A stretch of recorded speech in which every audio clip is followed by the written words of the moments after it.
You ready? Yeah. Do you see that the chat hey guys, how is everybody? We are live, me and Jen, and I am so darn happy to be there. Oh God, I never thought I'd get back. Hi, Jen. Thank you. Stressful few weeks, huh? Just a couple of things going on. You know, you've been busy yourself. Hang on, because I still am locked out of my own phone, so I'm using well, it's a new phone for my dad, but it's an Android, and I hate them. So who do we have? I miss you guys. I'm sorry I put it out late, but I had some real StreamYard issues, and they're still not taking a credit card. It's saying it's not my name on it. I give up. Hi, Southern Lady. I met Southern Lady the other night in Ginger's channel, so I appreciate her. She had subscribed. I'm happy, so happy she's here. I didn't even get to. On my old phone is my WhatsApp with my number, so like anybody I WhatsApp, I'm just like so out of touch. Couldn't get downtown. Couldn't get anybody. It's been awful. Hi, Ed. Let me say hi, Kevin. Somebody was here before. See, it erases too. I think it was Nadine was here and Aaron. Hopefully they'll be back. No, wait, Ed said he has a crush. He had a crush. Excuse me. He had a crush. Let's get that right, because not anymore. But he did have a crush on Leslie Van Outen since I saw her 1977 interview when I was, oh, wow, and you were 10. Ed, you were a baby. Damn baby. I have to say I've definitely aged more gracefully than her in that 4 to 6 years. She's rough. She's rough, but I'm sure she never. Oh, good. Thank you, Southern Lady, popping back in. Hi, Kevin. I miss you, Kevin.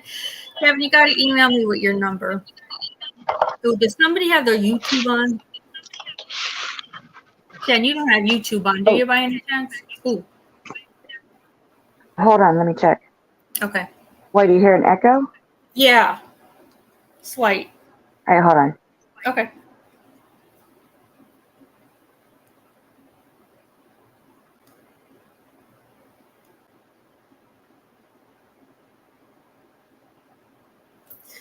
I miss you, Kevin. Got to email me, you guys. Add everybody that I can get back into this phone from now. Thank you so much, Southern. I appreciate it. What did Ed say? Kevin, all my exes are still alive.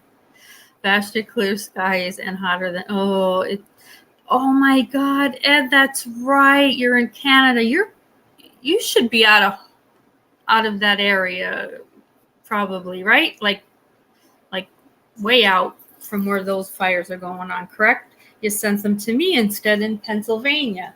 Isn't that nice? Thanks, Ed. Oh, Southern Lady, we are like, let me give Southern Lady, show you what I do now, Southern Lady. You're a mod.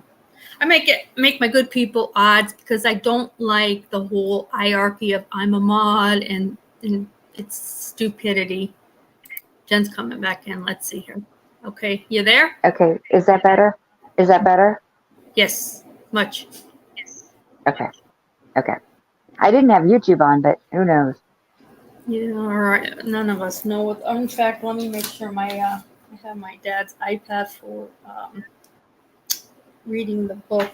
But let me just make sure that volume's off, because if he does use it, it turns up the volume to about 170. Okay, yeah, that's what I thought. Ed's, you're 2,000 miles west of those fires in Quebec. Yeah, driving us nuts. Quebec drives us nuts out here too, but it's political reasons. Yeah. So Ed, my cousins are in the majority, and I haven't had a chance to call them with everything going on here. They're in like St. Catharines, near, probably about a half hour from Niagara Falls. How bad do you think they're kind of getting a rough part of it? I mean, I watched the news today and saw like quite a few New Yorkers with their masks on. I'm like, here we go. I'll stay indoors and just look out and think it's an apocalypse. It's an apocalypse. Not that there's right. Hi, Utter Doll. Hi, I'm so happy you're here. Hey, Utter. It's good to see you, Utter. Utter, are you in summer yet? Where are you? Are you in winter? I always get confused. Southern said, have you seen anything on an outrage about the release? I had seen prior to Leslie's release. They were picketing, the usual of what you would expect, but I didn't watch like tonight's, the late night, so I am not sure how that went. Yeah, Whack Control Southern. I'm not, oh, you're in winter, Utter. I thought that when Jenny Barnes used to be here, and it was just weird. Like, we were dying, and then she had winter, and then we are freezing, and like she's heading into summer. Yeah, it's odd. Oh, Ed said, I think they would be getting smoke. Oh, okay, Ed, I wasn't sure, especially with the Eastman. Ottawa is right on the Quebec, Ontario. Yeah. Oh, my goodness.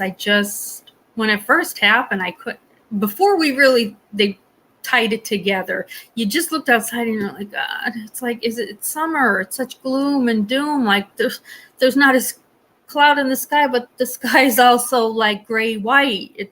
It was weird.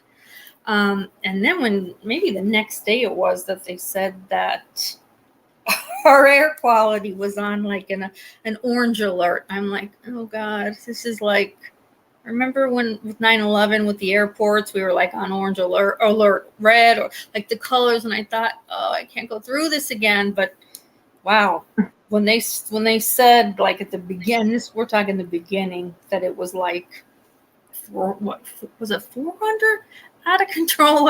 I don't know. The numbers scared the hell out of me because I hate wildfires, just scare me. Then it got a little bit better last week, but it's kind of, we got a lot of rain this week, but yet there is still a bit of that smoky feeling when you go outside. It's wild. I still can't believe the force. I love the ocean, but like I hate waves and I hate fire. Like I hate tsunamis and I hate forest fires. They scare the hell out of me because you ain't running anywhere. If you happen to pop up next to a tsunami, okay? As far as the fires, the last I remember is when I was watching them in Malibu, and there's like Bruce Jenner's son has a house. There he is hosing it down. I'm like, would you leave before you burn to death? Father / oh my gosh. Whatever you call Bruce now is a multi-millionaire. Put that stupid garden hose down. But those fires, and it was like quickly how fast it's, and that's nothing, I'm sure, in comparison to what Canada's going through. So we love Canada. Canada's our friend. So I have a lot of family. So I worry. I have family in Alberta too, but hopefully they're not getting any of it. Let me just look on my phone chat. Do we know what caused those fires? Did they ever come out and say what exactly? I'm happy you said that because they did an interview with, and it was, I want to see NBC, one of those, and it was a good one. Like, why aren't they just prevented? We have such technology and blah, blah, blah. And they just said because of the winds. All it takes is a brushing of these winds that they were getting to almost cause its own fire from the wood, like touching each other, the branches almost, that it could cause a fire, but becomes so from a nothing little bit of smoke to so out of control so fast, which I found interesting, and it kind of did make sense. And Edmonton, I want to say, Ed, they're in Edmonton. Well, there's a lot of them now because she has children. They're in Edmonton. We would see them only, and this year I didn't see them at all. She would come and stay with family in Alberta, in Buffalo, but her and her husband, teaches for a college up that way. And she would cry every time she has to go back. Now I know why. You're alone. I mean, she has 2 children and her husband, but that's a bit. That's where her husband was from. Not even sure how they met, but to end up in Alberta, I would assume, unless it was the greatest job offer ever, would you just go to Alberta? Right. Never. Ever. Ever. Let me see. Ed said, oh, wait. Ed, Utter, you are in the, Utter, you're lucky I don't just have your phone number, because I call you every day and be like, is it okay for me to head into Thursday? Is there anything going on Thursday? I know you're there. Just let me know. I might do that, Utter. I might need the heads up from you, like Thursday's clear worldwide. Head out. Give it a go. Give it a go, Rosemary. Just give it a go. Dear God. Ed said most of the forest fires that were happening in Alberta last May. Oh, they were well north of Edmonton. Some people call it Edmonton. I swear to God, the way my cousins and her children would cry when they would have to be returning, it was like, yeah, electric chair crying, like sobbing. Now I know why.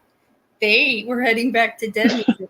Ed, you think if I ever said that, it might ruin the cool relationship I have with my cousin? Maybe not say that. Maybe not. Maybe I won't. Oh my God, you know what I hate? It's not on StreamYard, but it's on YouTube. The chat on the right side, they have a stupid heart there.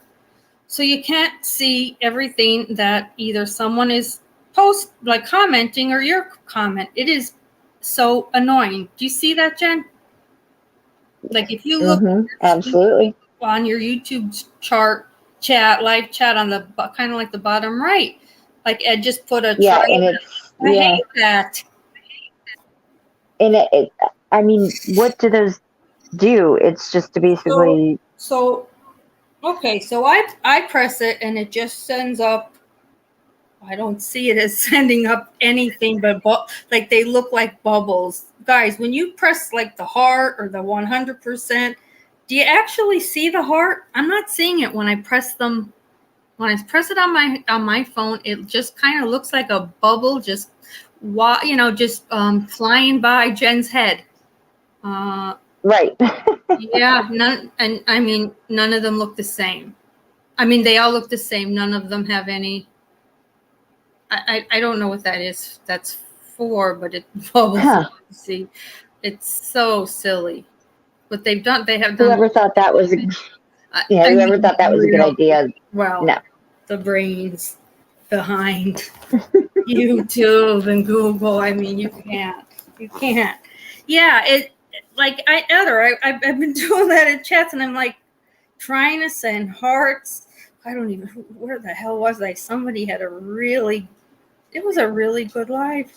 I can't even remember who, and I'm sending it. I'm like, that's the dumbest bubble I've ever seen. I wanted it to be a heart, but no.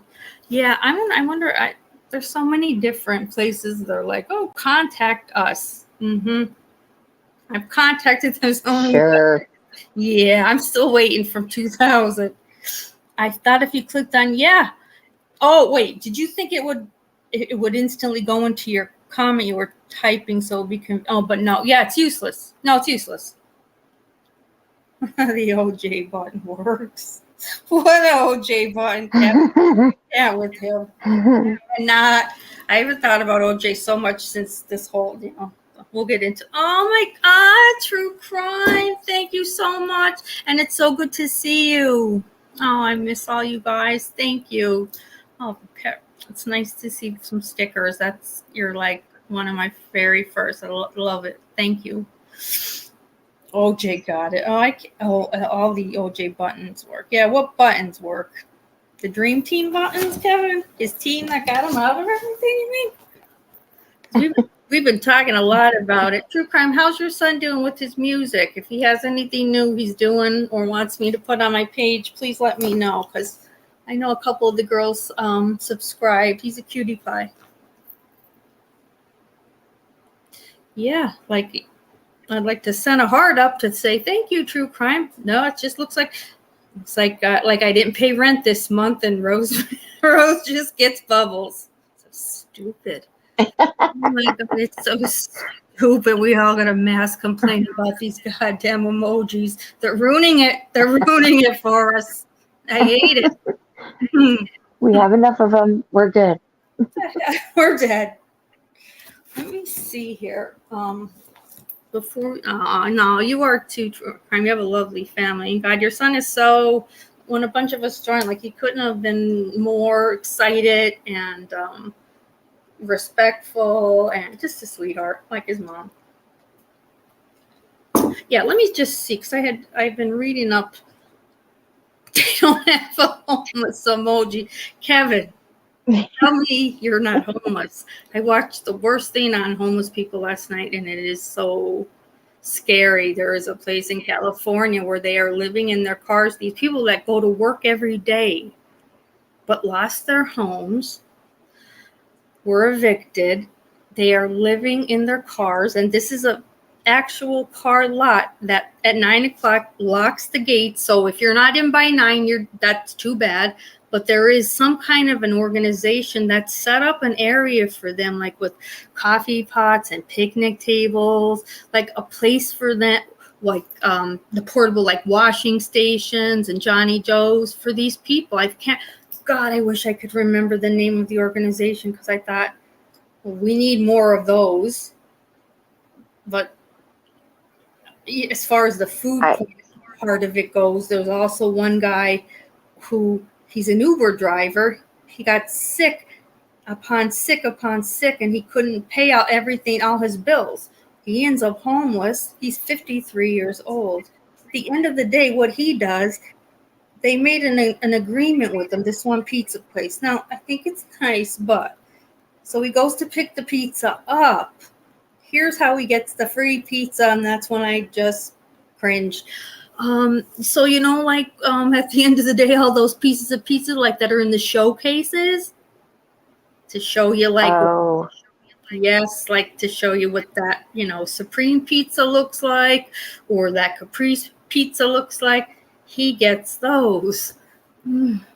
So yesterday, this poor man I was watching, and he's 53, went and picked up 2, and they were 2 large trays, but they were the old pizza. And other than the restaurant throwing it away, they agreed to give it to him. So then he goes back to the car, to the parking lot where he's living in his car. And let me tell you, there were people there waiting, and they were beyond happy. Like it was a pizza party. I just died. I could have died. I could have freaking died that this was like, this is going on. This is literally going on. The one lady's wonderful. She's older. She cares for an elderly people. She does, she washes, does laundry, everything possible. And then she said, my only thing was here is like, I thought like, you're not putting in applications. Who's going to hire someone that smells? They're going to know you're homeless. So $40 a month with her money, she joined the gym. And that's where, no, wait, hers wasn't 40. Oh, I'll think about who the 40 was. Maybe it was her. And she goes there and works out and showers. That's her means of showering. It is just, and she was super upbeat, right? Like it made me hate myself for like my worst days and things I'm going through. I'm like, I still have a house. Look at that. She wasn't complaining about it. She had like mace she holds on, her black mace. Her car has an alarm. If anybody comes near her, she's like in the car. If anybody's trying to break in, she's like, I just maced them. But talk about making you humble. Watching that made me feel, and I'm not greedy, but it made me feel like a spoiled brat when we do complain maybe about something, not, a lot of things, sure, they're important, but some stupidity that we complain about, like when our Wi-Fi is down.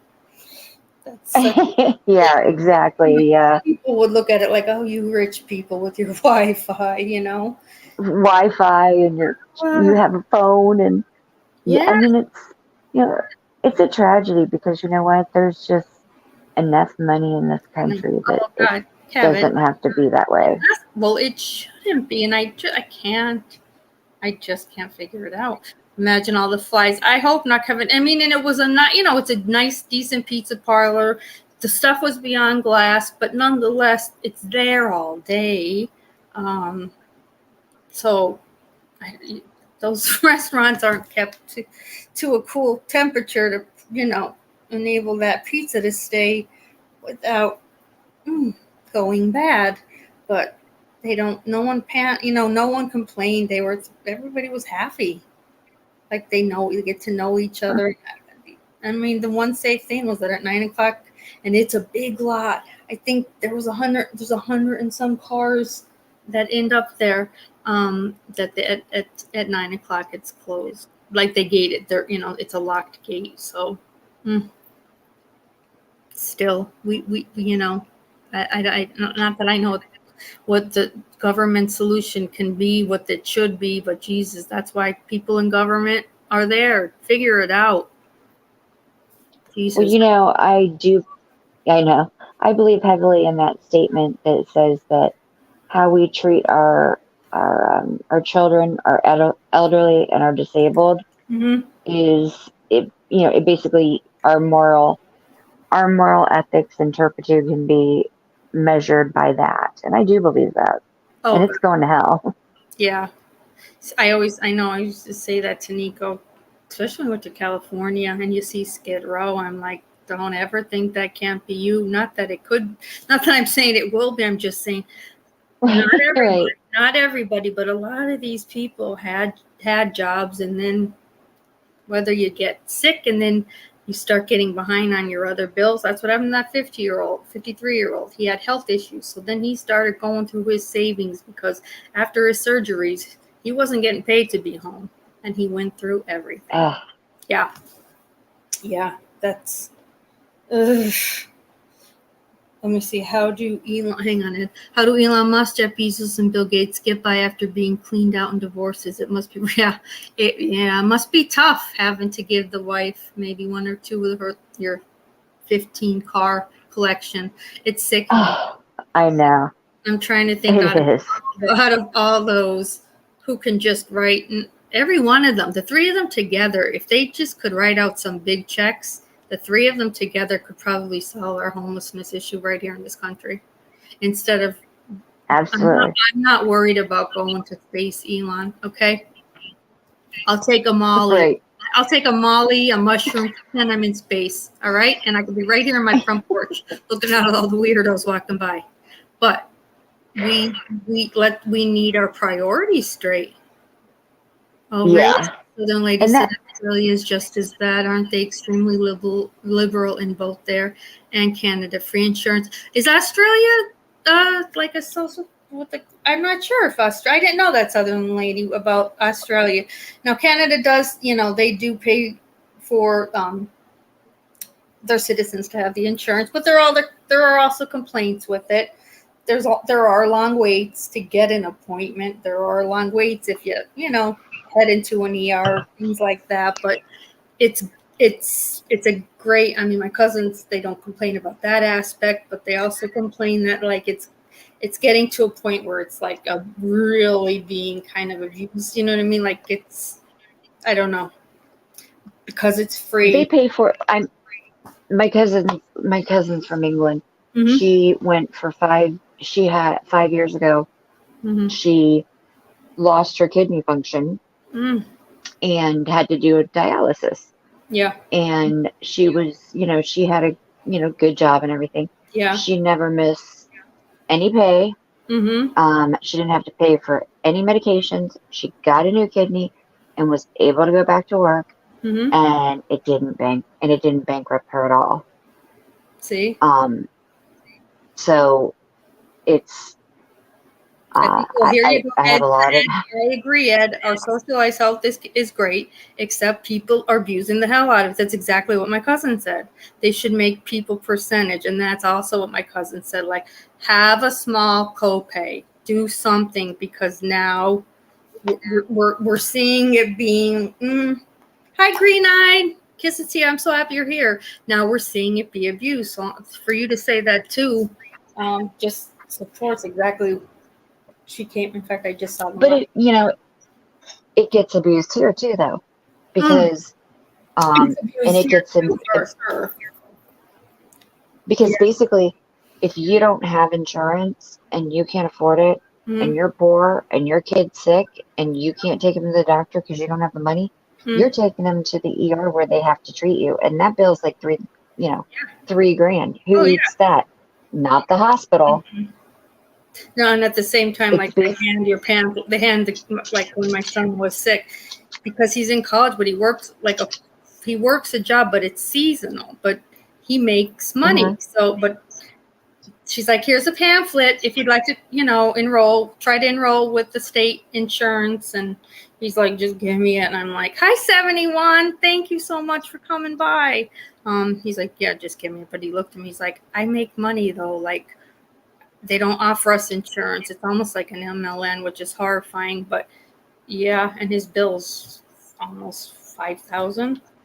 That was when he had influenza for us to sit in the ER for about 3 hours. And we didn't want to go to the ER. We wanted to do a Ready clinic, but they weren't open early. So it's like, no, all these Ready clinics to avoid the hospital that are owned by the hospital have the signs on it. Not enough. They had in December, not enough staff. Head to the closest ER. I'm like, you've got to. I'm banging like, I'm a nurse. I'll come in and work. But it's just crazy. Well, in most insurance policies now, I did a little research on this because I was pretty passionate about this because I spend a lot of time in the hospital and it pisses me off. So, I mean, of course. Yeah. And, about the shit that goes on there. And it's ridiculous. It's ridiculous. And it's basically like, look, if you have a private insurance policy, most of the time they're going to have like a $5,000 deductible before they start paying anything. Yeah. And your premium is going to be usually around anywhere from $750 to $1,200 a month. So on a good day, so on a good day, you're spending $15,000 a year just for a policy, and then you got to spend another $5,000 before they start paying on it. And the elderly that do this as a secondary, how are they? Yes, true crime. Her parents, 80 and 85, that's like my dad. They pay so much for this secondary because they need it. Because Medicare is not paying everything. In order just to even get his meds and stuff, it's a nightmare. It breaks my heart that elderly have to decide if they want to get their adequate amount of groceries or they want to pick up all their pills that month. That should never be. No, it should never be. And you know what? The thing is that Medicare pays out most of the claims in the country. I mean, they pay more than any other insurance company claims. Yeah. So it's basically like they actually work the best and everything else, and it's like, but they only pay the 80%. And so people go to the ER 3 times the cost of a clinic visit. That's correct. That's what infuriated me. Was like, the hospital here is Geisinger. So we went to the Geisinger satellite, literally 2 blocks away, brand new, gorgeous building, enormous. You get just about anything you could possibly want done there. The sign, no staff, head to your closest ER. Okay, great. And then then they the amount of money was astronomical. It was ridiculous. I know, Green. I'm so happy to see you. I'm gonna make sure. Yeah, I know that system really, really, honestly. The good thing about Medicare too is that they don't require these prior authorizations. That if you get in, if you go on like a part, like these Part C's and stuff, they're like, oh yeah, well you can't keep this doctor, and if you have to be on any chemo drugs, that's 20% copay right out of your pocket before we're going to pay a dime. Right. Whereas if you have Medicare, they can't turn you away. No, they can't. But Jesus. Yeah, it's crazy. Right. Even even for work, I was paying still a lot of, like, it was not even great. It was sucky insurance. It was going to be, I had it. Yeah, and you had to wait 6 months, and that's when I had COVID, so I never even made it. But everybody there's like, we have the worst insurance. it is horrifying. And then I looked into it. It was going to be a nightmare. So we're not even doing right by our like healthcare workers who are in there taking care of the sick. It doesn't make any sense. No, it doesn't. It's and the people who make the profit off of it are big pharma. You know, you oh my God, you can get drugs in other countries that you're paying $1,000 here, like something that would cost $1,000. Yeah, I can get from my uncle in Fiji for 10. It's insane. well, ask your or I guess we're all moving to Fiji. I know, right? Yeah. Yeah, it's crazy. Southern Lady, you're in Texas. Oh, I love Texas. Southern Lady, we're part of Texas. I love it. Go to Mexico. Well, go to Mexico. Just be careful. Be careful. Yeah. Is that right? Be careful. Don't go for any surgery. Don't cross. Yeah, no surgeries, no BBLs, no Matamoros. Don't go there. Please don't. Oh, Ed, Jesus, an ortho surgeon shot by a 29-year-old by a 29-year-old patient in Tennessee. I don't know why Dr. spent your stud. Oh, I know. When you think of it, these doctors that are spending how many, 8, 12 years studying, then you're going to be taken out of this world by some patient that might be pissed off because of the prices of things. Who the hell knows what? But Jesus. Oh, Dallas. Okay, DFW. Wow. Okay, I've been to Plano, Austin, Houston, love it all, Southern. So I'll visit whenever you're ready for me. That's horrifying. And Ed, you got to keep me updated on that. I wonder if it was his patient or maybe a patient that couldn't afford something. Who knows? But these doctors don't make the rules. They're just as much prisoners to whether it's Blue Cross and Blue Shield or Aetna. They're telling these doctors what you're going to make, So it's and the hospital has two sides to it too. They have the medical side and the administrative side. Yeah. And the administrative side, they're only looking at the bottom line. Yeah, it's a business before it's a hospital. Everywhere I went, it's sad. I mean, we're not allowed. Yeah, it is. We can't call patients anymore. Like if I heard my staff saying patients, it's so stupid. I had to call them to the side. They're clients. Oh my, give me a break. You think they want to be called a client while we're debriding we're debriding their wound that we could see their friggin' intestine? Come on.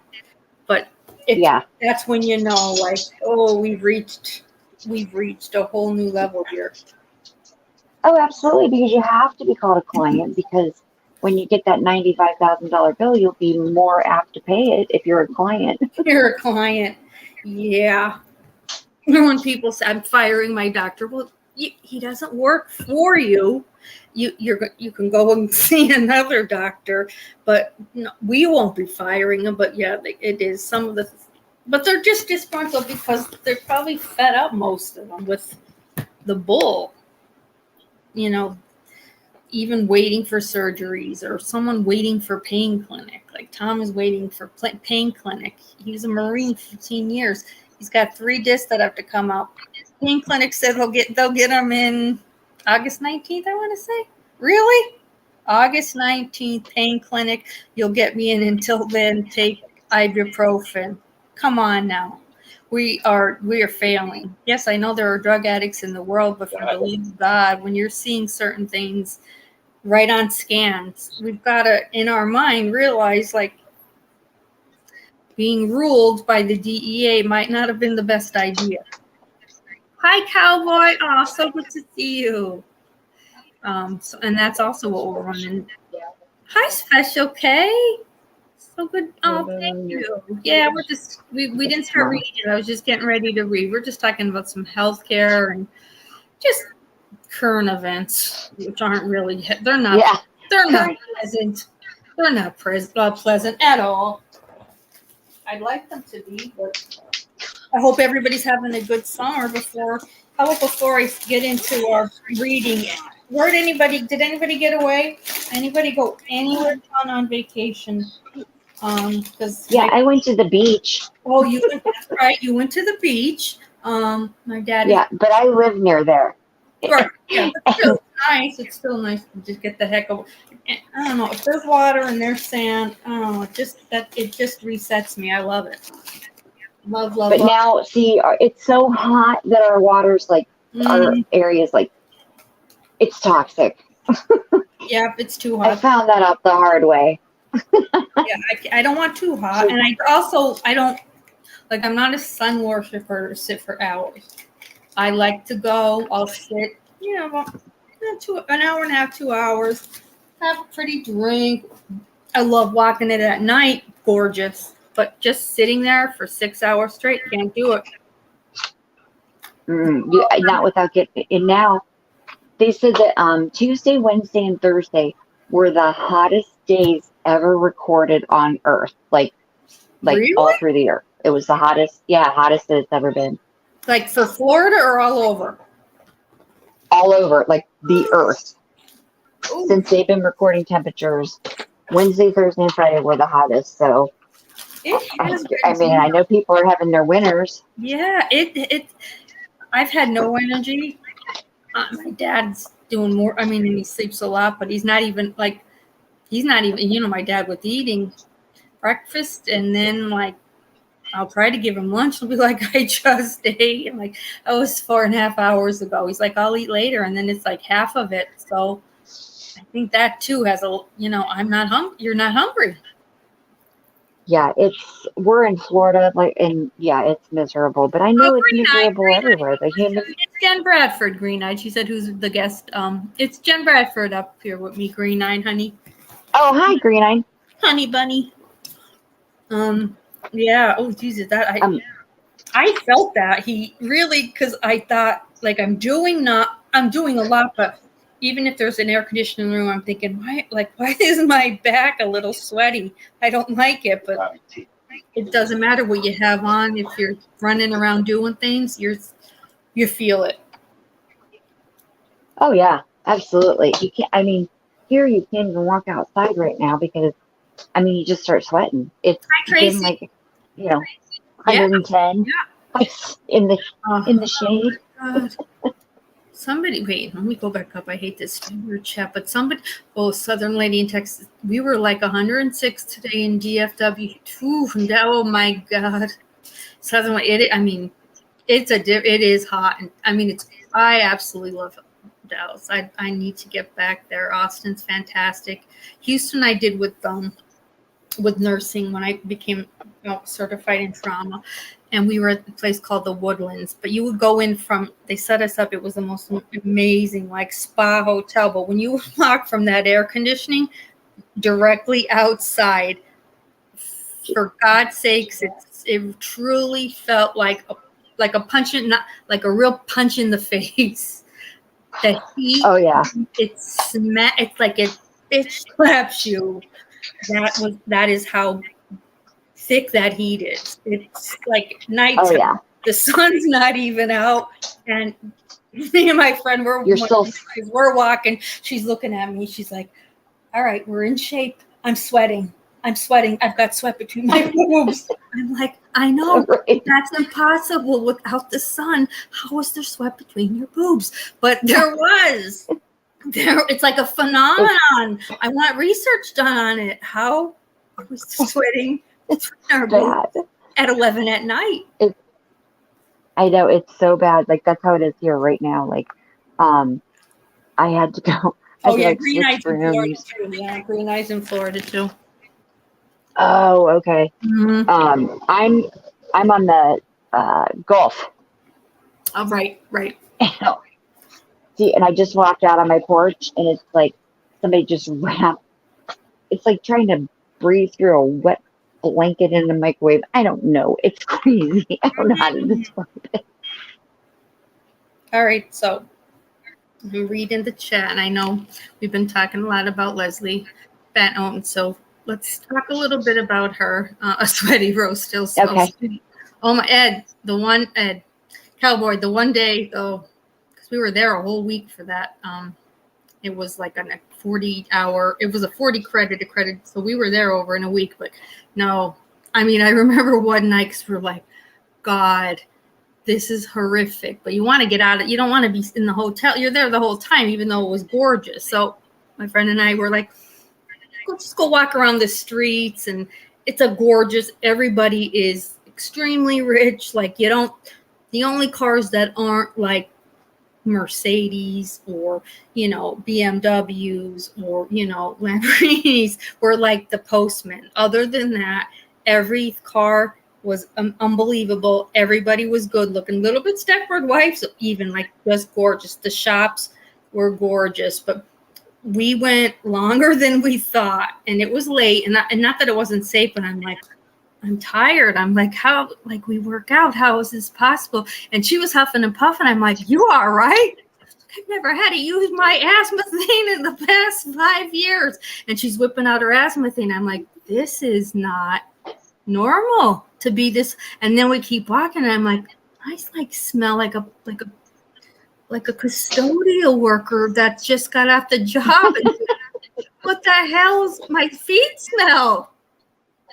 We got back. She was so tired and we were so delirious. Might have drank a little. We went to Wegmans, and then I put her, and she's like, taller and heavier than me, but I put her in the Wegmans shopping cart. That's right. That's right. We took the side streets, which still look immaculate and gorgeous. I'm like, anybody sees us, we're arrested. You better call your husband and let him know he'll be getting us out. And then I said, all right, just get out here. And she's like, look at us. I'm like, that's right. Scranton, Pennsylvania. That's what we do. We leave shopping carts a mile away from the place. Let them go get it for having this goddamn kind of weather. I smell like a custodial worker. You're going to have an asthma attack. And what were we going to do in Wegmans? Was I going to like carry you out of there? It was just, it's a different heat. But still, I'll take it to winter. I'm not complaining that bad. It's just when it gets to in the late 80s to the 90s. And even when it rains, then that humidity knocks you on your ass. Yeah, I don't really like I can't decide whether I hate the very, very cold or the very, very, very hot. I'm excited. It's nice. I mean, I love Florida from like, I don't know, late September to, until April. It's really nice. But then, May, and we kind of like creeped into the summer where I was like, holy crap, it's summer already. Why is it so hot out here? Because I was getting used to this, 60 some degrees at night, and it was nice, and having a sweater, and then all of a sudden it's getting a little hotter, and before you know it, you're like, how did this happen? Right. Yeah, it's too much. Wait, I just saw somebody about what man boobs. I can't take it. Who is? As far as a girl, Special K. Yeah. And until that happens to you, you can't truly appreciate that whole concept. The under boob sweat. We had our little lady in one of my centers. Oh God, I mean, she had Dolly Parton's, and she was proud of them. She had Dolly Parton size. But in the summer, she would drive my nurses' aides crazy. They're like, yeah, Mrs. Darwin wants a pack of 4x4 gauzes. I'm like, Jesus, she doesn't have a wound. What? They're like, it protects her under boob. I said, it protects her under boob from like what? Being gross? From the sweat. Oh God, there she is shoving them in. She's looking at him. She goes, don't laugh, because she was kind of with it. Don't laugh. I said, why don't we get some fungal cream and then fungal powder? And she goes, yeah, get me whatever you want. You're still gonna get me these every day. Every day there's the girls go be like, I'm going to do my charity for the day. I'm gonna go stuff the under boob of Mrs. Darwin. I'm like, thank you. Oh geez. You're going to heaven. Thank you. At the end of the day, Cowboy. Wow. At the end of the day, Cowboy, I smell like bad gas, bird transmission fluid, and buckwheat. Hey, you're a working man. It's all right. You're a working man. Okay, Southern, no problem. She'll be listening. Good. I'm happy to hear though. Let me make sure I love this underarm. That was fantastic. Thank you, Special K. I forgot about it. I was sweating a little bit under boobage on 4th of July, taking out garbage. Oh my God. It wasn't good. Like, it was just so hot. Yes, so Tracy was all excited about Leslie. I was shocked. I wasn't sure how it was going to go. Right, Jen? Like, so yeah, but how does that work then? So she's been in prison for 50 some years. 53? What happened? Yeah, and so she's what, like in her 70s? Is that 79. right? So she's 79 years old. What do you do with a 79-year-old who's not been out in the world for 50 some years? Like, what happened? Well, before it went through, and I have to find out the woman's name that started to go and talk to her every day, slowly, just every day, talk to her, and saw her, how hard, I guess you would say, Leslie was working at learning from everything she did when she was 17, I believe, and wanting to not only, learn for herself, but try to help others.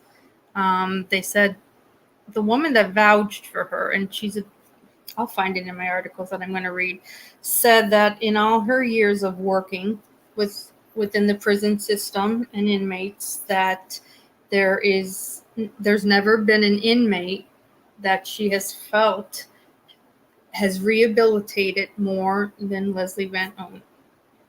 And I thought that was that's a strong statement. You're putting Very strong. your name on the line, right? But like, yeah, absolutely. That's to me, that's major. But if she was, like, truly, like she said, watching it, and the amount of work that Leslie was putting in over these years, she earned 4 degrees. But what will she do for income? I mean, she's 80. She has a brand. Okay? She has a brand. What? She has a brand. Oh. It's an actual brand. And I am going to... She has a man that runs it. His name is Peter, and I'm not sure if that's her husband. I don't know who he is. It must be her. It possibly could be her dad that runs her brand. Okay? To say, I mean, I can't make it up. I right now, and that was the latest I saw, her worth was at $1 million. Okay? What? Yes. She comes out of prison? Yes. After 50 some years, and she's worth $1 million? It was $1 million. It was $1 million. Oh, we're crying out loud. I know, but it was I think it's the branding of it, that Jesus. When I saw it, someone had asked a question, like, who managed, or who, that was the best question, who owns Leslie Van Owen now? Like, as if you're going to sell her off. And it had that man's name, though, and it's Peter Van Owen is what I want to say. Oh, thank you so much, Cowboy. I love you. I am close to 2K. Yay. But yeah, his name, I want to say, was Peter. And I'll find it right here, because when I had originally read that she had a brand, I thought, oh my God, like, what's happening here? But she does. And the last one I had read did say 1 million. Whether that is more or less now, I don't know. But it was a recent, within this past week, I want to say, even, because I was flabbergasted. Like, what's her brand? Are we buying T-shirts? Like, what is her brand? Is she gonna, some are saying she can do a book. Okay, okay. If that's what right. If that's where you're gonna go, Oh, Green Eyed Bandit. Is that Leslie? How do you pronounce her last So name? Leslie, Van. no, it's spelled Van Houten, Hounten, but when they say Owen. Okay. So And she's the one of the Manson yeah, no, she did not. She girls. was not in any way involved in the Tate murders. Okay, Right. She was with the she was, with with the lobby. I always say it wrong. LaBianca. Yes. So I don't know. And she was 19. I don't know I forget how old Susan Watkins even was. Okay, so I'm going to read this one because I thought it was very good. It was from USA Today. Former Manson member is free after her parole was reversed 5 times. It's quite a bit.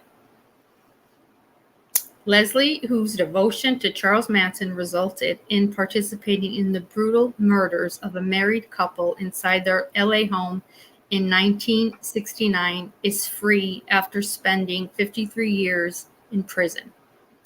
Van Owen, who is now 73, left the California Institution for Women in Corona on Tuesday, less than a week after Governor Newsom said he would not fight a state's appeal court's ruling that said the former Manson family member should be granted parole. Ms. Van Owen was released on parole July 11th, 2023, and was picked up by a division of adult parole operations. William Newberg, public information officer at the time, told NPR. Van Owen was freed after she was denied parole for more than 20 times. She was 19 when she committed the crimes. Leslie is pleased that her hard work in reforming herself in prison over the past 5 decades has been recognized by the parole board and appellate court. Tetrault said her client, and this is her lawyer, Nancy Tetrault, said her client is working to adjust to the idea of life outside of prison after decades of social, cultural, and technological changes that have passed her by. She will spend the next year in a transitional living facility. Van Owen is weighing where she might work and looking forward to seeing her relatives and friends. Quick recap of Van Outen's past and how she eventually left prison. She was convicted in the murders of Rosemary LaBianca and her husband Lino in their home in the Los Feliz neighborhood. Manson had convinced his followers that such killings were necessary to spark an impending, bloody, civilizational ending, worldwide race war between the blacks and the whites. In August of 1969, Manson began orchestrating gruesome murders. In years of testimony and interviews, Van Owen told authorities that after being taken to the LaBianca's residence, just a trigger in case, she held Rosemary LaBianca down as other Manson followers, Patricia Krenwinkel and Charles Tex Watson, stabbed her. Van Outen then stabbed the woman more than a dozen times. Jesus. The next morning, Mrs. LaBianca's teenage son discovered Mr. LaBianca's body with a knife stuck in his neck, a carving fork from his stomach, and the word war was carved into his skin. The LaBianca killings took place shortly after Manson's murdered actress Sharon Tate, who was pregnant, along with Folger's heir, Abigail Folger, Wojciech Frykowski, Stephen Parent, and J.C. Ring. Van Outen was not part of that attack. Court papers show she felt left out and wanted to join in the next violence. Hi, Liz. Van Outen was arrested in November of 1969 after years of court proceedings and reversals. She was sentenced to 7 years to life in prison, convicted on 2 counts of first-degree murder, and 1 on conspiracy. The California Board of Parole recommended 5 parole times. starting in 2016. But Newsom and former Governor Gary Brown reversed those decisions, citing the heinous crimes and saying Van Outen remained a threat to public safety. Explaining his 2022 decision, Newsom commended Van Outen for expressing remorse and working to rehabilitate herself. But he also said, Ms. Van Outen has not sufficiently mitigated her risks for substance abuse relapse and distorted thinking leading to antisocial conduct in response to stressors. But in May, a state appeals court granted Van Outen's petition for right of habeas corpus, saying there were no grounds for her continued incarceration and she should be released.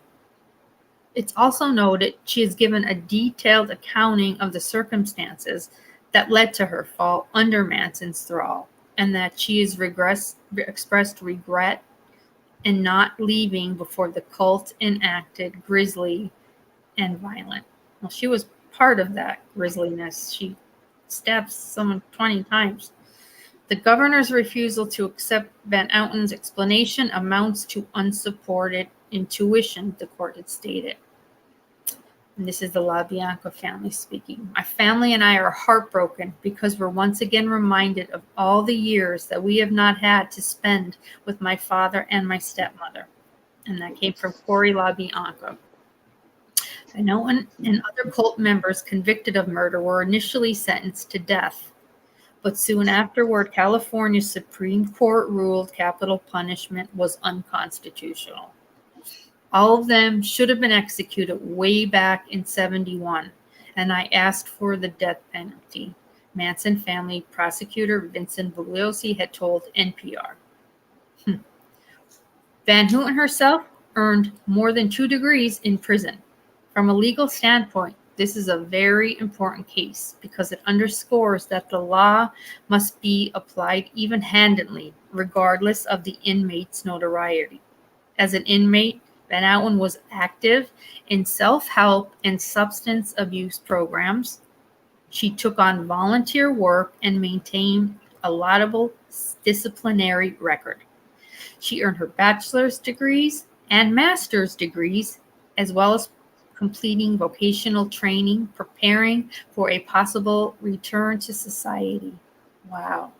Not only her bachelor's, but her master's, which people out here in the real world working hard would love to get their master's. To me, that's Exactly. says a lot.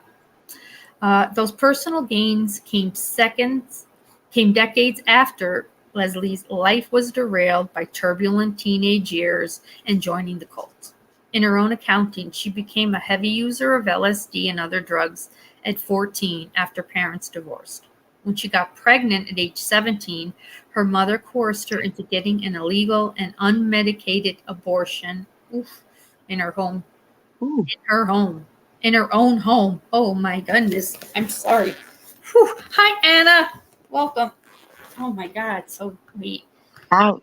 When she was got pregnant at 17, her mother coerced her into getting an illegal and unmedicated abortion, I hate that word, right in her own home. It was in my bedroom. Some woman came up from Mexico. She told me to just be quiet and not wake my brother or sister. Wow. Charles Manson, he died in 2017 and he was 83 years old. Van Outen's fellow attackers in the LaBianca killings, Krenwinkel and Watson, had remained in prison. Krenwinkel was approved parole last year, but Newsom reversed it in the same report that included his decision against Van Houten at the time. Now, I did not know that about her mother's, what her mom did to her at the age of 17. Where was her mom from? Friggin' Auschwitz? Jesus almighty. That's crazy. Look in her own bedroom. Everybody okay? Let me just. Do prisoners get free health care? Yes, they do get free health care. That combined with everything else. Yep. Sweet Joe. Chris Watts. 35C. Hell no. I got it made in here. Ronnie, don't be going all the way to Colorado. Chris is already going to tell you no what you did. He's got it made. He said he can never go back to Colorado, and he's the head now of the within the community minister. You got a problem? You go see Chris Watts. Oh God, I'd rather see Tammy Faye Baker, and that poor woman's passed on. And I'd like to see her when she did. I'm wondering was that they might have had money. We'll get into that. The only thing I had seen was like it's like how much is she worth? And it said $1 million. Peter Stort runs her brand, so I'm not quite sure what her brand is, but we'll see. It's disgusting. Let's see. Yeah, the prisoners are free. They get I mean, it might take a while, but yeah, they're fine. Who is that Peter guy? Do we know? Wait, hang on here. It said Peter Van Outen. I'm assuming either a brother or father. Oh, okay. Yeah, but we'll see. I have it. Is Jody here? I'm sorry if I missed Jody. I didn't see her. Anybody I didn't see. I know Green Knight said how horrible to go through that. Did I just say how old she was when her mother? Let me see that. 18, I think. Oh, could you imagine that in your bathroom? No. Jesus. And don't wake up your brother and sister. Yes, this is going to hurt a little. Don't wake anyone up. Like talk so. Yeah, Susan Atkins died. We had read her excerpt with Colleen, and she was an angry one. You know, calling Kathleen Piggy the whole time. Yeah, she was, and plus Manson hated Susan Atkins, so, and she wanted so badly to be his chick. So yeah, she died. Charlie died. Tex is still alive, which is a frightening thought, because they do believe, like, you know, out of all them all, he was like the real. Other than supposedly Charlie executing the order, you know, Tex was in charge. Yeah. Isn't Tex isn't he another one that's running a church in the prison? Oh God, really? Oh, I think so. I do. I remember reading that somewhere. That he is like, I don't know. Like, look it up, or if somebody wants to look if Tex Watson is ever. God, I hope I would think not. I would think the ones that were involved in both Tate and LaBianca probably won't get any type of parole. I hope not. Liz said she thinks he became a sort of minister. Jesus Almighty. I do. I mean, I believe God, you know, it's up to God, and I say he's all forgiving, but I don't know. It's hard when you see these things. And I'm sure when the Van Owen family found out about this, they were beyond devastated and sad that she was going to be let go. So I can't imagine anyone else that was involved. And I don't know if Tex is the only one still alive.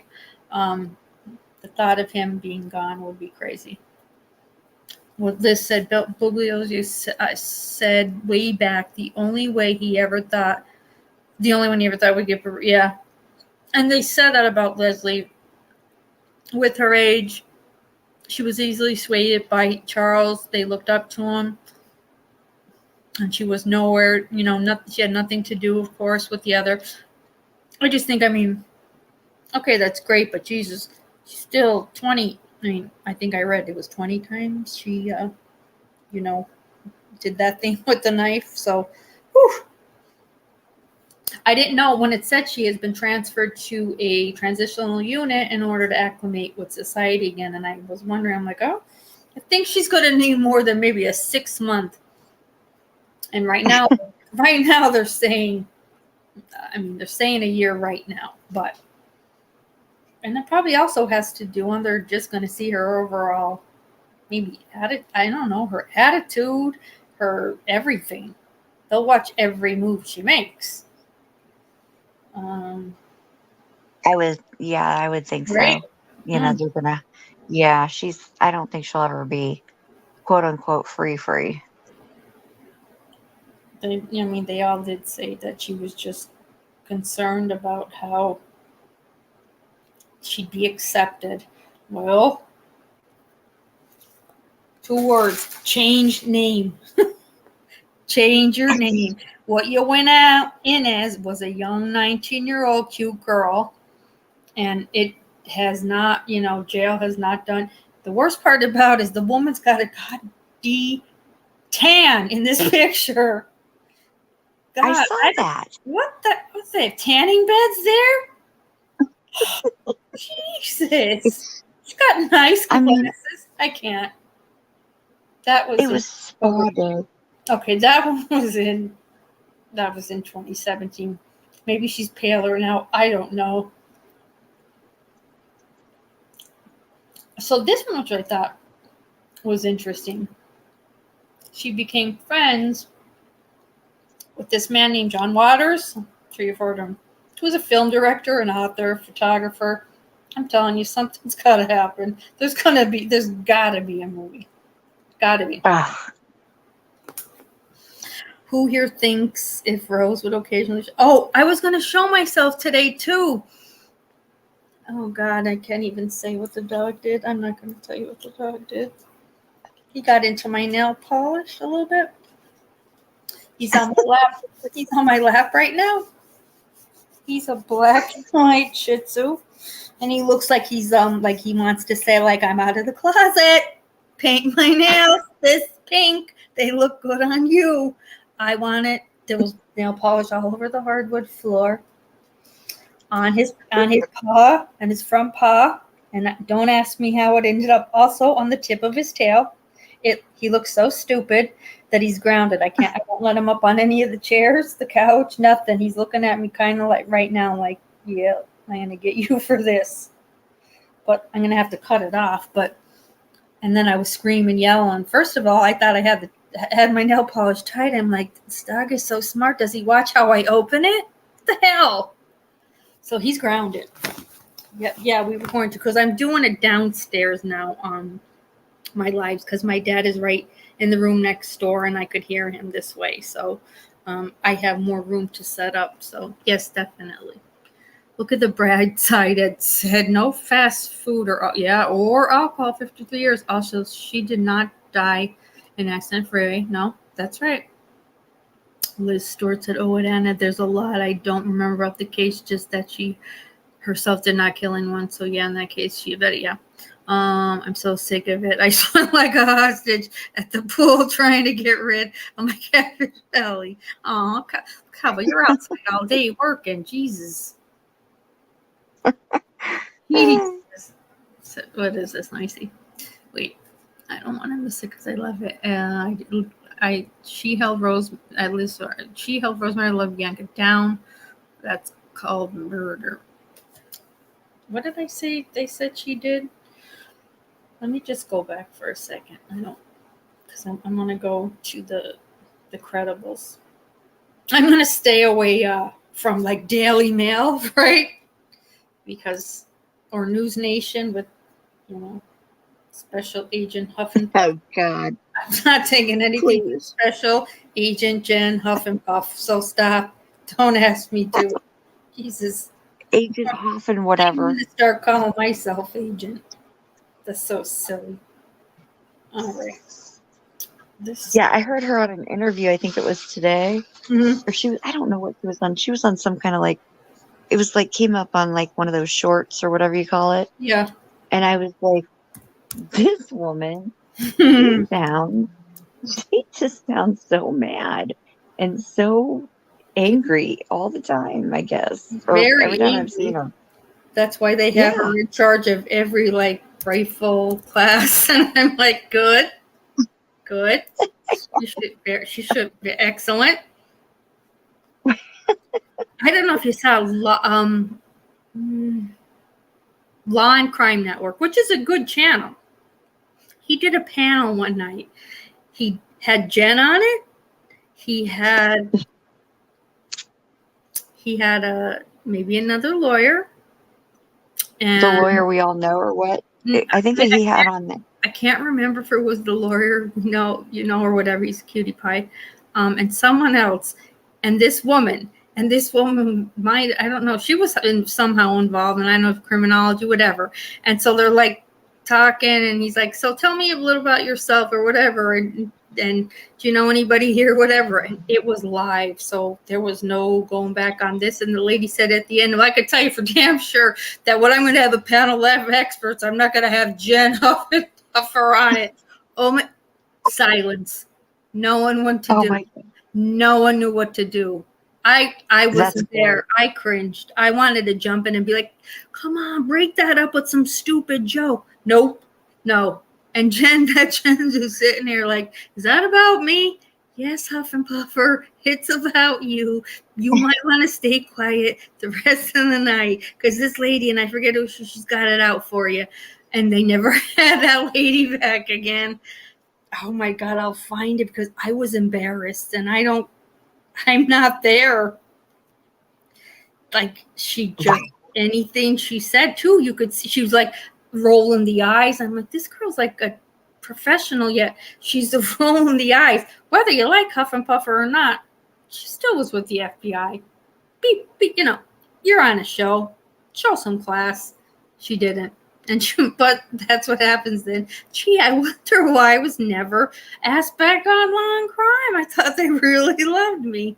Well, they also love Huff and Puffer, so you don't ever badmouth Ashley Banfield, or you really get it. Oh my God, Jesus. Liz Stewart said, I remember one night in here, it's John McSmith, and I haven't seen John anywhere on YouTube, and because I'm locked out of that one email, I wanted to email him. He knows everything. John Smith, if you're out there, I really make yourself known. Make yourself known, because you've been dying for all this. He knows so much, like about texts and just where the way where they came from, these girls, and who Manson hated, who he liked, like even before we knew Kathleen and that she had went and say Susie Hawkins agreed to have Kathleen come every day and sit and talk with her. He told us certain things, like Manson hates Susie. He calls her, old. Susie wanted to be like known as one of them, but he couldn't stand her. Kathleen writes to him after all this and says, like, I went and I interviewed Susan Atkins. These are the things she told me, and being involved. And he sent Kathleen an email back that says, I don't F old ladies. That was Manson's email back to Kathleen about Susie Atkins. I don't F old ladies. Yeah. Oh my goodness. So they did not have the relationship, whatever you want to call it, that Susie portrayed. Yeah. Let me see here. Oh yeah, they have Mastiff dogs. Yeah, Mastiffs are huge. I studied it for years, seeing this, all that. Yeah, I know. I was watching some Charlie. I'm trying to figure out which book to read, but there are days when he's not so revved up and he makes sense. It's odd. It's just odd.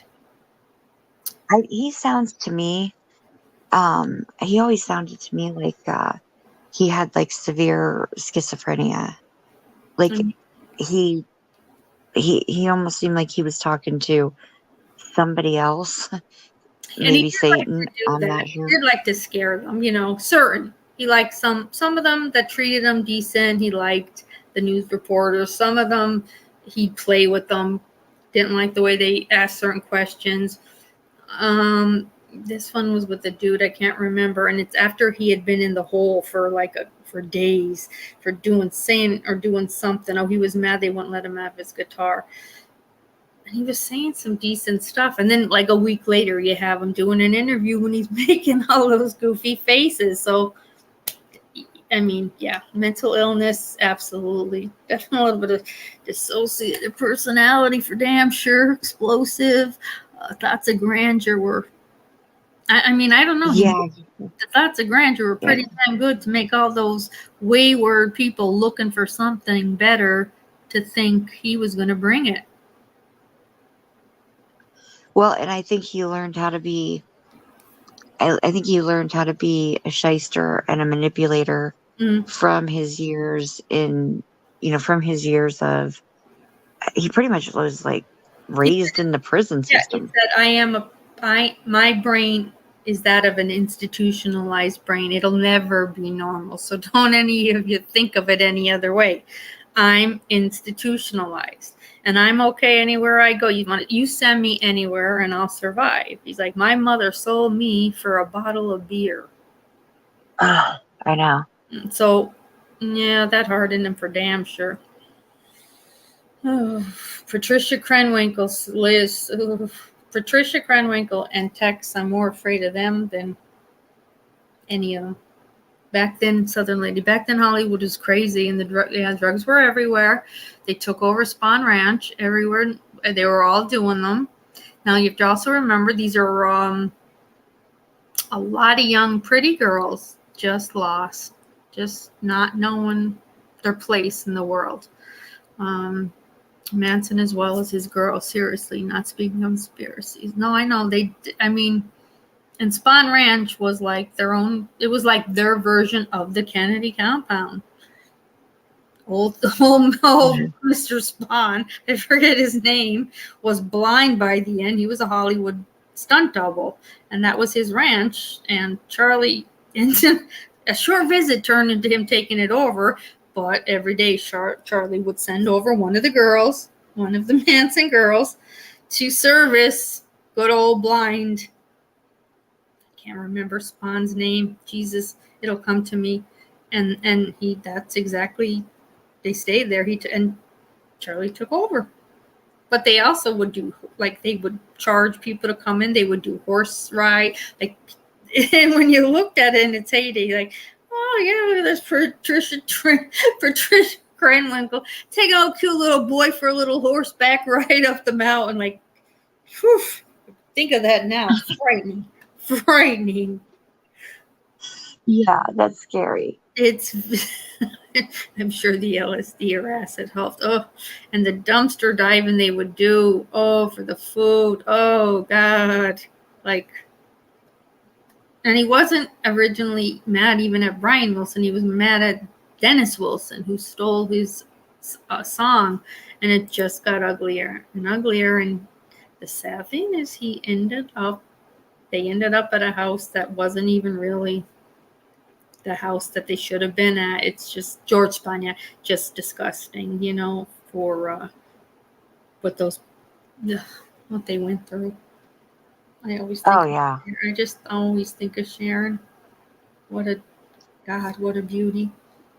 And She begging. was beautiful. Yeah. That's when I read when you look it up online, one of them where they were trying years ago, was trying to get out, even though she wasn't involved in the Tate murder. Sharon's family was there and screaming on the way out, she begged, just keep me alive till I have my baby and then kill me. She just wanted her baby to live. And I think they laughed at her as they were doing her in. Mm-hmm. Yeah, it was. I mean, it was so brutally cold-blooded. They didn't even. I mean, there was no they didn't even look at these people like human lives that they were taking. I mean, No, it was, no. yeah. And they were just all hopped up on whatever they were all hopped up on. And then you have that, you have the deviant, true deviant mind, really, of text leading the way. Yeah. Endless possibilities of what if they weren't caught, how much worse. Frank Sinatra was on their list, Barbara Streisand. I mean, they had a list of people they were going to take out that did Wow. yeah. What the hell why Barbara Streisand? Like, what the hell did he have against Barbara Streisand? Oh, Liz, it's Jen Bradford. She comes in co-host too. She's a true crime at Faciendo. Oh, what Southern lady? The Southern lady. Dennis met them by picking up some of the girls. They were hitchhiking some stuff with him. Ugh. And they left and came back with Charlie to the party. They stayed for a while and wore out their welcome. Oh. You had to work to keep your place there. And by work, whether you were dumpster diving or going out looking for new people, they would do that too. They would scour like Hollywood Boulevard, Sunset Strip, bus stations, looking for those certain young girls, looking for a better place. So they knew what they were doing, and bringing them back there and like showing it as if like, look at this palace. And then as you get up to it and you go in, oh God, it's such filth. But for like people, but I guess for people like Leslie, anything would be better than what she just endured at her home. And I do want to dive more into it all.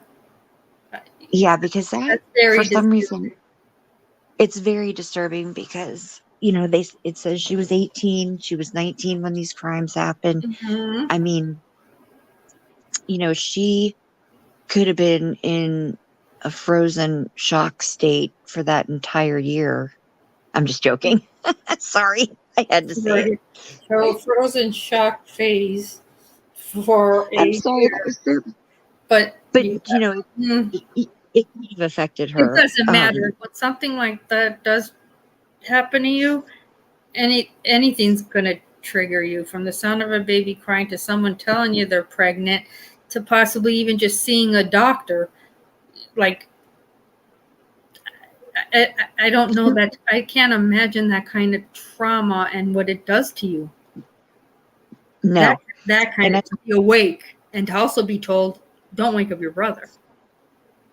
It's just, oh my gosh, it's horrendous. And she probably, when she looked at Spawn Ranch or what, she probably looked at it like, well, this is heaven compared to what I am going through at home.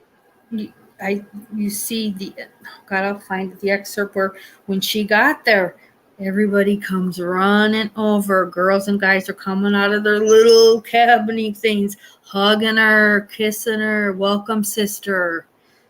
Yeah. So, geez, like, you're looking at them like, I finally found my people. Like, I'm so welcome here, and look at how laid back and chill everybody is. And at nighttime, we're sitting around a fire. Charlie's playing guitar, like, until you're told, now you get in there and you take care of blind old Georgie Spawn. I don't care listen, he don't care what you look like. He can't see anything. Do the deed and get out. And if that's the worst of it, she probably thought it's better than what I was dealing with. Most of them did. Or they were all just so messed up on drugs, and a lot of them already so brainwashed that Charlie's the man. Look at him taking care of us here. None of us have to pay for anything. Yeah, we might have to dumpster dive and, like Jeffrey Epstein, send Ghislaine out to find more people, but that became all they knew. Yeah, that just is, you always wonder how people get brainwashed into these cults, but it happens. I think I mean, it easier just does. I don't. to imagine because some people are just at the bottom. They're at the lowest I think they feel they can go. So you have these people hugging and kissing you, and there's some, cute girls, cute guys, some cute guys mixed in. Charlie, everybody wants to listen to him talk because he's got a crazy yet charismatic way about him. It's not so bad. Right. To them, Right. And they didn't just get there. It's not like they just got to the ranch and all of a sudden he's like, hey, we're going to go kill people. Right. No, he worked him up to that. Yeah, and they showed her around like, oh, you can do, if you like horses, you could do like the horse, like they made it like, we're just all free here, baby. We're just free here, baby. And the drugs he was friends with you didn't have to worry about drugs too, because he was friends with everybody, right?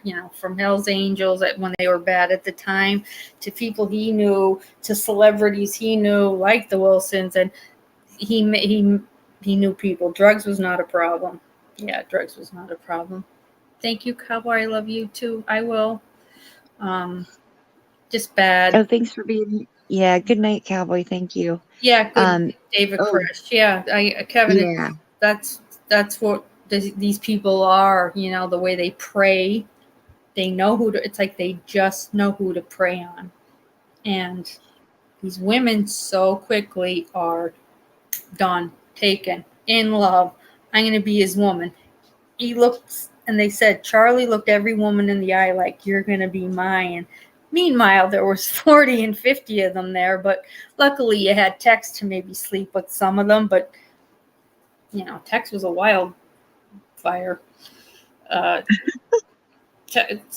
Charlie, they said, would maybe hold back a little bit, not always show them how insane he was, but when he got mad, like, you knew it.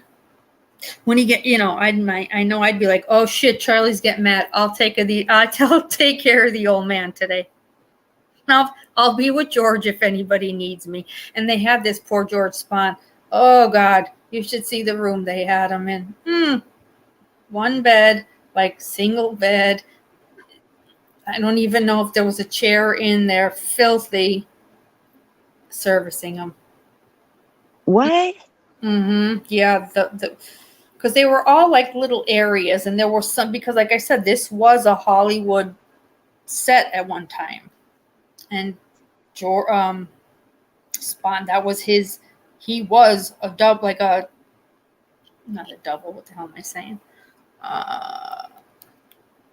He did all of the scenes for the stars, like the celebrity scenes, like action.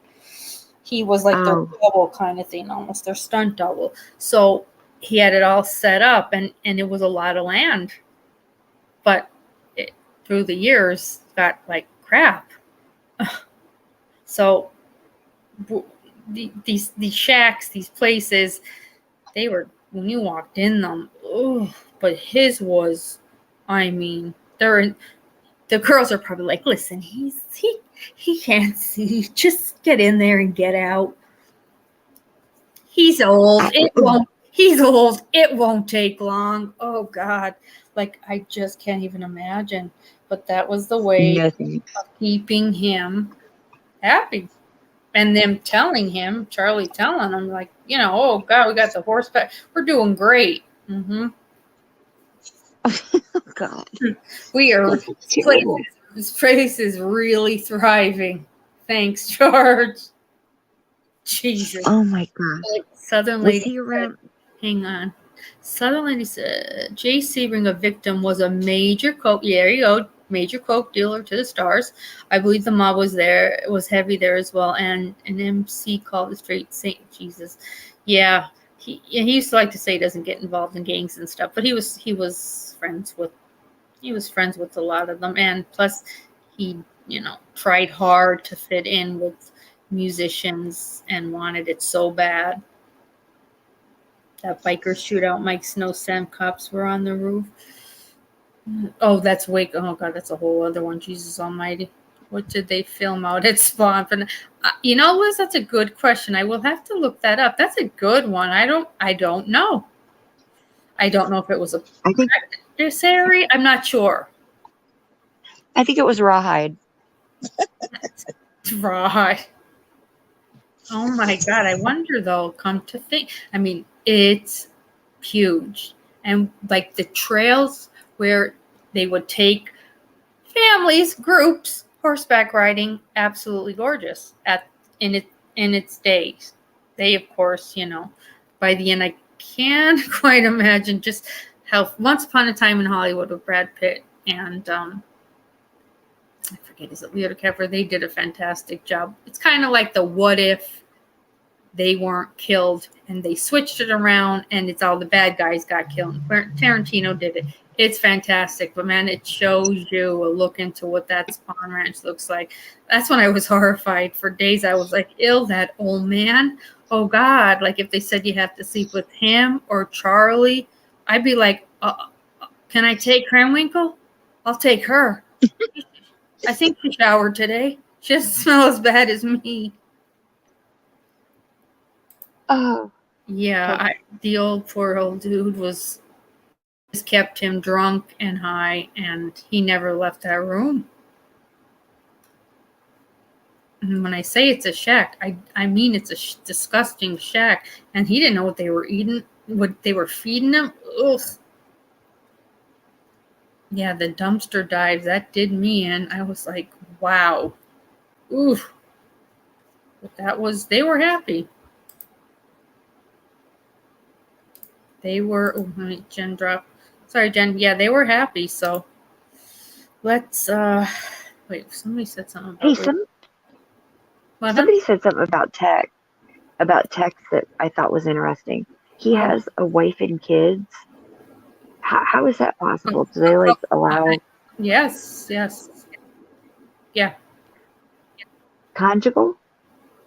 I don't know about California laws on that, but because I did read also what happened to her. It said what happened to her daughter. Like, I'm like, whose daughter? Van Allen's daughter. With who? Let me get to it. Let me pull this out. Hang on. Oh wait, Southern lady. Liz said Katie Corbin wore on one of the stump. Yeah, people must have been impelled to fear. I can't.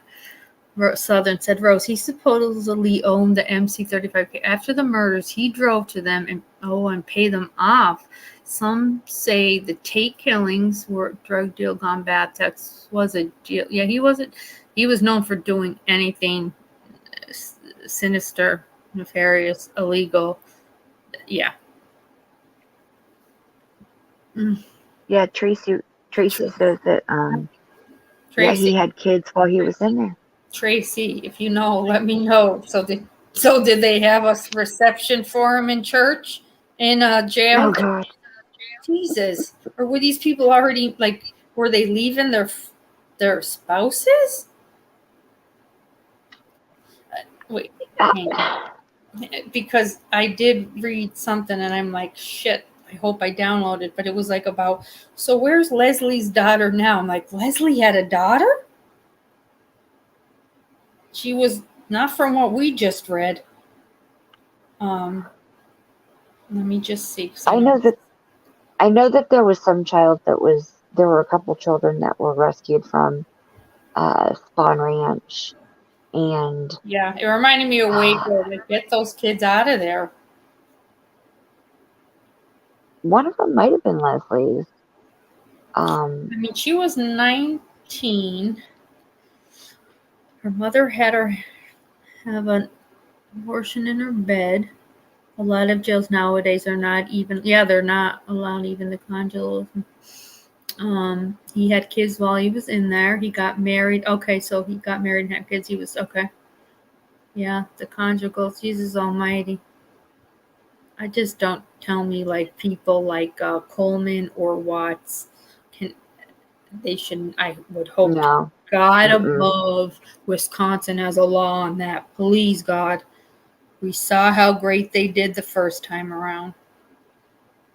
Yeah, it's no. Jesus. Could you even imagine? But they're so Yeah, no. they're so delusional. I mean, it's disgusting. The thought of it is disgusting, but whatever. It's I mean, terrible. what?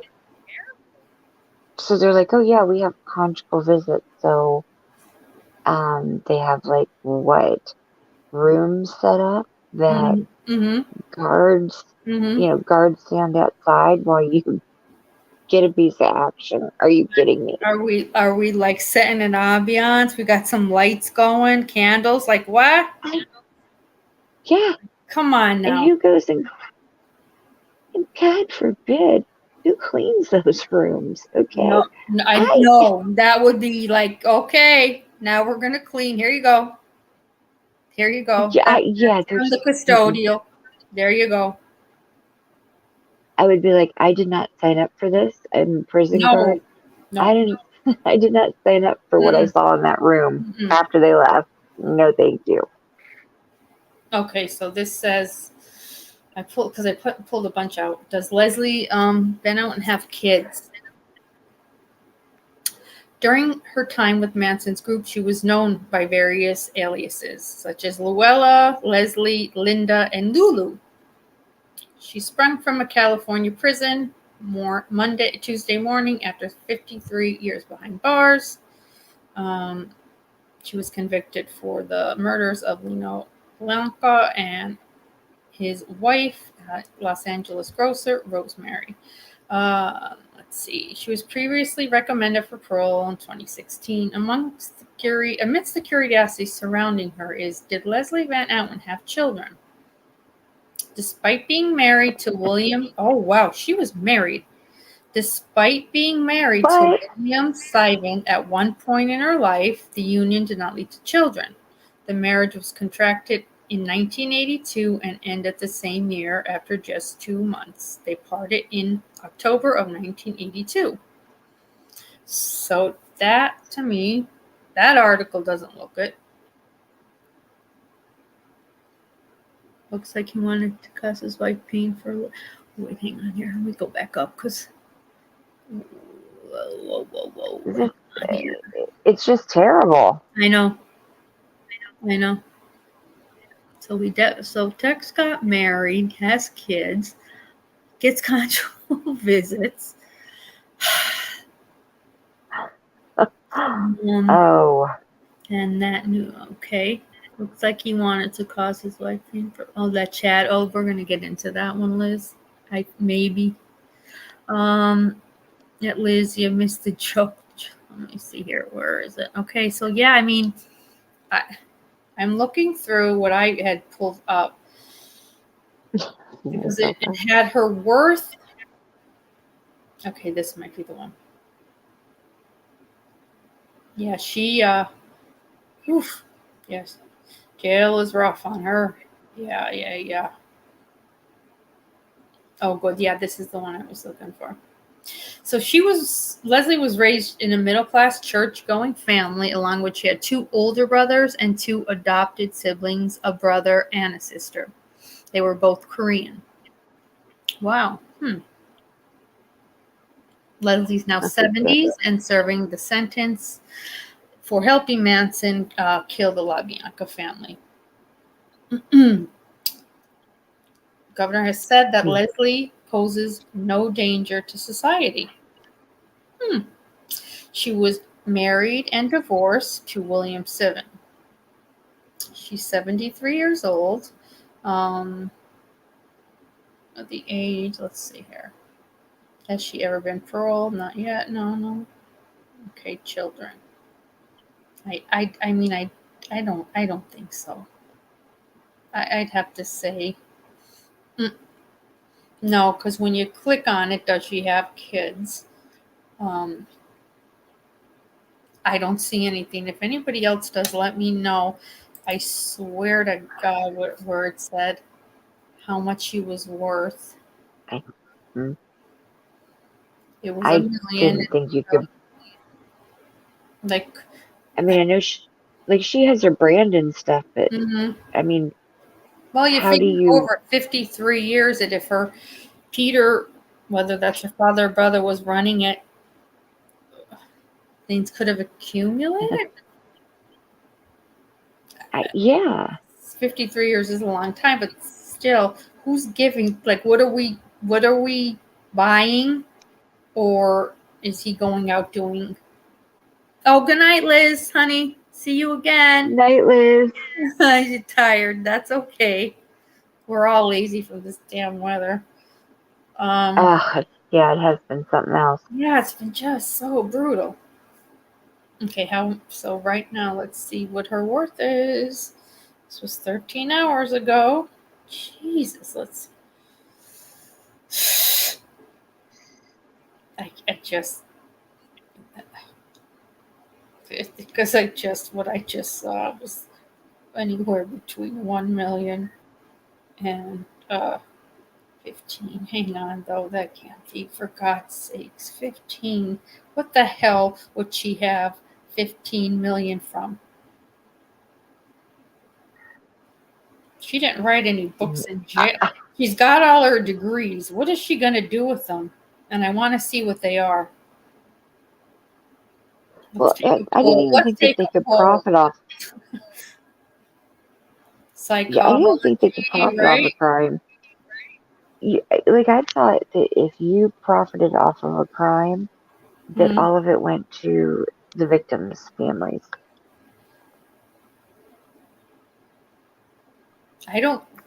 The problem was she didn't have any money at the time. And if she's not profitizing off of saying their names, maybe that's something. Then Here estimated from a range worth anywhere between $1 and $15 million, but it's unclear the exact amount. Has she signed on for book deals or possible movies to reclaim her notoriety? Really? Manson supposedly earned a fortune by selling painting, shirts, photos, interviews, and website operations. So that was how Charlie got his money. Who inherited Charlie's money was his next of kin, Jason Freeman. I'm not sure if that's none of his sons. Yeah. It's so whacked when you think about these kids. I don't think any of them had good home lives. And I think they all had problems. Right. So they were very, easily manipulated. So this is up to date as of May 2023. Net worth, $15 million. Despite spending a significant portion of her life in prison, her worth has accumulated through various means. My God.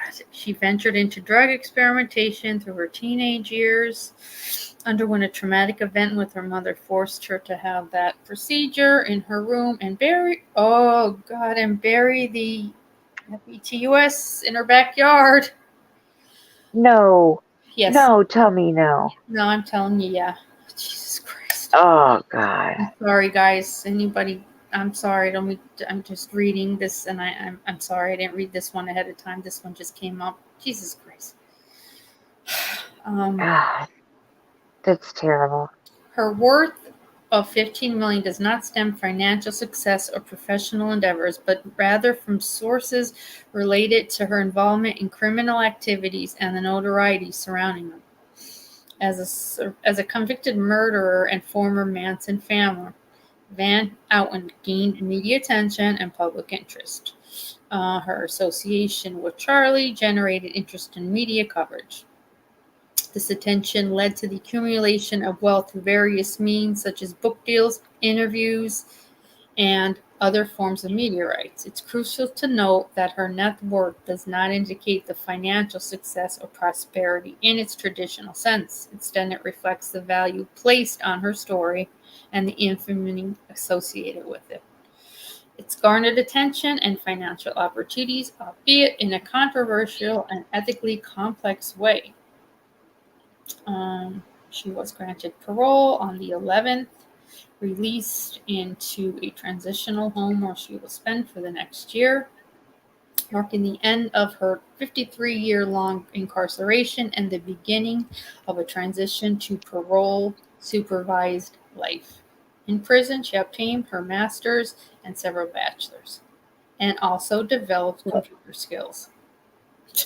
Her attorney expressed she's ready to live. I like that her attorney said she's ready to live a normal life and has support from all her family and friends. Really? Well, I saw the interview with the LaBianca family, and they're horrified. They were crying like babies. And that was upsetting to me to see that, because imagine if it was our family. Like, I'm sorry. You know, the whole argument from her lawyers was, what you are at 19, and through the extensive amount of therapy and rehabilitation this woman has gone through to educate, make herself better, there's no one more deserving of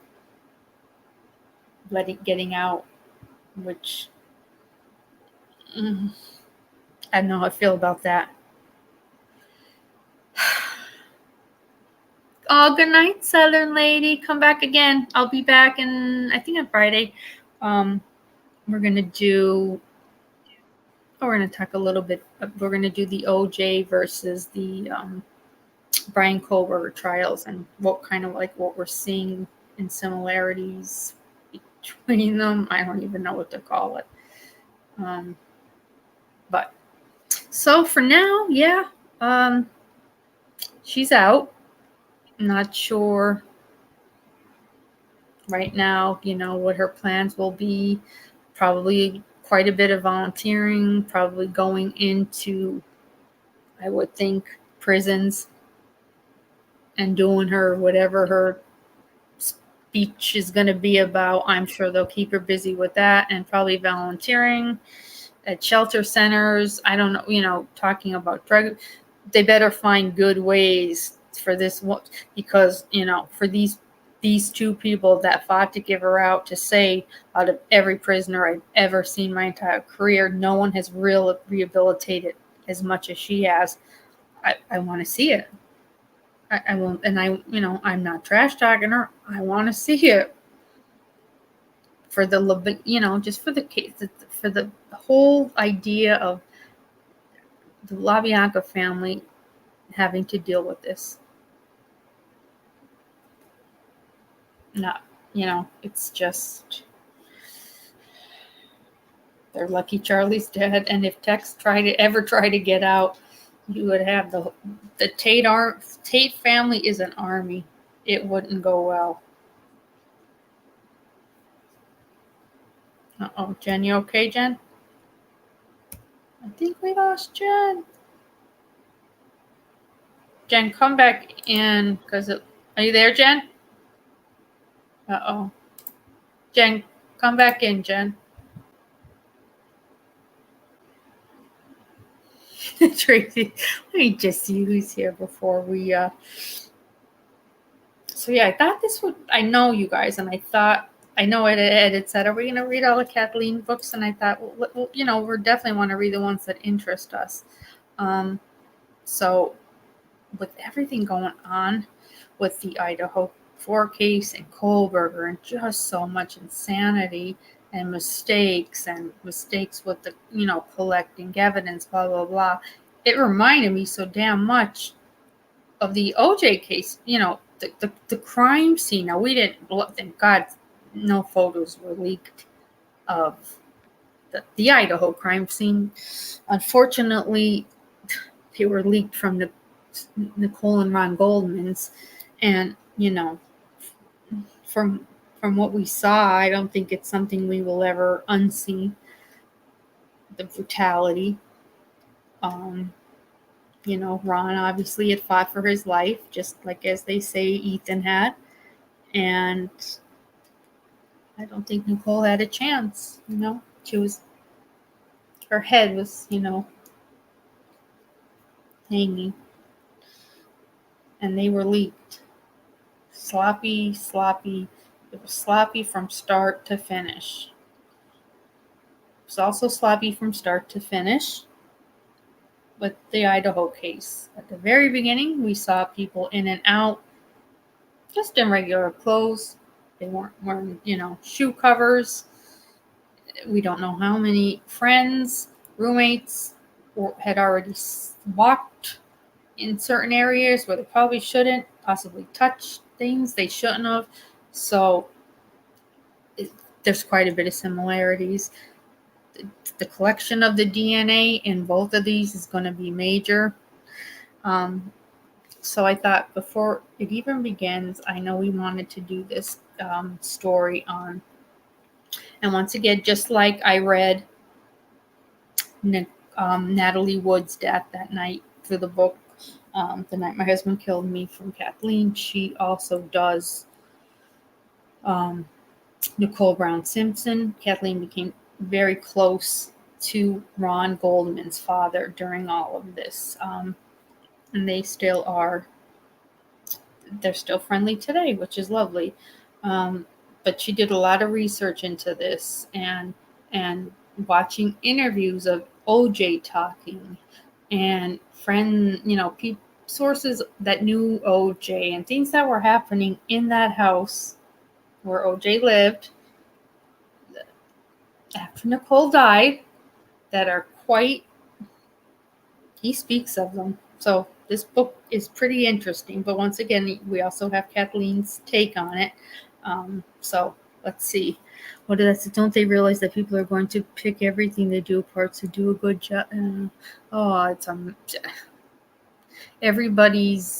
one's communicating. FBI, state police, Moscow is just, I just want to say, what is happening there? Lana from Truth and Transparency.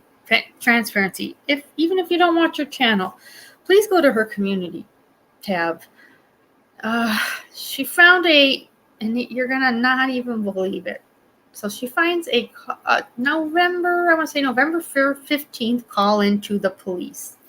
Let me start first by saying maybe a few weeks prior, I had posted in my community tab that a sweet dog named Buddy was skinned and filleted like a fish. He was a family pet. He was beautiful. His people are heartbroken. And I had just posted it like, what is wrong with the world? And then maybe, I don't know, a week or 2 weeks, I forget, later, you have a quadruple homicide using a knife, right? November 15th, there is a call to Moscow police that this father is dropping his son off at the fraternity house, okay? And the cops might sit down for this. The cops might want to check it out. I can't. I have, in fact, I don't want to say a word that's not there because I almost just fell over because she literally just posted it. But what is it? Wow, she's been busy. Very busy. Okay, so this was 11/13/2022 after 4 savage stabbings. We now have on the dumpsters of Sigma Chi. So read ahead. Narrative, and this was the report reported by RP, who I don't know, responsible party, reported that a small brain matter, most likely in an animal, in parentheses, I still can't believe this, is on a dumpster by Sigma Chi where he dropped his son off on Sunday. This report was taken November 15th.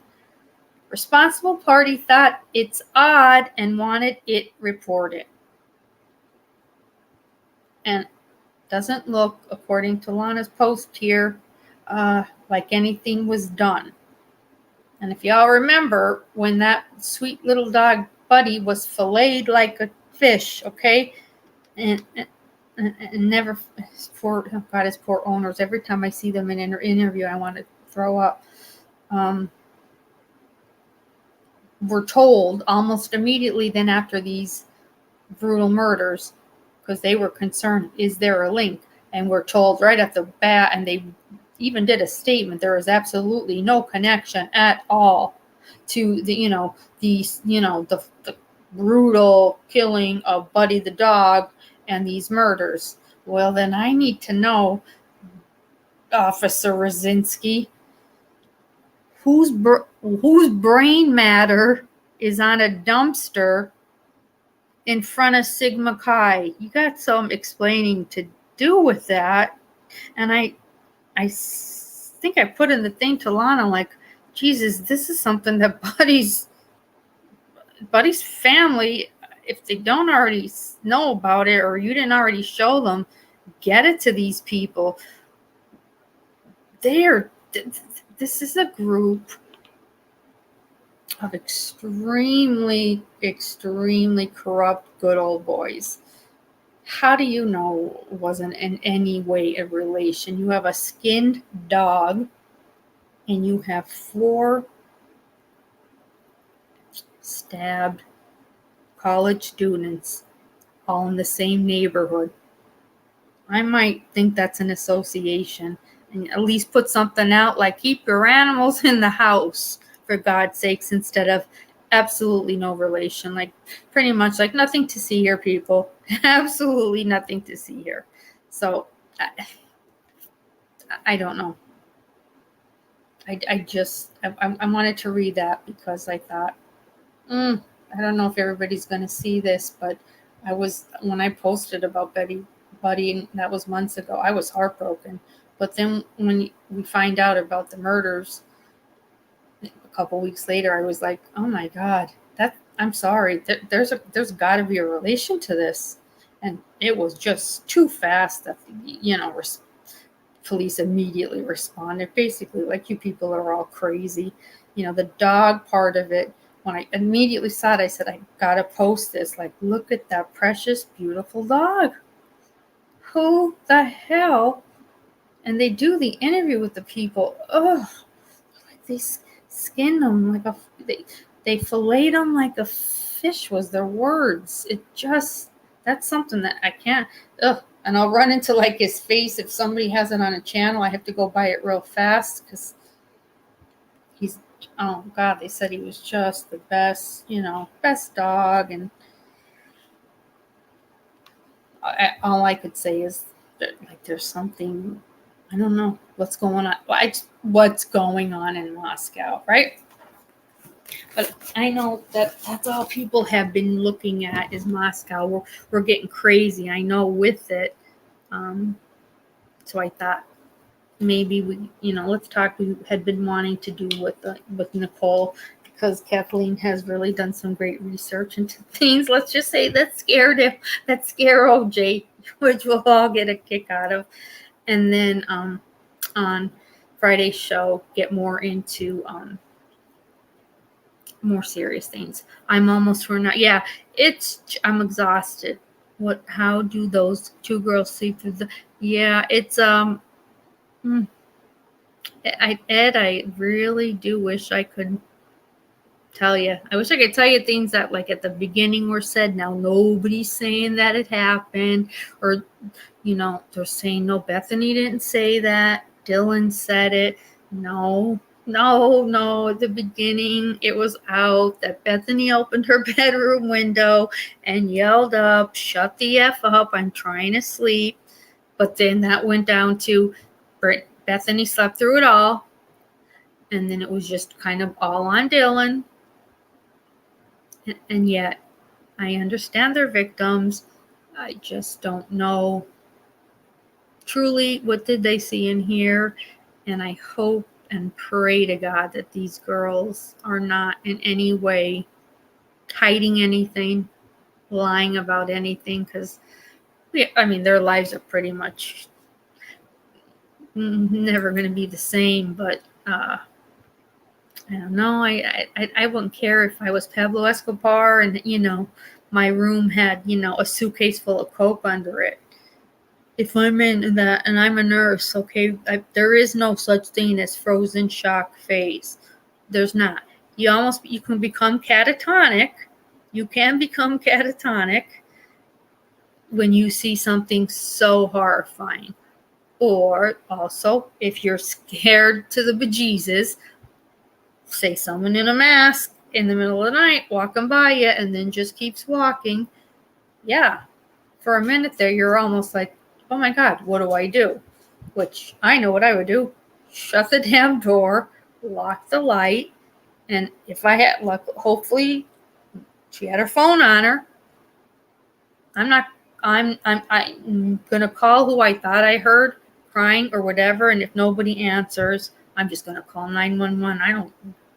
I wouldn't, you know, I was never in a fraternity. I always thought it was obnoxious. I'm not going to be calling people, but yet the 8-hour delay leaves us all wondering. So they're victims. I understand that. I'm sorry for all they're going through. I just hope they're telling us the truth. That's all. That's all. I just hope they're telling us the truth, because we've all been praying for all of them. So that kind of... Let me see here. It's just too much. And oh God, all those cars, like that Linda Lane footage leaked. Come on. Conveniently just leaked, but like, who's putting on, you know, audio? Who's, I don't know, messing around with it? I don't know. All we know is where there's one taper, it's minimal of what we're seeing. There's plenty more right in front of that house, side of that house, that hopefully law enforcement has and will use to prove their case. I don't know. It just put a big question mark on front of, did this, and it's crazy. I hate conspiracy theories. I hate it. I just kind of like to go by the facts, but they're not telling us anything. And if you're just a layman looking at this, you're wondering, was this dude set up? He had a history of drugs. Was this dude in a neighborhood known, and I'm not saying the house, to get drugs? I don't know. But we're all right now, I think everybody's, it's spinning me to, I don't know. I'm leaning towards, like, there's had to be more than one person. I really feel like probably about 3. And, you know, that's like an ambush, almost like an ambush. I mean, and even if, say, that Dylan is so stoned, high, whatever, I'll tell you what, by the time, you know, they called who they called and came up and saw everything, like, then, you know, you're having to explain, then why didn't you call for 8 hours? I would have called, I even would have just called the friends at 4:30 a.m. and said, I hear something, I heard something, I'm you know, I'm skitzing out from drinking or doing whatever, but could somebody please come here? I would still, you know, even if she sat there for 2 hours in complete silence, just wondering, let me hear, is he still out there? You know, and after you hear absolutely nothing and you've called everyone, you know, unless she, like, I don't know, unless she was catatonic and not nonverbal, they're going to ask some hard questions for her, and we'll find out, you know, and until then, it's speculation. And I hate all these videos and you know, the driving by and all the sunroof and all that. Oh God, it's too much. I don't want to get into all that. I thought, nope, we're going to do something else. When it comes time and we know more, we'll go there. But right now, I think it's interesting with the even with the OJ case and the mistakes that are made, and the Mansons. Now with her out, we can get into some cool stuff. Let me just get out. Oh, shoot. Jen, let me text Jen. She's been having the Wi-Fi issues with the rain. And I will start reading. Yeah, Utter, we have to. I know, Ed, that is the problem. And now with Brian filing, he wanted almost like a permanent, like, postponement. I do like this judge who said, we'll give you 30 days, 7 days extension for you to look through everything, but not a permanent until you're ready. So I do like the judge kind of still maintaining the order in the court. And Taylor is a Rottweiler.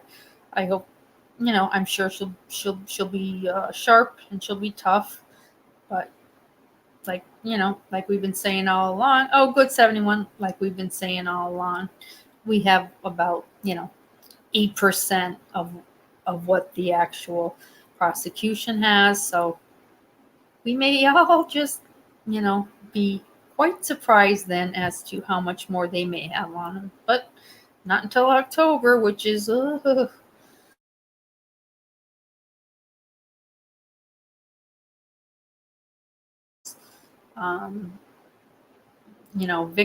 victim pointing.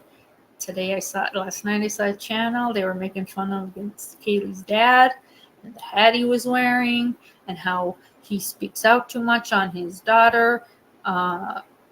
Uncalled for, disgusting. But that's what happens when now, who knows if it'll be October, November, but that you're gonna just get a-holes that are gonna take that route. And also, just blaming the two victims without knowing even everything they said. So I'm trying to just stay out of it and always send in love and so Jesus, strength to all of their families. Jesus, we need it. I'd rather be like, just take me out to a pasture and put me out if that happened to my son. Because when you do hear those parents, close their eyes at night, and that, I think it was Christy Gonzalez says, I close my eyes every night thinking of her, Kaylee, closing her eyes thinking she is safe, and then the pain she went through, and I was like, God above, as a mother and parents, these people are strong. They're a strong group of within their church, a lot of people, they have their faith and they're a close family. It feels horrible for Zaina's mom, dealing with her addiction, but this could be what can maybe turn her around. Ethan's parents they aren't going to the hearing. When she was on the Today Show about 2 weeks ago, they won't be attending the hearing because they said, I was a little taken back. It won't change the outcome. And that's their personal right. I just know if it was my son, I'd be there. But and his parents are really laid back, sweet, wonderful people. They're just trying to get on for the other two siblings and trying to do what's right. I read today, Ed, it's the latest, is that when they sat down this week, they both signed off agreement to have it gone before the new semester starts, and that new semester starts the end of August with the house. So I was very shocked that especially the defense would be okay with it. I understand the college saying it's just a terrible eyesore remembrance of a horrible time. Yeah, it is. And you could put up a bench and you could put up flowers, but people are still going to go by it as this was the place, right? Alex Murdaugh case, they took the people right back to the stables. All those people wanted to look at was where, Paul was shot, the door, the angle, where Maggie was. That's all they needed, and that did them in. this house that is so strange of a layout. I'm still confused with like getting like the maneuvering of the rooms. It's just the oddest, weirdest layout. The acoustics in it at nighttime, if there's true pitch dark, what are you seeing? I'd be as Ann Taylor, like, I'd like a 6-foot man with an athletic build and bushy eyebrows to show these jurors what it looks like if you're standing in Dylan's bedroom, door slightly open. Can you give that much of a description? Also, the whimpering and all of that. I just want to know if you can hear Kaylee upstairs saying there's someone here. How did you not hear Ethan on the same floor you're on screaming for his life? So, I'm shocked that Ann Taylor is okay with it. We all signed. I put it on my community tab. I think there's over 250,000 signatures, but I guess that means nothing. I don't know how. I truly do not know how that is a good idea in their minds, other than the University of Idaho, pretty good. They're in a good way with Moscow police, on-campus police who busted the house balls all the time. It's kind of like, I don't know if they think out of sight, out of mind. But if this jury can't figure out, because they say they can't get there and they can hear acoustics and who may or may not have heard or seen something, this can be tossed right out, or he will either be proven not guilty. Who knows? I just think both sides are not rational with hurry and let's get rid of it. It's not bothering anyone boarded up with a security post there all night and day. I don't know. I have no words for that part of it. I just know as a parent, you can sign a petition till you're blue in the face, but it's just a piece of paper. It's a great intention. Petitions are useless. That's exactly it. They're a great idea. It's coming together of people who want true justice. But yeah, the cops law enforcement the judge doesn't really look at it as anything more than that. What it comes down to just is both sides. Exculpatory evidence, obviously, then it's nothing that was maybe either in the house or where Bethany maybe was positioned that she could say she saw the person and it wasn't Brian. Or the exculpatory evidence is she may have, I don't know, been with Brian or a DoorDash driver or something. That's the only thing I can think of, because Jesus, the parents want it up, but they're not getting their way. And there's become that animosity between the families, well, especially the Gonzalez families and law enforcement. So they're not getting anywhere. They said today that certain parts of the home were actually like excavated out, which is kind of silly. I don't know if that means like a cupboard that may have had some bodily fluids. You know what I mean by that? I don't want to get shut down here now in the middle of our live VLOD. Really, that's not what it would be about.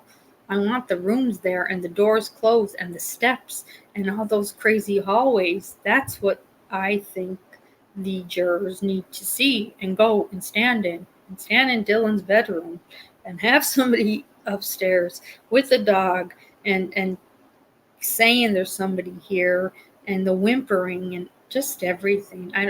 Go to Bethany's room, and what do you hear? Can you hear anything there? And then why was the door opened at 8:30 in the morning? Like, how early did they truly call their frat and sorority higher ups first before law enforcement? Yeah, law enforcement said they read all their phone texts and blah blah blah, and they're clear and everything. I just don't know what the bigger picture is as far as what are we truly covering up. These parents are like going through hell, totally going through hell. And they said, like, you know, all it will take, Steve said, is like one person to say, if only the house was still up, he said, and I will lose my mind. And I believe him. I believe him. People, I understand some people think he's too outspoken or whatever, but you know what? None of us are in his position, and none of us know just how crazy we'd be if I had to, you know, shackle myself to that house. I don't know. They took every whatever else was there too, which I don't know, and brought it to another storage unit where the families, if they want, could pick up what's ever left. So I'm not sure what else was left, but that's it as far as everything in there. What's this, Tracy? The cleaning crew already has, oh yeah, but the sound of the house, you can't understand. You have, you know, clean away, you know. No, of course we don't want people walking through blood and all that, but it can be cleaned away. And you should have, where every person was spotted, there should be that orange paint on the floor of their bodies. Where were they? On the bed. Where were they? Where was the sheet? Because it's not just hanging out. The sheet is literally, like, it makes no sense, placed under the comforter and under Madison. Like as if, what? Did you tuck in Madison and the sheet fell out, you idiot? That makes no sense to me, that part. And to use that term in the PC was, you know, they also noticed a sheet placed under the body of Madison and a comforter. If something's under something, from wherever they were standing, you're not going to see it. So I don't know. I just think it's just too. I think something more is something sinister. I hate conspiracy theories, but this town has made me feel it. Yeah, the how, it is never answered. That makes a difference. Others, why, the how, and that's why. I mean, how jealous could he have possibly been that they were just so pretty? He obviously started, they said, stalking around the house in August. He just got there then. So how do you just find them? How? You just find this one house. You're surrounded by houses of stunning, beautiful girls, but that's the house you're going to focus, and yet you screw it up when you get there that night. You don't, you know, you're turning around. You're going up right up to the third floor. That's a little weird, but was he a peeping Tom? I don't know. It has me all over the place. It truly does. In the Amber Geiger case in Florida, they kept, yes, they should. It should be sealed. I mean, Murdoch, that was 2 years ago. That was literally 2 years ago, right? Still as if, like, you know, the chicken was still there. That rubber chicken was in one of the dog houses, like, and they wanted to look at something, and it answered what they needed to know. So, as his, I don't know if either side is afraid, like, shit, we let them in, it's not going to go in our way. I'm not positive about it, but he was at the Greek too of the whether that I don't know, Ed, because she did put in the motion to compel when she is requesting the training on a few of them, that, and it's right on it. None of the victims were in any way associated with my client in any way. So, and she has his, she's got his phone, right? She's got things we don't have. I'm sure by now she has his car GPS. You see, just because you see, I mean, he's a professor, sister. He's seeing pretty girls all day long. Just going in a restaurant to order. They were friendly girls. I don't. It doesn't to me. He had too much to lose. Like he was gonna be something to do that. Jesus. And if he did, well, then he's a monster that deserves whatever's coming his way.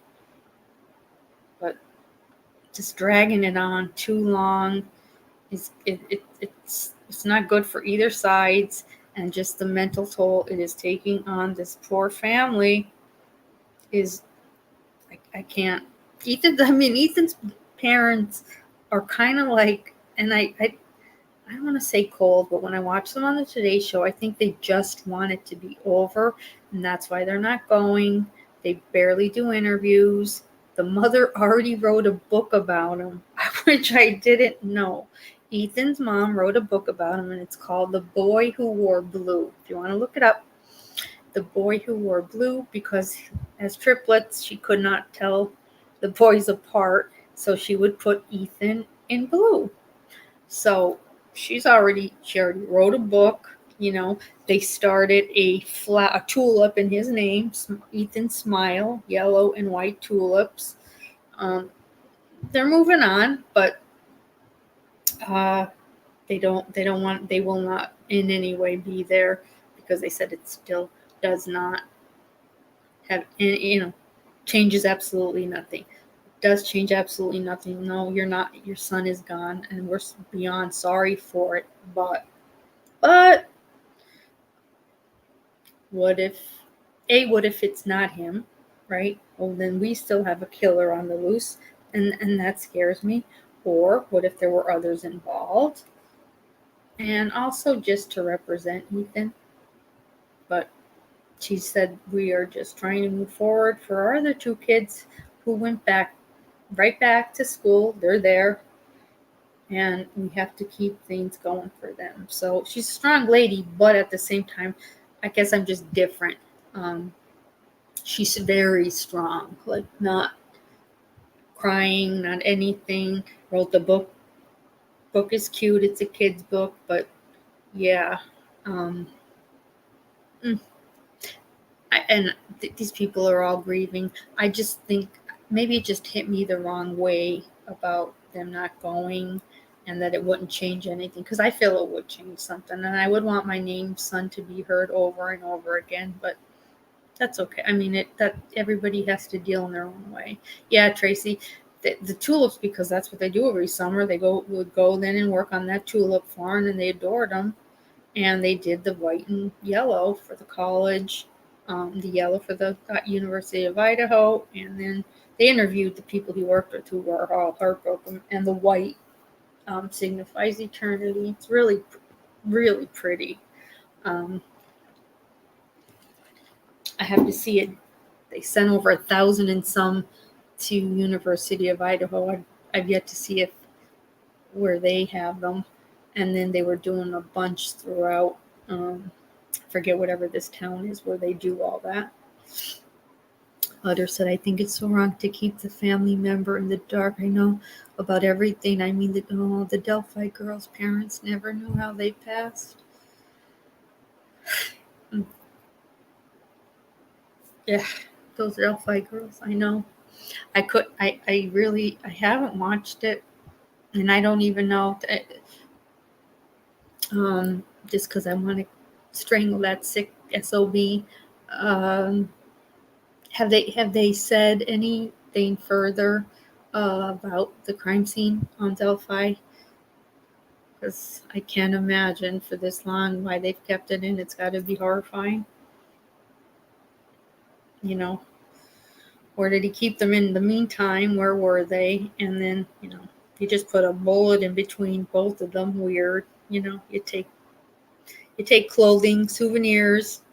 Could throw right up on that. But the torture, I just think that this family is sitting waiting on, if they don't know by now, for the love of God. I don't know if, I'm sure the autopsies, you know, gave them an idea of physically what happened to them, but Jesus, like I think they said that video, that tape recording that she did, where we only heard like little, you know, blips of it, is like maybe a 43-second long, where to the point where they said you can hear him almost cock the gun, which is crazy to me, but that's what they said. So there's a lot of different things coming off that. They're really just too heavy, so that's why I thought we kind of could come here and take a break. But we always do talk about it because these are children that deserve justice. Between my heart is really with Idaho. Oh yeah, the Delphi utter, yeah, they did, and the so did, you know, the Idaho. I believe the Chapins had the first one, I want to say, and then Kaylee and Madison, you know, they were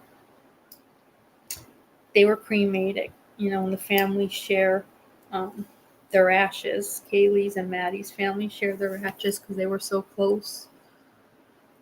I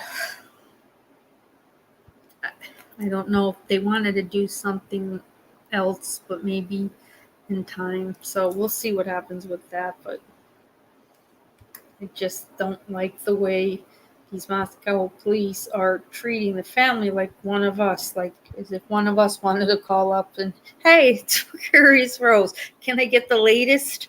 Where are we at? Where are we at with this Culver? You know, that's what they're dealing with. They haven't had a victim's advocate there for them, which is, I thought, almost illegal. It's like a right, but she's, you know, both found never offered one ever.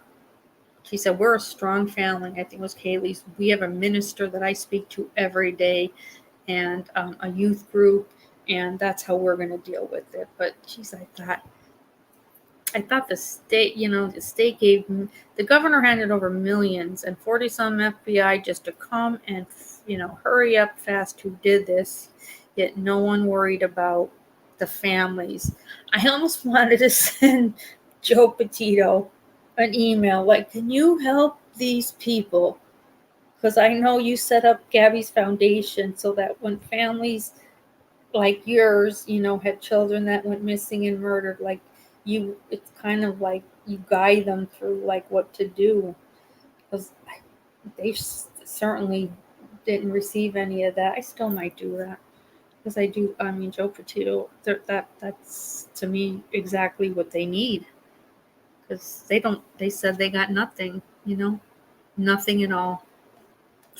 Just basically almost treat it like strangers, but that's because I think these cops had to figure out how the hell are we, I don't know, are we keeping this quiet, covering it up? We can't, it's our college, like we can't let people know about drugs or anything. Too late.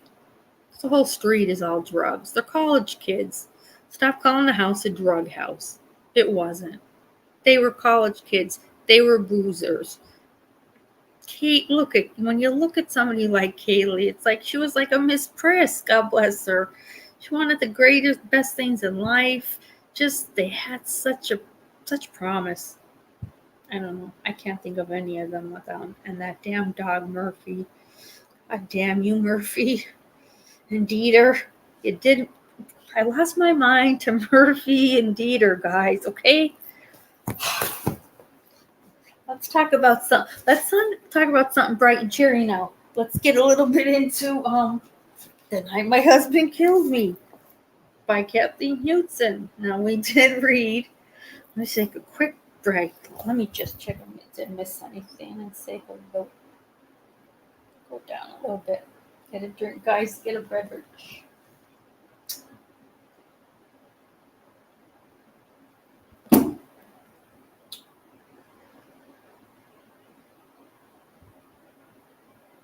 Yeah, that's right, Southern Lady said Manson's grandson was the beneficiary. Yep.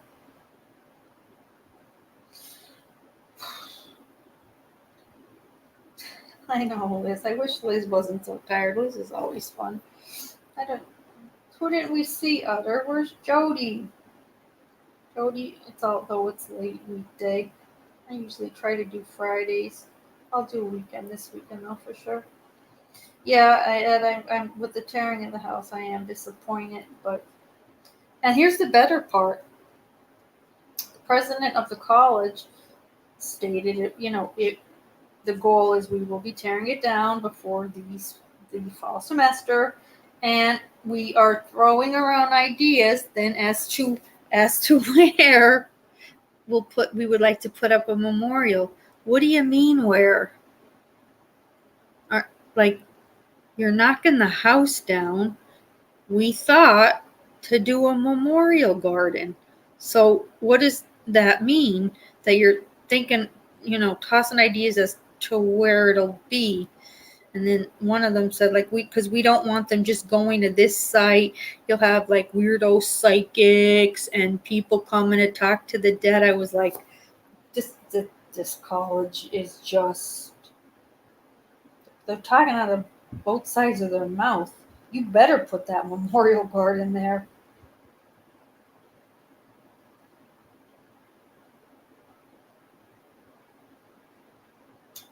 Oh, Ed, this is the, remember when we did From the Night My Husband Killed Me, the Natalie Wood excerpt, the Kathleen's book, and she did all the research for it. Well, she also did the Nicole, of The Ghost of Brentwood, and it's the Nicole Brown Simpson murder. It's talking the same way she does, she through Natalie and through Nicole, and she became very good friends with Ron Goldman's father, especially, who she said's fantastic, to get a lot of information, and went to a lot of sources that OJ had done interviews with, things like that, and things that he was going through. He was even talking about some of them on talk shows, and put this into the book because it's fantastic. Because I could say, if there is an afterlife and our loved ones can come and haunt us, well, they'll read out about it. But OJ was afraid to sleep at night. That's all I'm going to say. That's all I'm going to say. Oh, God. I love it. Wait do you read? This is going to be good with OJ. The thought of him being scared, especially this one part, it's fantastic. And I love, because he was telling his friends, which is fantastic. Like, little boy was shitting his pants. Poor little OJ pooping in his pants. So because she didn't, this book on the Night My Husband Killed Me, she did it on 4 prominent women. I other than Natalie Wood and Nicole, there's 2 others. One is like some type of royalty, maybe, I don't know, and the other one is like a high-profile, I think, surgeon's wife. I don't know either of their names. We can talk about that after, but it's interesting. So, hang on. Don't be freezing on me now. I just see. The Night My Husband Killed Me, and we stopped at, I believe, chapter 10 was the end of. That was the end of the Natalie story. So sad. So chapter 10. Just make sure we're all good. Volume's good. Oh God, I hope Jen Just shoot Jen just to make sure she's okay. She hasn't been feeling great.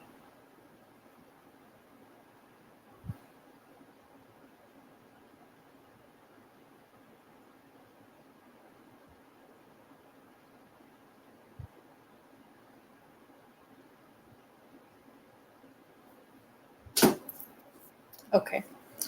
So what time is it too? Because I would like to mark so that this way people that just want to come in to listen where we are at. I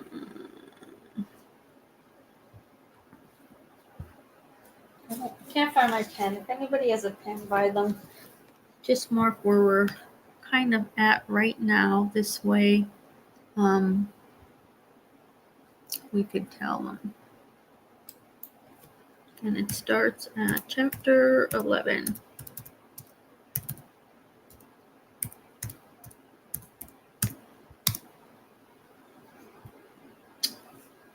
Chapter 11. I should have, but I didn't see this coming. I know that everyone thinks I knew that my husband was going to almost cut off my head and stab me a few dozen more times. But that's ridiculous. I attended all 3 of my husband's trials, and let me tell you, I heard a lot of stuff in the first 2. The criminal trial, where they said he didn't kill me, or poor Ron, groupie assholes, and the civil trial, where they said that he had caused our deaths. Thanks for that much anyway. But what really burned me during both trials is that everyone who testified on my behalf said that I knew my husband was going to kill me and get away with it. Well, I'll tell you, I wasn't Madame Nicole Brentwood psychic while I was alive, and whatever people think about ghosts, we can't see the future. We can see the past pretty damn clear, though.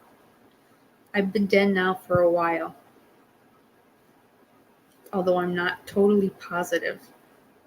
The last time I knew exactly how long I had been like this was when I first got to Las Vegas to attend my husband's last trial and heard the magic words, "We the people find you, OJ, guilty." It was said a little late in the day, but hey, better late than never.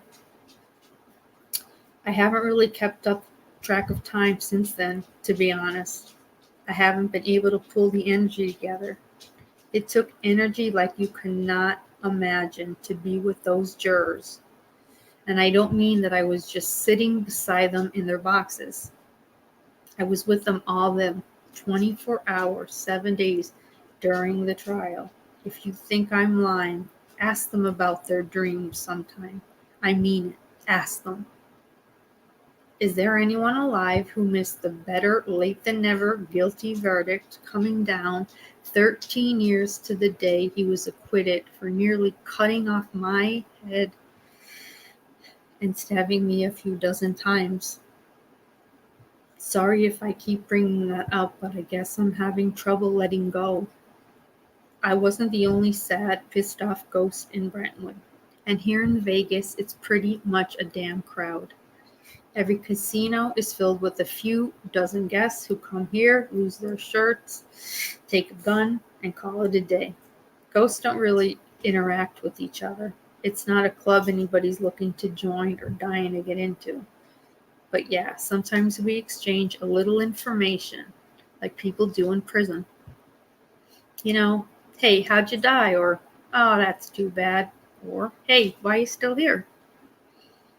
No one asked me how I died, since it turns out my death was almost as well covered on this side as it was in the world of the living. But they all want to know why I'm still here. That's a tough one. I have to remember everything before I can answer, and I have to give it straight so I know what to do. I mean, I had my chances in the early days to cross into the light. People don't know that there isn't a ghost alive who doesn't attend their own funeral. Usually it's full of love and white light, and you hear some really great stuff about yourself. And then boom, there it is. The white light, and you're off to it. Well, I don't know where, because my funeral was totally ruined by my poor body being groped, and I mean groped, by my husband. So instead of peace and forgiveness, I felt rage and a desire to get even with him for my head nearly being cut off my body. My funeral is also the last time I will see my kids, and that hurts bad. I could have gone to see them during the year of my husband's first joke of a trial. They were just up the highway at my parents'. But being dead when you are young and beautiful and have loved life is hard enough without piling unnecessary grief on it. I knew seeing my kids hurt and not being able to touch them would make it almost a grim situation at the least. That's how I became a ghost in the first place instead of becoming a spirit of light. It's because all of the bad feelings I got from seeing him touching my hair and even trying to move the high collar of the ugly dress he buried me in. I mean, what was he doing? Looking to see how the mortician had managed to balance my head on my body? It made me crazy, and I kept trying to get at him and touch him and let him know I was right there. And I don't know, pretty soon the light faded, and all the people who I loved, who had said all the kind things about me, were gone. And I was just standing there alone beside my coffin, in the dark. Time passed. I have no clue how long. Pretty soon I got awfully sick of being in the mortuary and attending other people's funerals. Like I said, ghosts always attend their own funerals, and in 90% of the cases, I would rather watch a light appear for them, and off they go. Sometimes they saw me too, and a few even held out their hands, offering to share their doorways. But I always turned away. I hated the funeral parlor, and the light bothered me, even though it was nice. As I was saying, in 90% of cases, a light would appear, and the recently departed would head over. But it was the other 10% that interested me. Sometimes no light appeared, and after a while, you can tell by the mourners, or lack of mourners, that no one was sitting there thinking what a great guy or gal the newly dead was. And if there were no good words or thoughts, there was no light. Those ghosts gave me the creeps, and I made it a point never to make eye contact with them if I could avoid it. Then there were the others. These ghosts looked like nice people, and I saw the light come up for each of them, and they could have gone too, but same as me, they pulled back for their own reasons. Usually when I watched them, they'd follow someone they were obviously close to right out the door, and that would be it. But a few of them hung around for a while at the parlor. Some would talk to me, but most were quiet, seamlessly lost in their own grief and confusion. I never saw an old person or child stay around. Maybe they were smarter than I was. I don't know. I did eventually learn from some of the others that I could leave any time I wanted. Unless I wanted to cross water. They said none of us could cross water. I didn't care about crossing water. Why would I want to? But all that comes later. I know now I stand in the viewing rooms for so long because I didn't know where I wanted to go. I missed my kids like crazy, and I could have gone home to Rockingham. But he was there, and at that time I thought I'd never wanted to see him again. And the thought of seeing my kids living with my killer was sickening. I missed my parents and I missed my sisters a lot, but I didn't feel drawn to them. I thought a lot about going back to my condo on Bundy. I loved that place, and after all, it's where all my blood was spilled. We did have a strong connection to our murder sites, so it was looking like Bundy for sure, and that is where I would eventually. Before I made it to Bundy, a big funeral took place, and for some reason that day I listened. They weren't talking about the dearly departed. They were talking about me. I found out that day, amongst other news, that I had been dead almost a year, and that my kids were living with my parents, and that my husband's murder trial was starting the next day in an LA courtroom. I was completely awakened by this news, and I knew exactly where I wanted to go. My immediate problem was that I had no idea where the courthouse was, and I couldn't visualize it. I was panicking a little, and the funniest thing happened. When I got upset like that, I noticed some of the people around me started rubbing their arms and looking around. I liked it. I didn't mean I liked being a ghost. I hated it. But I liked that it looked like I was still around in some way. That was the day I took a chance. Not on moving through time and space with my thoughts, but by getting inside a car for the first time since the day I died. The reason all of the mourners at this funeral were talking about me was because one of them was apparently a guard named Chip who worked at the downtown courthouse. His job gave Chip a kind of celebrity status with the people there, and it occurred to me that he would have to go to work that next morning, so maybe I could try to follow him and catch a ride. I knew that where I belonged was right there at that trial. I found out a couple things when I ran out of the mortuary after Chip. I found out that ghosts can follow anyone they want, but if ghosts can walk through doors, I wasn't one of them. I ended up on the roof of his car, speeding down 405 out of Laguna towards LA as my attempt to miss myself through his closed passenger door hadn't worked out well.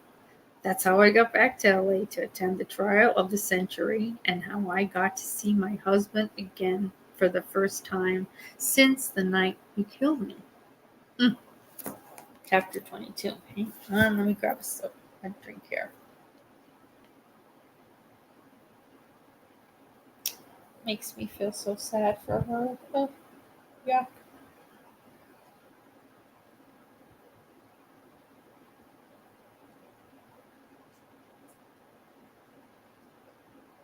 Okay, let's just see. Let me check out my chat just to make sure. Kevin, what are you doing, Kevin? Okay, you ever see the ghost riding? Of course, I hope not. Yeah, I'll be scared if I ever see a ghost. But this does get good with her research. Okay, chapter 12, the trial. Sorry. I'm not sure what I can say about it that hasn't already been said. I mean, sure, there are a few things I guess people will never know. It's true that I told a few people that I thought he was going to kill me and get away with it. And I think half those jurors bought that story, and maybe millions of others. Okay, yeah, I said it, and I wrote it out in my will, and I kept some pictures of the worst beatings he had ever given me in a safe deposit box. I did those things, and no, I never believed for 1 minute that my head would get nearly cut off, or my breasts, or that I would be slaughtered, and that I would be the unknowing cause of the equally bad death of a sweet young man. I don't get why no one has ever just sat down for a second and thought about what's totally obvious. I loved my kids and my family. I loved my life. If I had thought my husband was going to kill me, would I have lived in a place with a broken gate? Would I have opened the door and walked outside to argue with him or told Ron to stop by? God, if people believe that I knew my husband could turn into a homicidal maniac, it makes it look like I purposely put myself in harm's way, and worse, that I put Ron there. And that's just not true. My husband had scared me, and he had hurt me more times than I could count. And I guess there were times when he was hurting me and screaming at me that I did believe he might kill me.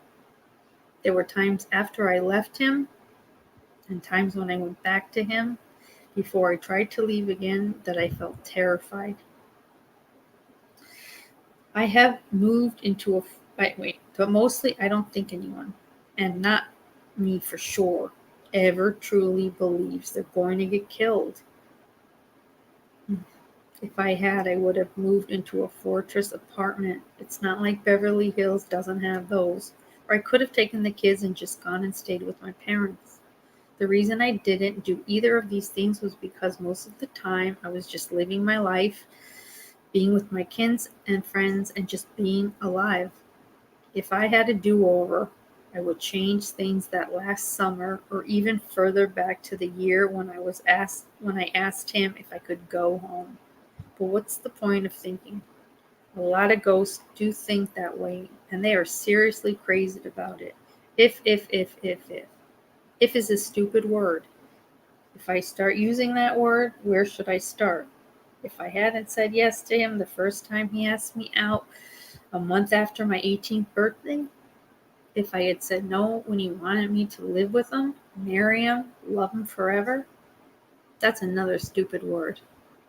People use it a lot when they are alive. I know I did. Now I'm beginning to understand exactly what forever means. If I could live again, I'd never use those words.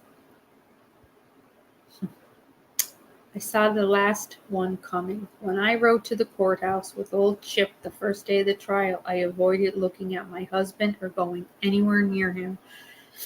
I was afraid of what I might feel if I went too close or saw him. I studied the people in the courtroom, and right away I could see that those jurors were never going to find my husband guilty. They were almost all black, and I could see that I could see that was what the trial for my murder was going to be about. I knew it from day one. Am I being racist? I hope if anyone thinks that, they're kidding. I spent my whole adult life loving one man, a black man. My kids are black.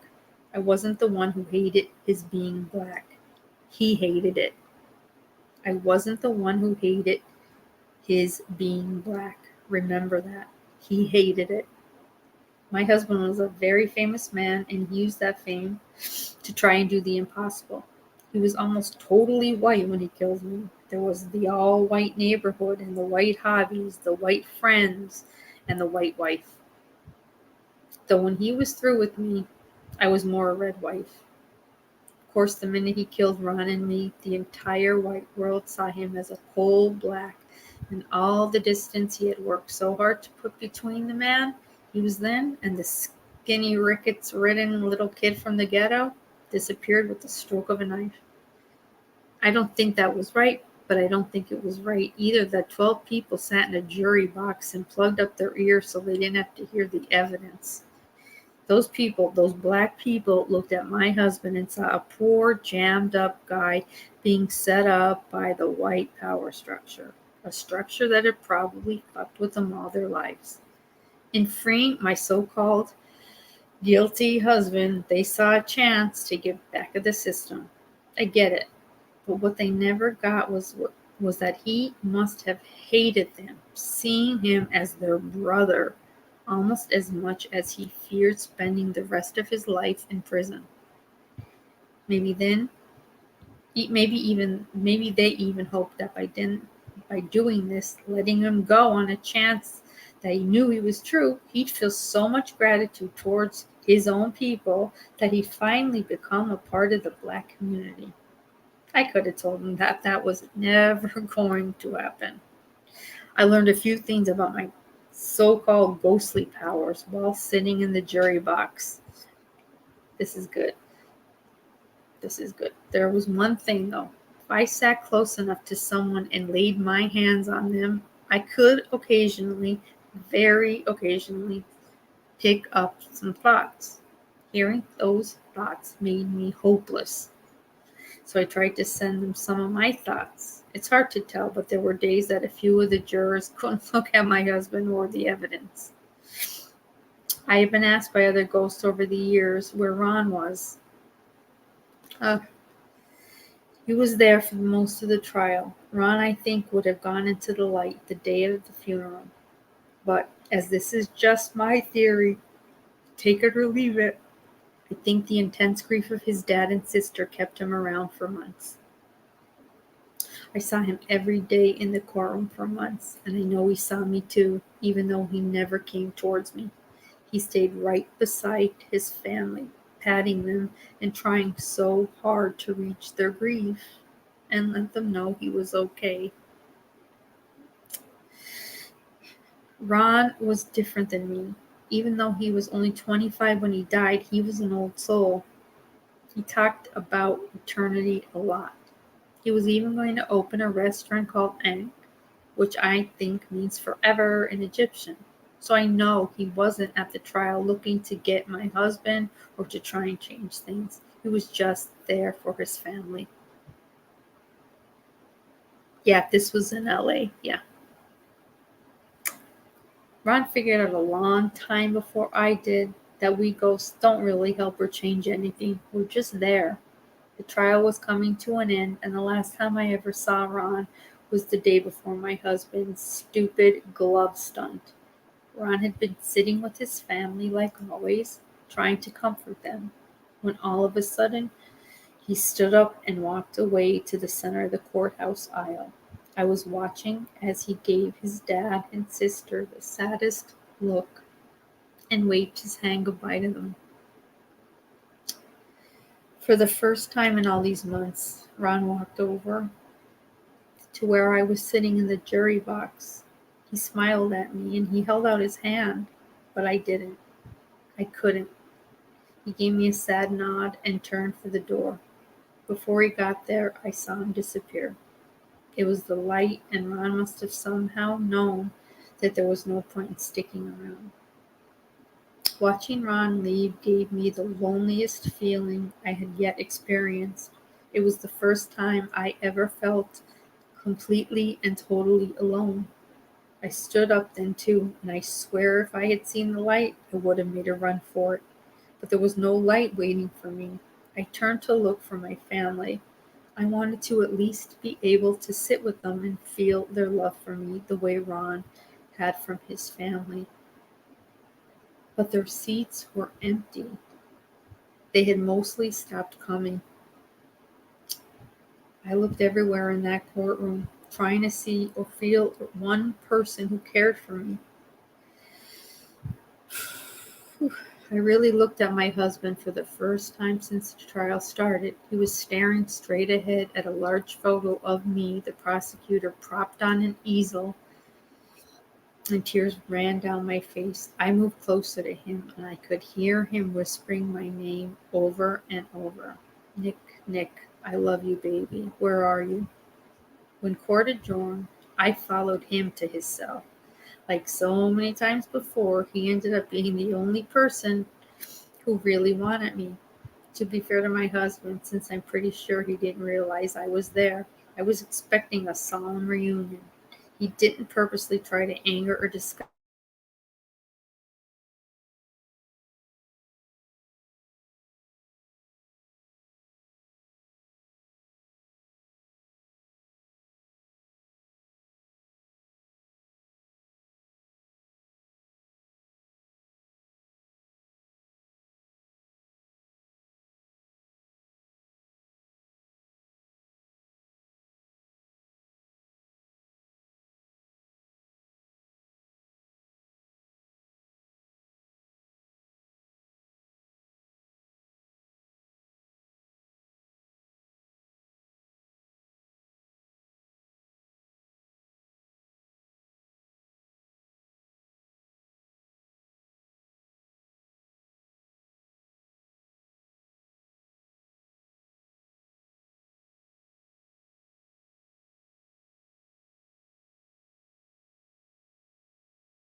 Okay, I'm sorry, guys. StreamYard dropped. Just let me know that you can hear me. Check chat too.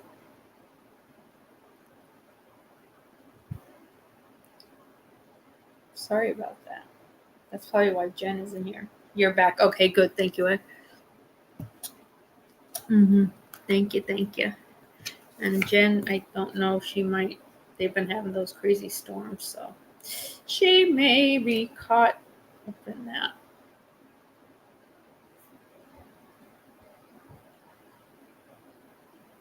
I did text her.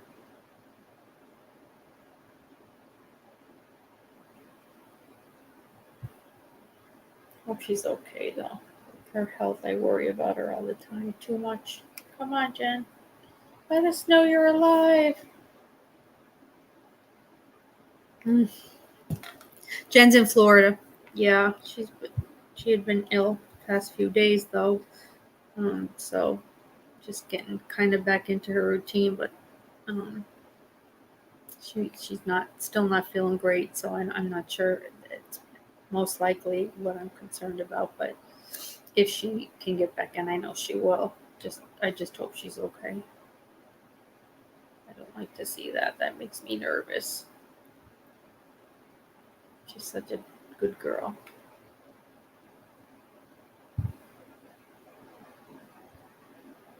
I'll just give her the link back, and maybe she'll get back on. Maybe not. You guys doing okay? If it gets too gory, please let me know. Because I don't want it. I know. I just remember the damn crime scene pictures from, oh God, from that case that leaked. So it is rough. Jennifer, I'll tell her that. Kevin, she said I'm okay. No wait. Okay, are you okay? Yeah. Let me see. Are you okay? Kevin said you can't be sick.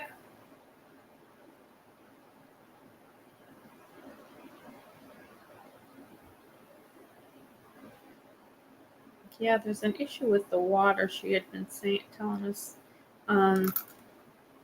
The Gulf water causing some bacterial issues, and of course, poor Jen. You know her luck. She got it, so she had been off, taking care of that for the past few days, and just getting back home. So I hope she's okay. I told her you said she can't be sick. We'll see. I don't know. I'm worried. I don't like when people just drop off like that. It makes me nervous. Come on, Ted. Tell us you're alive, please.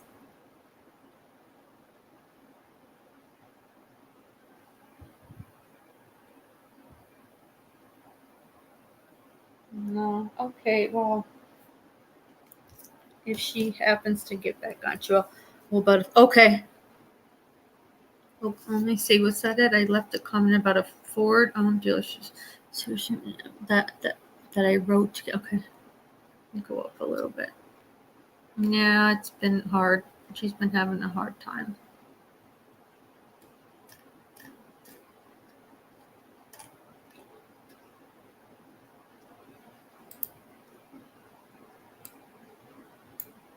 What I'm going to do in the chat right now, I'm going to put up StreamYard link.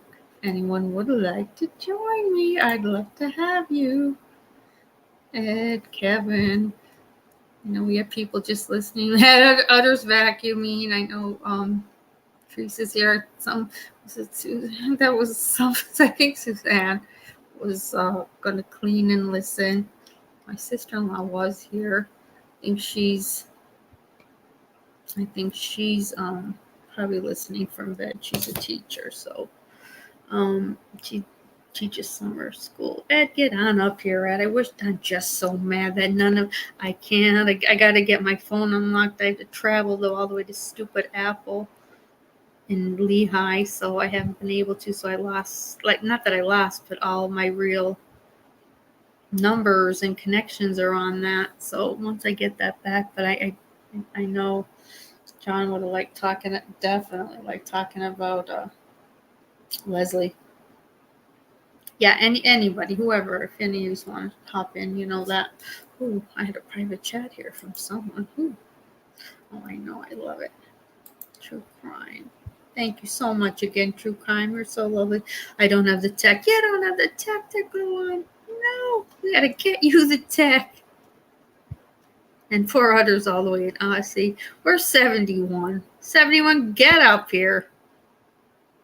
I love 71. Cowboy. I love Lala's name. Lala. Who's really ducking? It's effing. That's right. I don't know you two. Why did somebody else is like, why is my name changed? And I can't remember who. And I'm like, you got to go into then your Google account and change it and see if it works. It's the weirdest thing. But Evan, you're not the only one. I can't remember. Oh, it was my sister-in-law. She's Erin. She's like, did you why my account says Sadie Says? I'm like, who's Sadie Says? She's like, well, I don't know, but they changed my name. And I'm like, well, change it back. She said, who could do that? I said, I'm not really sure. I mean, your YouTube is your YouTube. Yes, it's all part of, a Google conglomerate, but I've never ever heard of anyone like having their name changed by Google. So she was like all freaked out. She's like, oh my God, could I have done something wrong? I'm like, Erin, you belong to like 3 channels. No. So I don't know if YouTube is just being weird or I don't know. So with StreamYard's being real weird. Your granddaughter's, that's, hi, my sister-in-law, I'm here. Say hey, Sadie Says. I can't. I don't know what the hell is happening. It didn't put out my note. I had my notification out earlier and then it was gone. Jen, in fact, Jen is in Bradenton. Bradenton. She's down south. I'm northeast. Kevin's northeast. Ed's up in Canada. Others in freaking Aussie, where I want to be. Erin, Sadie Says is with me. Let me make sure. I'm looking on the wrong one. Oh, damn, I hate this stupid. Erin, hello. Oh, Erin, they're saying hi to you. Oh, my love.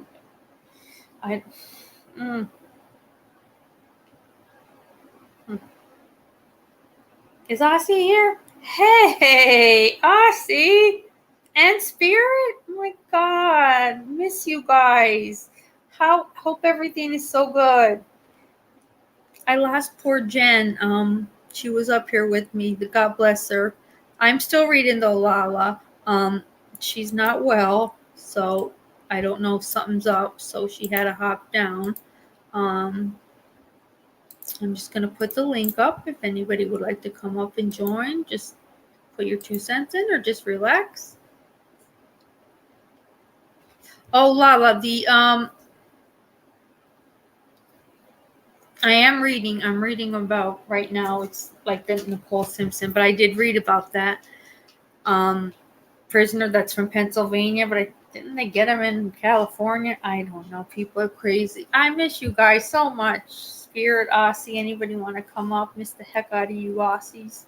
I heard it's freezing there now. Well, we're all sweating like really, really chubby, 3rd graders on the bus on the way home. Yeah, there's a manhunt. I know. I'm reading still though now with the Nicole Brown. It does get very good. We're going to get up to the part where these are things that actually happened in OJ's home when he went back to it with his girlfriend after the trial. And y'all are going to get a kick out of it. So link is there if anyone wants to help up. Anybody. I just love it. Yeah, she did a great job really looking into this whole thing. Like I said, becoming to this day, still in touch with the Coleman, especially Ron's dad, who she said is just unbelievable. Just such a wonderful man. It's freezing. Yeah. Oh, Ossie. I know. Yuck. It's freezing. Well. Oh, baby watch. That's the best watch. Spirits. What are you saying, Kevin? It was Bobby Brown. That was Bobby Brown, everyone. Where? Bobby Brown is alive. And he didn't escape from jail for a second time. Who escaped, though? Unless I'm thinking of a different one. Somebody from Pennsylvania escaped, and he was on the loose here in PA. I was very nervous. Better to be cold than that means fun. I know, Edward, Spirit, I don't know. I just hate the winter so much because it's so gray here. Like we go from beautiful spring, summer, fall into gray. I'm going to go to us. Ed said he's going to pick me up. We're heading out. Get the best everything.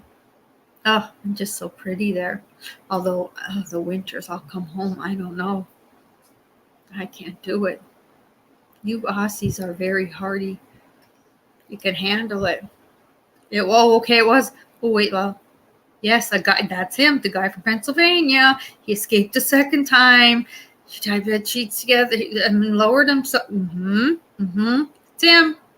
That's him. Where's he going to go? Where's he trying to get home? Oh, God. I probably graduated with him. Yeah, Rosen is. Yeah, Ed. No, Kevin, I swear to God, you're so right. We don't get a spring. It goes June, hot. If we're lucky, to maybe October. And then once the leaves are gone, it's just ugly. Aussie, the fantastic and fabulous boots and coats and sweat. I mean, it's fantastic fashion-wise. That's it. Lala, that kind of scares me though. Oof. So he's on the run again.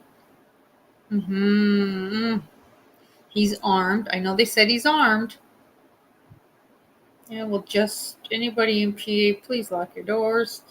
I mean, anywhere, maybe at this point, anywhere. Just lock your damn doors. I'm always locking my doors. Yeah, I thought that's what it was. Lala, you're not near me on the East Coast, are you, by any chance? I'm trying to think.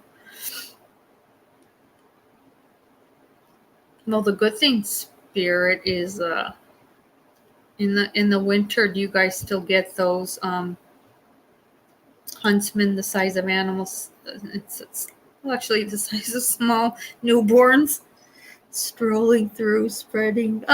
Just Tiff, you're always spreading the love. Love seeing you. We're reading about the night my husband killed me. Kathleen Hewtson, who wrote Blood and Marriage and the Murdoch murder books. That's been on the show a few times. She did some great research into this. And this is Nicole Brown Simpson's story, which is fantastic. We get them suckers out here. Oh, you're in Connecticut. Okay, well, yeah, we're kind of around the same. We got the same weather going on and seasons and all that fun stuff. Although Connecticut is so pretty. Thumbs down fart noise. Oh my God, Kevin, I can't take you. I can't. You're lucky I love you. All right, one last check on the my phone just to make sure because I hate StreamYard chat. And then let's get back because Nicole Simpson, and it is true because OJ went on talk shows talking about it.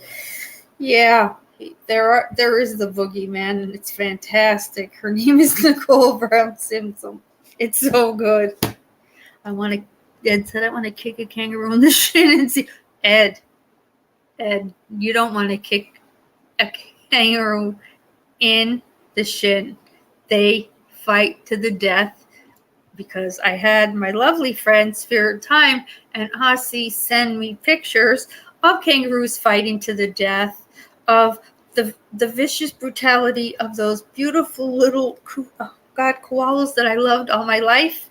I put it into that. When you see those little suckers, but they're still cute. They're cute like when they were on fire and they were holding hands with people giving them water, but that's not the norm. They will kill you, and they scare the hell out of me and Molson one night with a freaking huntsman alone. The spider was as big as Ossie's foot, and well, her knight in shining armor, her hubby Spirit, just picked up a flip-flop and shooed it away. By now, Shander family, including my dad, no walker needed. He would have ran out of here like his ass was on fire, and we would never come back to this house. I'm just saying. Yeah, those kangaroos fighting are vicious. Vicious. And all the chlamydia-stricken koalas. And no, just so you know, because for years I thought it was because they were sexually promiscuous, so I didn't judge them. It's really a disease they catch from the shimming up and down those eucalyptus trees. So if you ever out in the community and somebody wants to start trash talking and calling koalas loose or hoes or little tramps, you let them know they are not promiscuous, and it's due to the eucalyptus trees. That's all I'm going to say. Drop bear Spirit, stop it. Oh my God, Utter, come on now. You pull them out the side, but they sure do that. They run quickly because in their mind, they're like, I'm going to get you. I'm going to hide somewhere else and I'm going to get you, Utter. One eye open. When I go to Australia, one eye open and like a human condom. I'll be sleeping in the good old human condom. Ossie's grandmother won't use her toilet. Ossie, I think your grandmother is brilliant, okay? I think she may be a genius. I don't know. I'd be like, I'm out back real quick. Just go for a real quick walk somewhere on a pavement, and I'll be right back. Nope, I can't do it. Anything hairy, fast like that, the legs moving around. I have an ugly spider that I put a cup on it because for an hour I couldn't leave last week the house because I had to maintain constant eye contact in case he moved. And he moved real fast down my ceiling, and then he's on my carpet. I'm like, for a minute I lost him, then I found him and I put a cup over him. And for a good hour I decided what I was going to do with him. I'm not going to say what I did with him. This is what I did with him. I sprayed a little bit of hairspray on him just so that he couldn't move, and then I let him go to the wild. I went back the next day. He wasn't there, so that cheap ass hairspray did its job for the moment. It obviously wasn't like a high volume freeze hold, and he's fine. But if I ever find him again, he's not going to be so lucky. None of us are ever going to use our own public bathrooms again, Lala. Oh, you're in the suburbs, Utter, and you don't see many snakes. Well, thank God. I mean, I'm on my porch and I see a bat, and it's like, I remember my son was a baby, and we're sitting out there, and it comes sweeping by, and it swoops under our porch, a bat. For a second, I forgot I had a baby, and I ran in the house. And then I was like, oh my God, oh my God, that kid, I named him Nico. He's in his little chair. I had to run out and get him. Or he may have ended up Batman. Yeah, it was almost like every man for himself because my dad and somebody was visiting, but then I was like, shit, I knew I had that kid I wanted the other things that go along with it, but goddamn it, now I gotta go rescue him. Yeah. They didn't want him, though. He probably wasn't meaty enough. I don't know. And he was quiet. He didn't make a noise. But, yeah, I was like, oh, my God. Oh, the perils of being a heroic mother, going back onto the porch and getting your son that you have out there with you. But so what? Judge. I got him. He's thriving. He's brilliant. And so what if he hates bats a little? That's how I taught him right.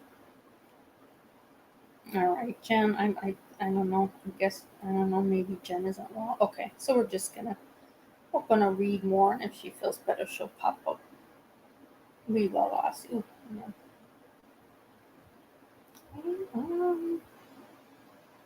And I don't like where they move these messages. It's like top messages, all messages. No, I want all messages.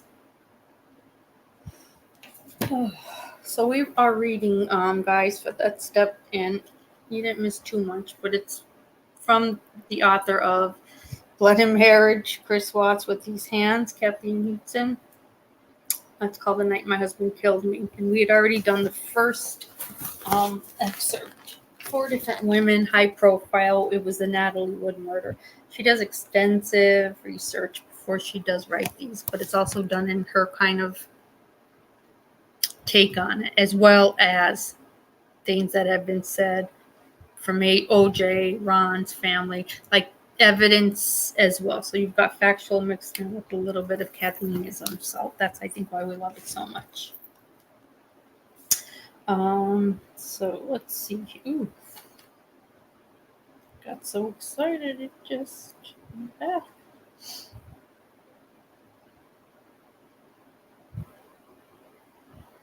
Okay. Let's see here. So we're at the trial. She's going there.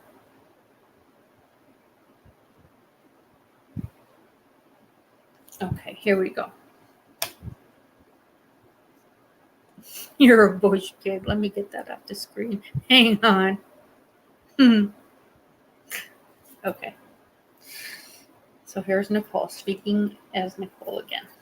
Just because we have to remember how Kathleen kind of writes a little bit of in her unique way.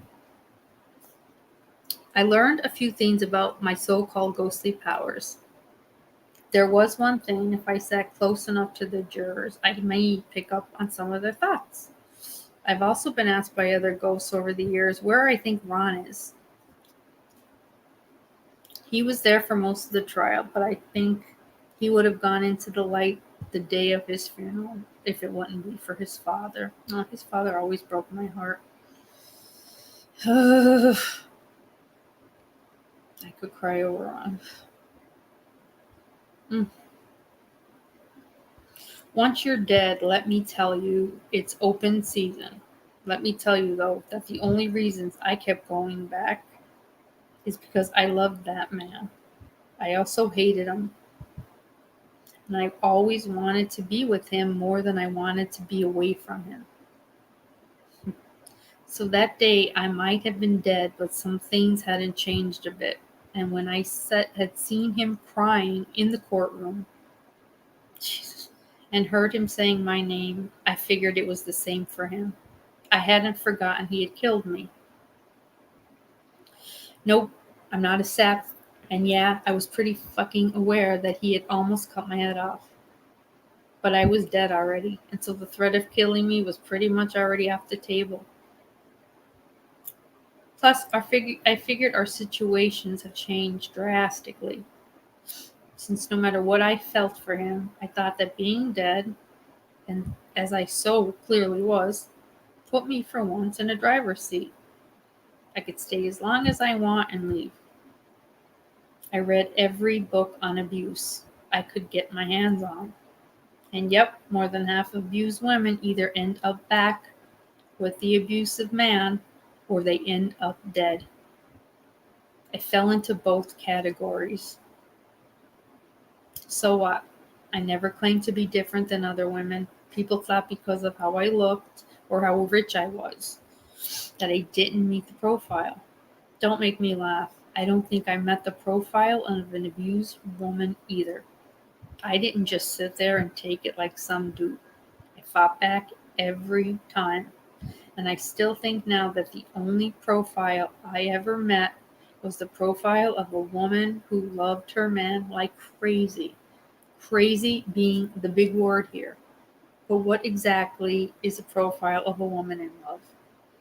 Millions of women are in love. But God help you if he hits you.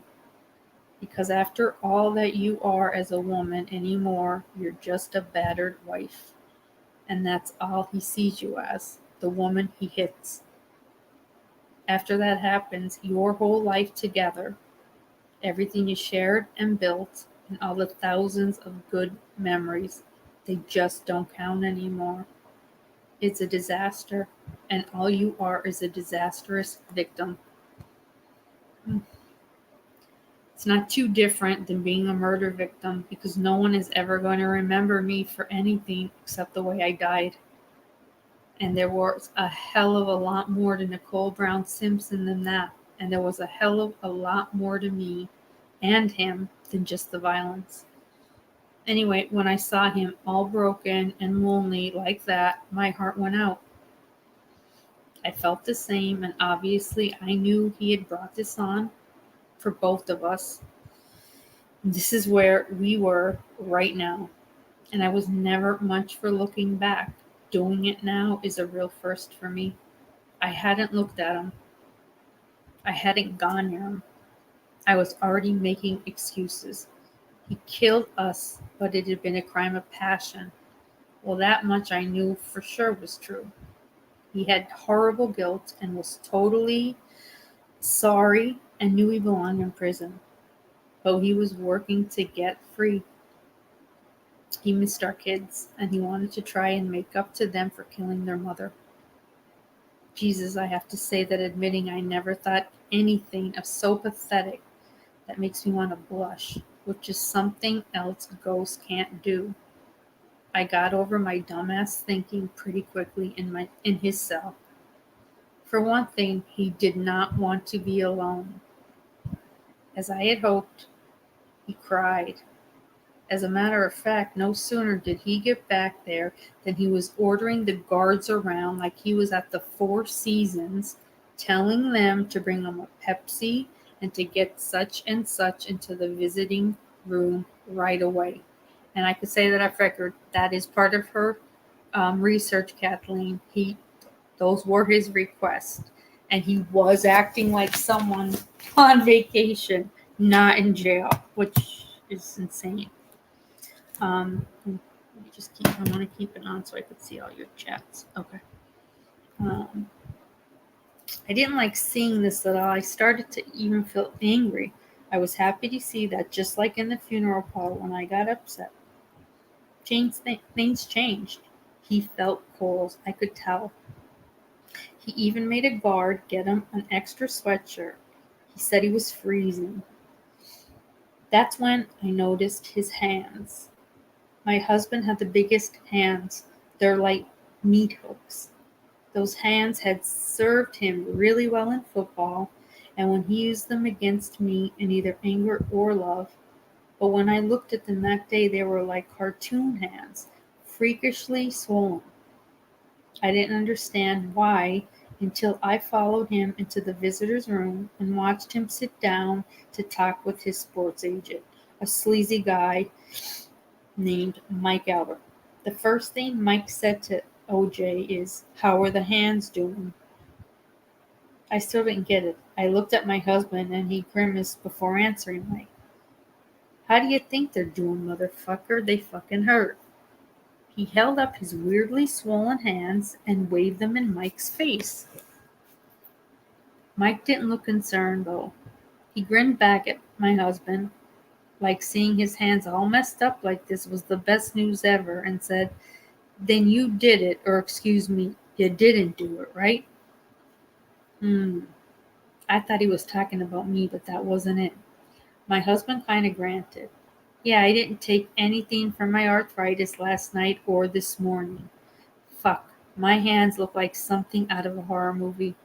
I had to keep them under the table all day in court.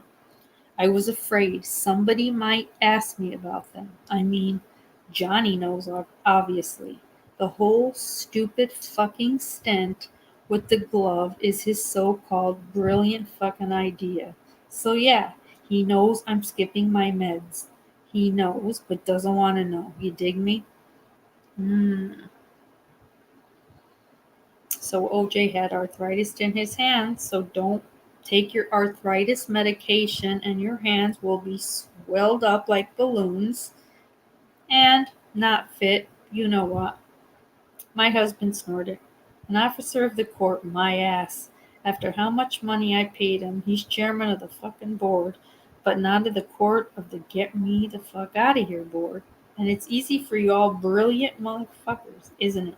Sitting around on your asses, coming up with your little ideas, while my fucking life's on the line and this glove thing is gonna blow up in our faces. No one's that fucking stupid, Mark. Besides, my hands are killing me.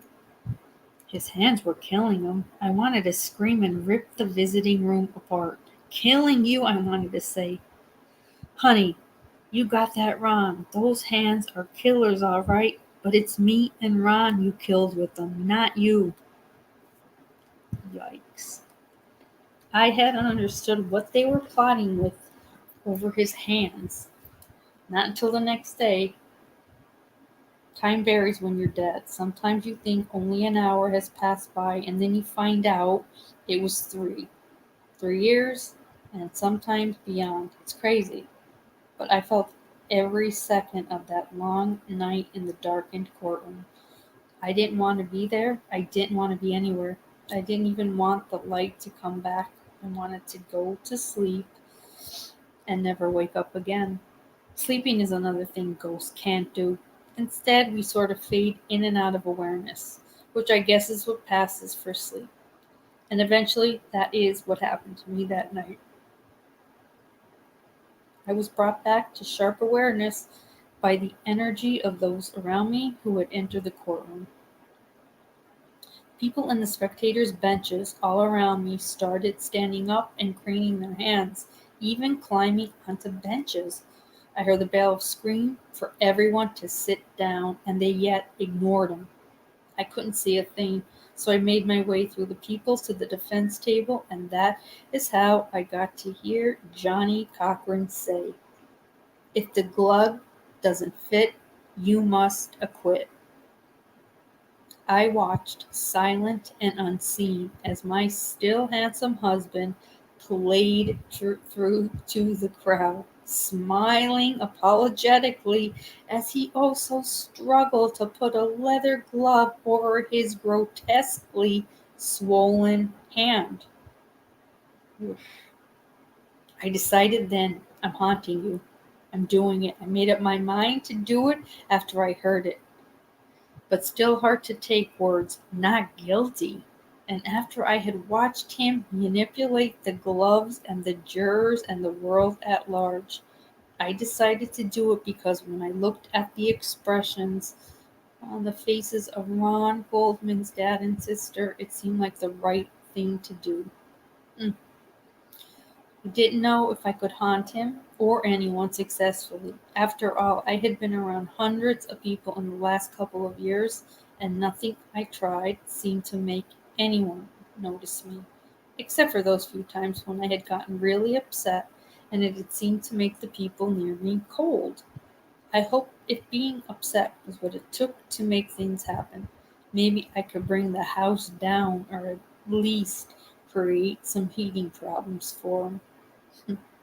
I followed my husband right out to the limo, which was crowded with his hangers on. But I was surprised to see that not even one of his 8 or so attorneys was with him. A pretty blonde paralegal rode with him, and he started coming on to her the second the doors closed, and that was proven. Seeing it pissed me off so bad that I gathered myself, and to my surprise and happiness, my anger managed to knock over a wine bottle right into his lap. He jumped a foot up and yelled at the driver to take the turns more slowly. When he stepped out of the car to face his adoring, cheering section at Rockingham, he did it with a big wet stain on his crotch. I was staring to enjoy it. You do have to see if you can find that, because there is that picture of him, and there is a stain on his crotch, guys. So try to look for it. It's fantastic. My good feelings didn't last past the first few minutes, though. I couldn't believe the people that had shown up to welcome him home. Two of my so-called former best friends were waiting, holding out their arms for him. A couple dozen others, who I always thought cared about me, were standing around waving champagne bottles. I didn't get it, and I still don't get it. My husband slaughtered me in a jealous rage, and not just me, but a sweet, young, innocent guy who gives new meaning to the old saying, being in the wrong place at the wrong time.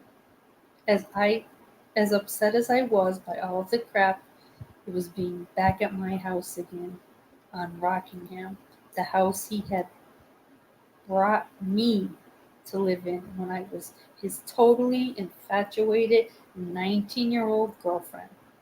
That just really did me in. It was the house that I had had my own over the next 16 years. It was the place where we got married and where I brought my babies to home from the hospital. Mm. Every good thing and bad thing I experienced in my too short life had gone down there. I left all of those disloyal, groupie assholes out on the lawn and went into the house. It looked the same as it had the last time when I had been here. I wandered into the big living room and sat down. Those couches, they were the only original pieces of furniture left in the house because they had been reupholstered so many times they basically stayed new. Funny though, I loved white furniture and he let me have it because he loved everything to look immaculate. It didn't take me long to figure out that white was a bad color for us, but the color of the upholstery became one more twisted thing between us. He insisted that it be recovered in white every time. I breastfed both my kids on him, and at the slightest drip, he'd go crazy and start frantically wiping them clean. When my son was 4, he put a fingerprint on one of them, and I thought OJ would lose his mind.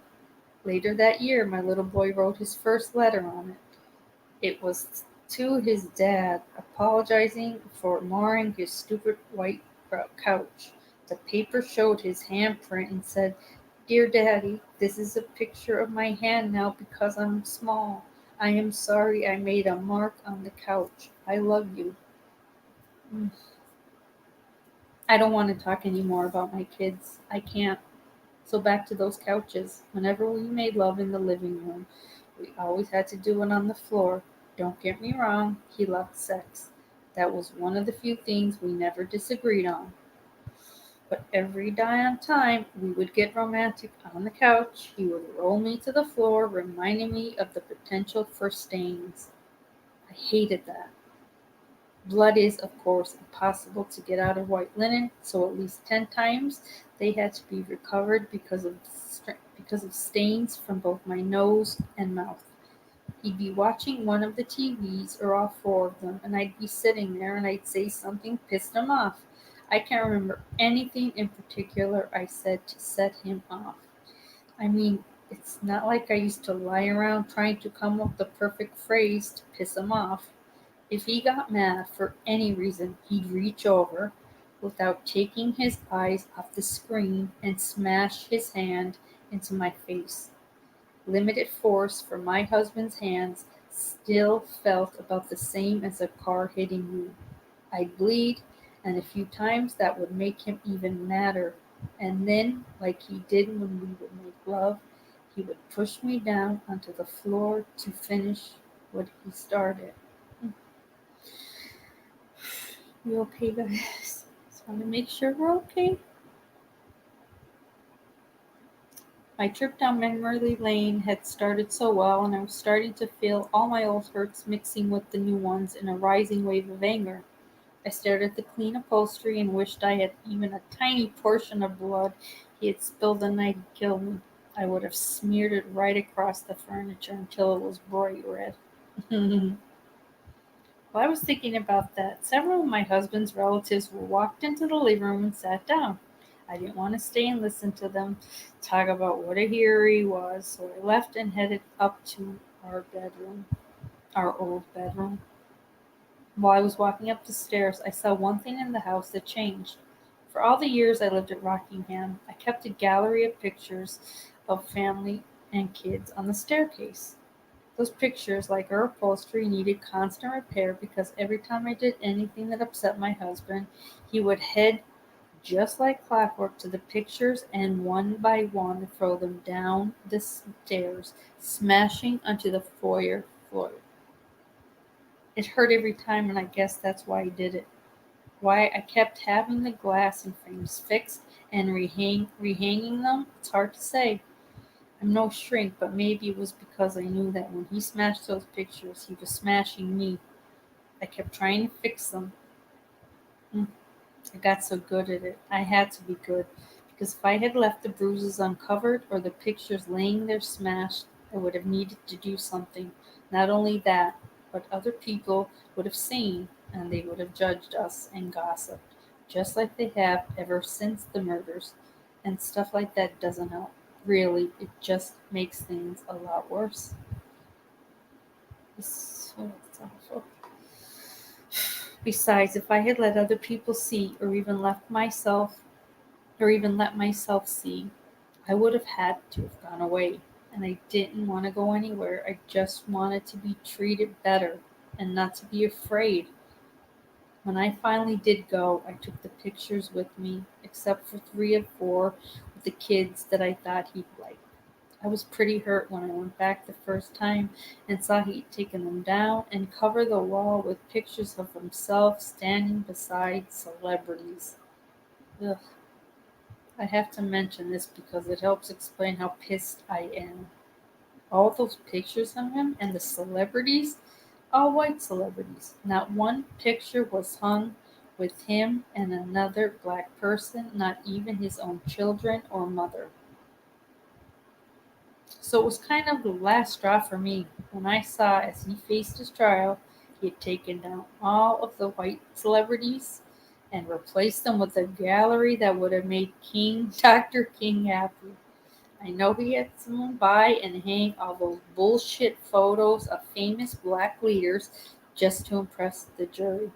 While I was eyeing his wall of lies, I heard the front door open below me and watched my husband come inside, trailed by his little fan squad. I don't know if it was me and the feelings I was sending out that made him look up. Just a coincidence. This he talked about, and I want to say Oprah interview, guys, but I'll try to find it. But I think he saw me. No, I know he saw me because I felt this huge wave of fear come right off him. I could make something happen. I smiled at him and I grabbed the nearest picture. It's funny, I felt really strong, almost alive. So when I grabbed at it, I figured it would be yanked off the wall. It didn't happen that way, but I did make it come loose and it did fall onto the carpet. One small ghost step for me, one giant jolt of fear for him. I don't think anyone else noticed my little triumph. It's funny, wait. Oh, I love that. Um, oh god, that's too funny. Okay. I smiled and I grabbed the nearest picture. It's funny, I felt so strong. I don't think anyone noticed, but who cares? His eyes widened, they bulged, and he stepped back so fast he smashed into his sister. She looked at him funny and asked, "What is wrong with you, you weirdo?" His eyes widened and bulged. She looked at him funny. He brushed her off. Then he stopped and changed his mind. I could tell he couldn't see me anymore and that he was already starting to tell himself he just imagined it. That was okay by me. We had years ahead of us catch up, and I was shocked by how much that one little move had taken out of me. I felt completely drained as I drifted towards our bedroom, drained by triumph. After all, I was home. I can safely say that my husband's last year on Ellie was the worst year of his life. Everything that he foresaw for himself failed, and the bad things came at him like the worst of the LA landslides. I did my small part in keeping him shaky and sleep deprived, but we ghosts just don't have as much power as horror films do. But I know now.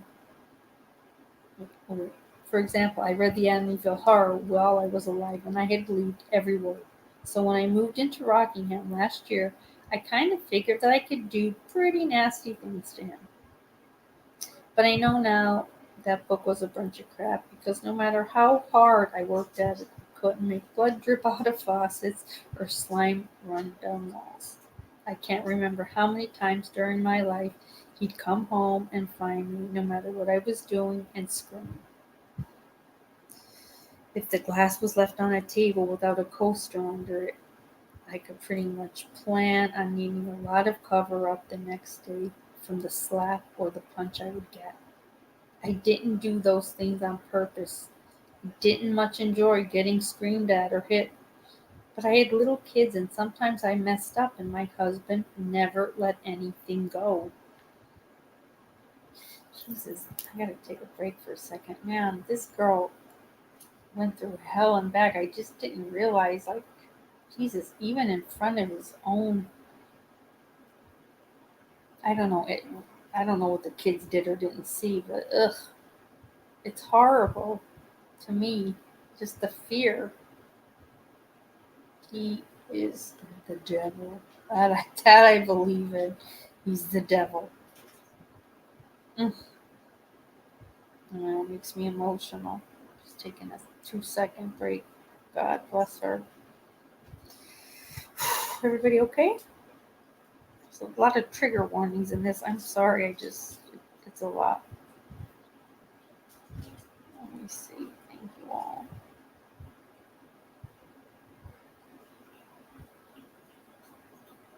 This book is definitely deep, to say the least. Ron Goldman part really kills me. Oh, I know, Aaron. It is so sad. He cheated on me and he hurt me and he hit me. And I wasn't allowed to talk about it. I wasn't always like that with this. But obviously, or I would have split years earlier. I managed to do a lot of things that kept him off balance the way I used to be. I learned how to make the toilet flush, and this is what he does talk about. It wasn't always like this. Most of the time, we were loving.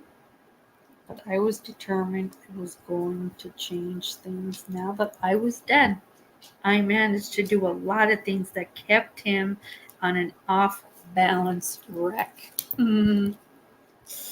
Oh, God, I learned how to make the toilet flush over and over at 10:45 at night every night. That's the time it was when he killed me. I could knock his glasses right off the reading table and pull the covers right off. But it was in his dreams I had the most power. I found out that when someone closes to a dead person, we ghosts can get in on it. I came alive and I sort of spoke. My husband tried hard that year not to have to sleep alone. I didn't like those dreams as they were hard for me. He dreamed of me and him at the beach or at a Christmas show, and sometimes he dreamed of us making love. Ugh. Oh, thank you, Lala. Ugh. I'd step in his dreams and I'd change that whole scenery around. I'd make it a dreadfully hot night. He was always running towards me. I was bleeding. I'd make him dream of catching me, hitting me, pulling my hair until I fell to my knees. I didn't hesitate to scream in those dreams. The dreams I helped create didn't bother me one bit. When you're dead, knowing how you got to be that way isn't something you're sentimental about. What hurts us is remembering our lives, not our deaths. and I wanted him to remember. He would wake up gasping and shaking and grab for the light by his bed. Before he could even pull himself together, I'd do some little things like make his glasses or his book fall right off the night table. And pretty much that would be the end of his sleep for the night. Uh, that was too bad because if my husband had ever needed a full night of restful sleep, it was that year. He had enemies a lot scarier and more effective around him than one little blonde ghost. Ron's father must have loved his son so much. I have to admit it hurt when I found out that it was him alone filing a civil suit against my husband. Oh, my family? They ended up getting in on it later when it looked like there might be some money. But I knew from listening to my husband and his new not so dream team of lawyers that the force and the idea had all been from Ron's father, Fred. That's sad that her family. Yeah, I'm not real thrilled with her family as we see. I don't really want to talk about my family, but during that year, friends of my husband's, the ones that were left, would stop by and show him things that my family was doing to express their grief. My father had sold my wedding video to a tabloid show. This is, like I said, true. So Nicole's dad sold their wedding video to a tabloid show.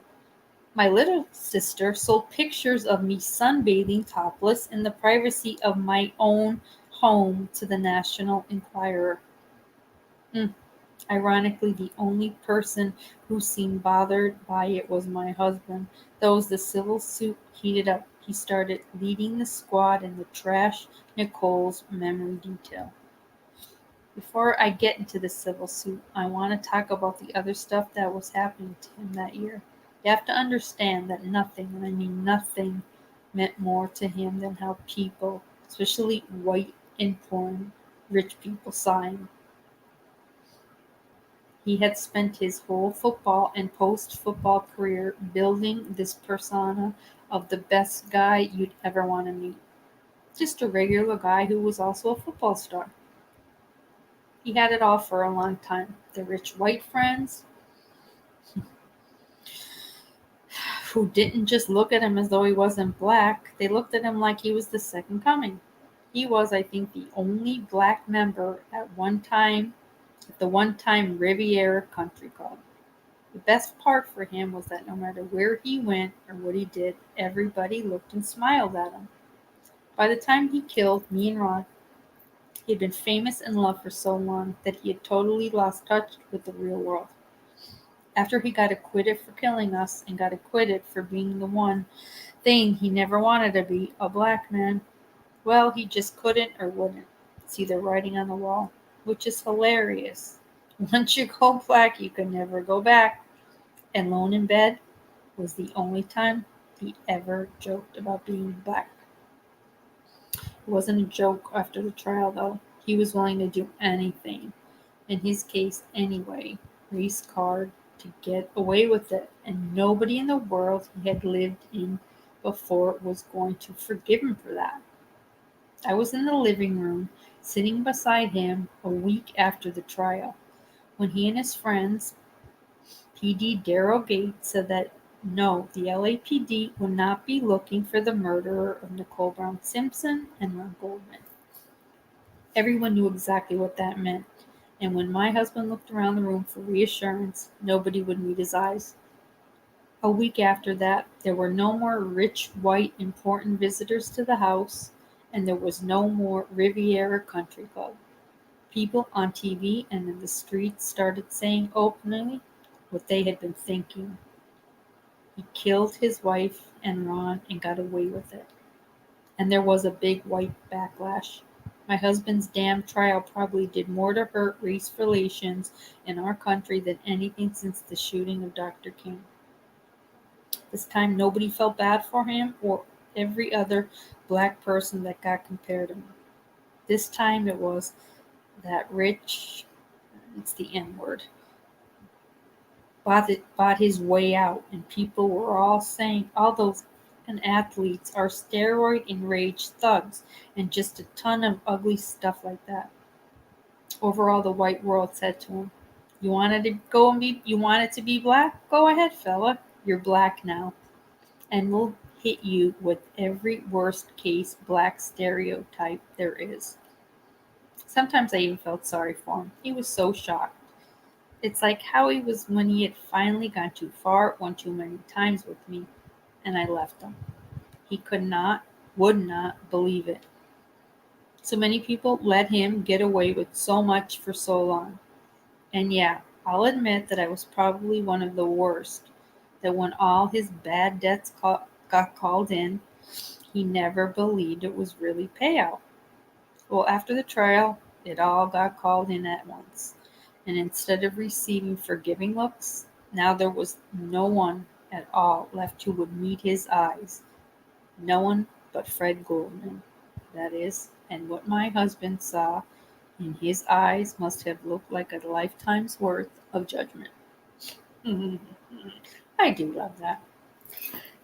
Let's see here. Let's see what we got going on.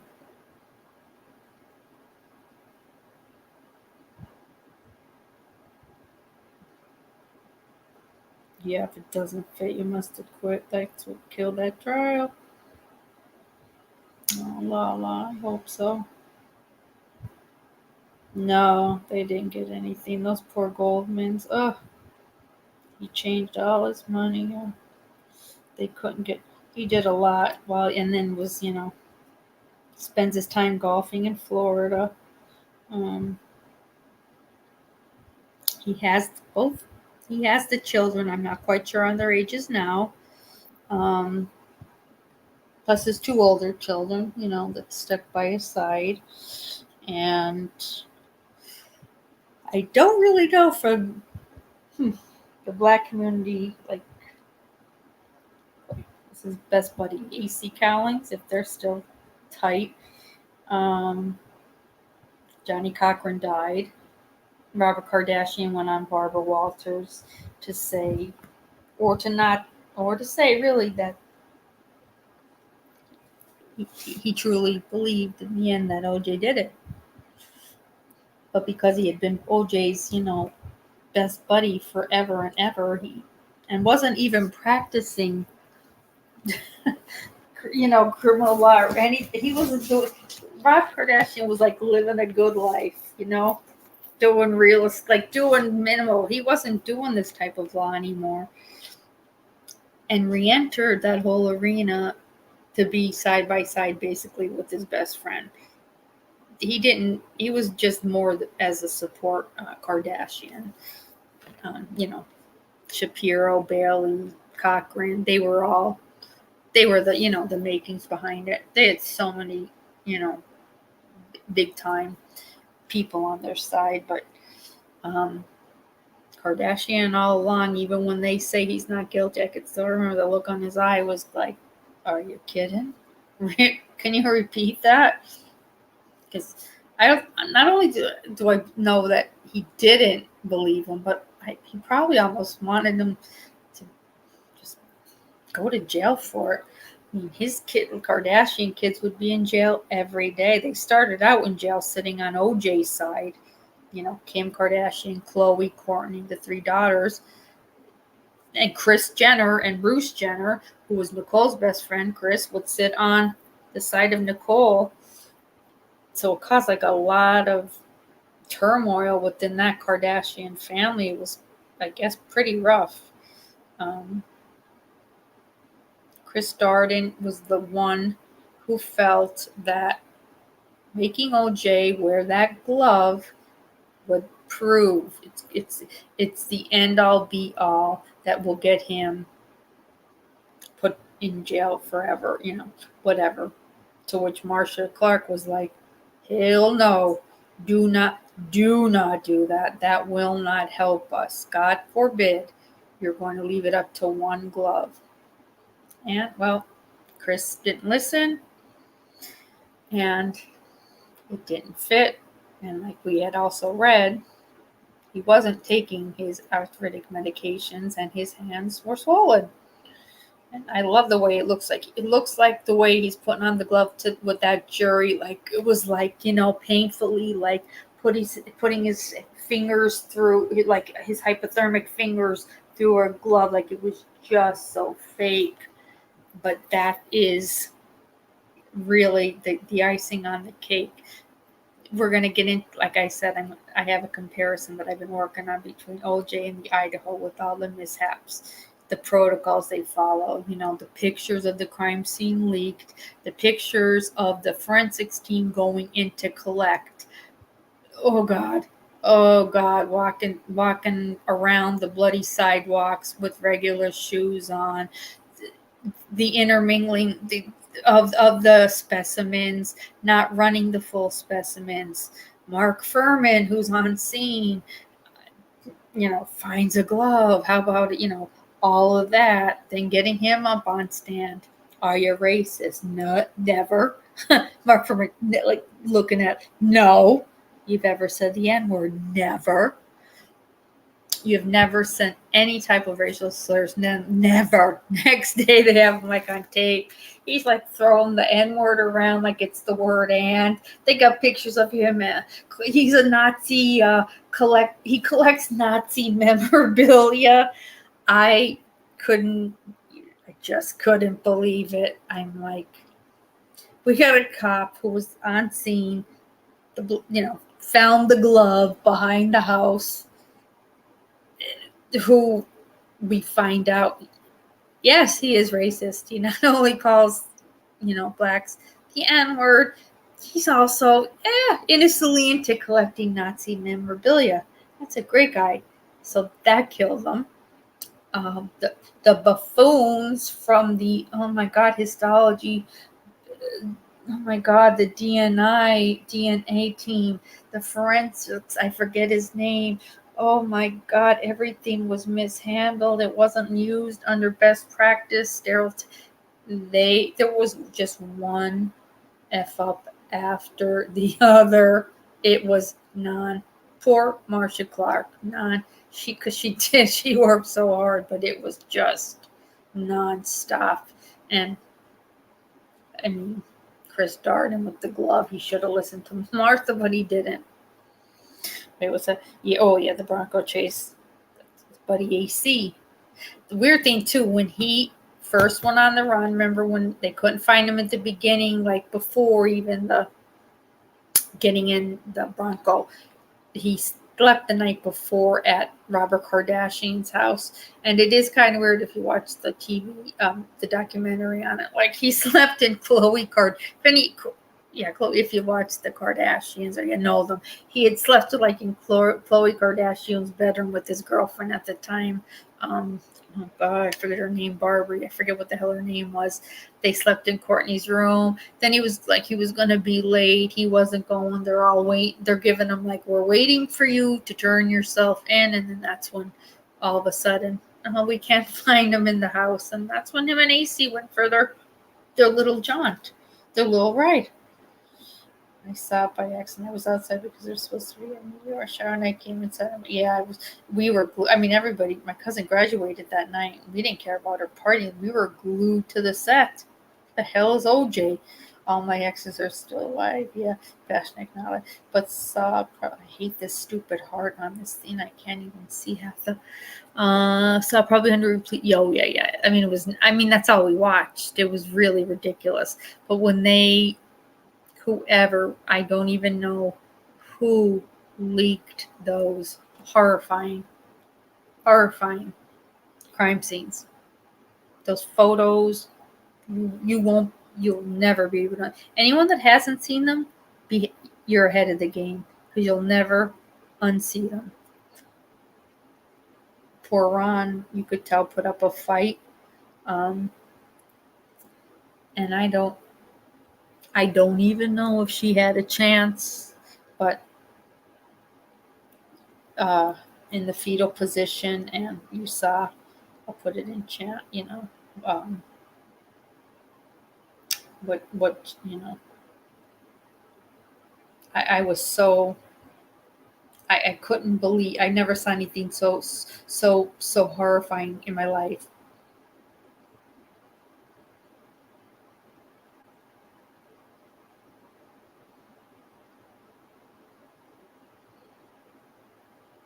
I'll just put it in there.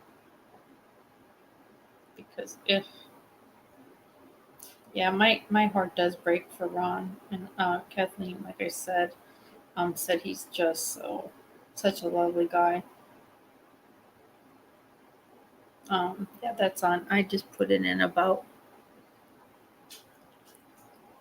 Kevin says, I think he was trying to get to an airport. Yeah, he was on his way to Chicago to a golf event, and he got there and they called him and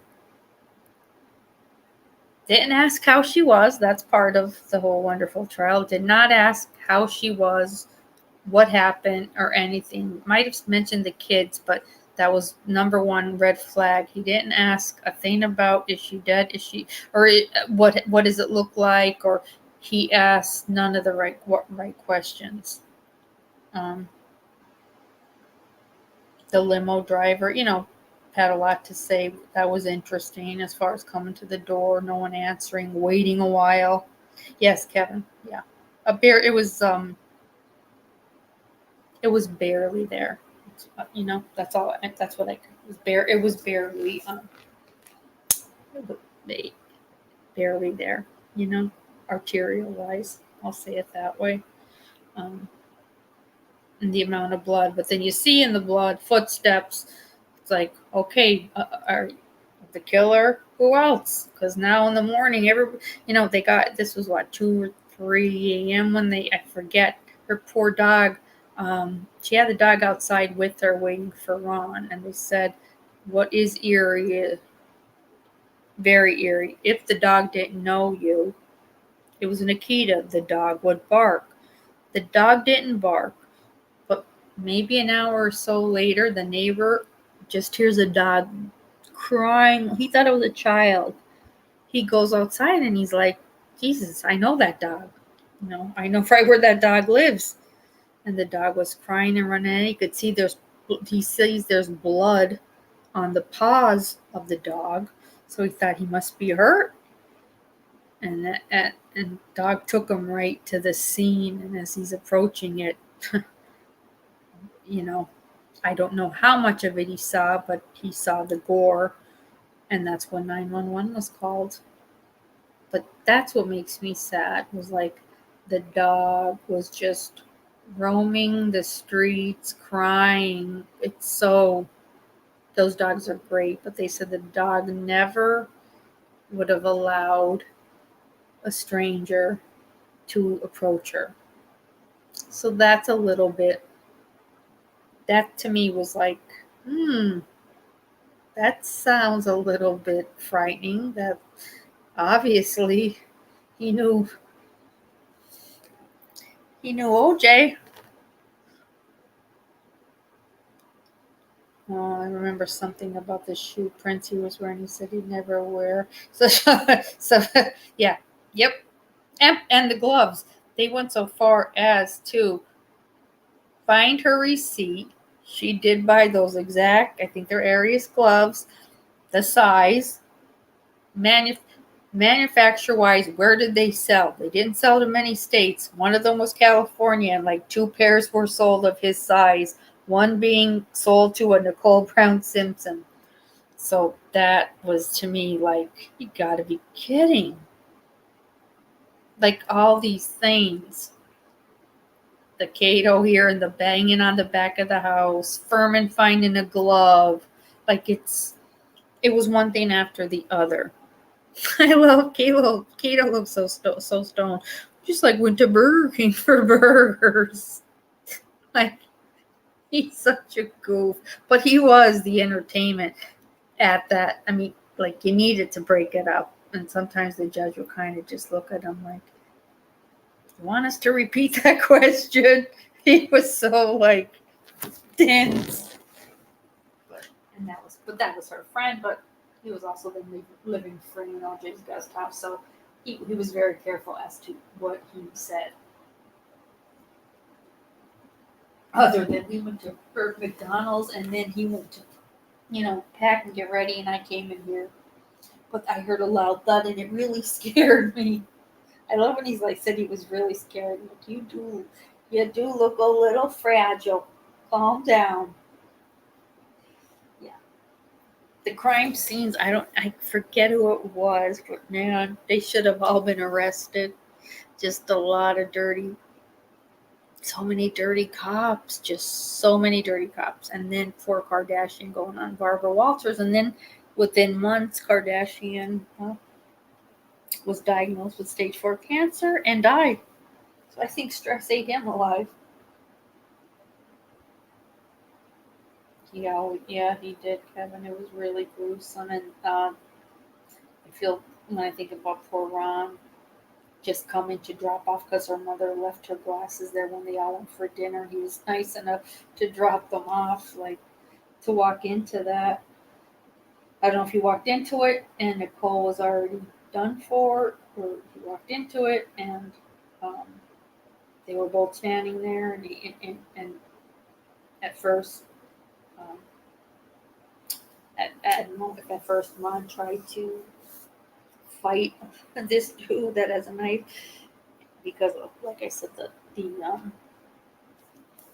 the defense wounds all over him.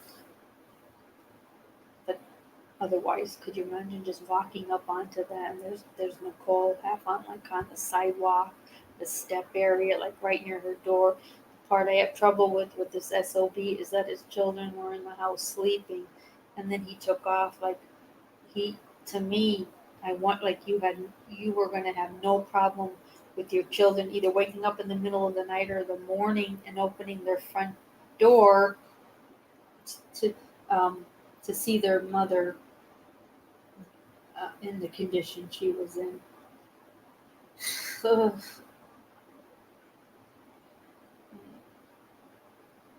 Let me see what else can I show you. Oh shoot! Did I miss the meteor? Damn it! Yeah, this was like 95, maybe 95. Yeah, Kevin was just all trying to think. Yeah, Cochran. I forget what year Cochran died. And then Kardashian, either late 90s, early 2000s. F.Lee Bailey, I think he's still around. Robert Shapiro is very close with the Kardashian family. And in fact, he has a shoe business with Kim Kardashian. So they're very close.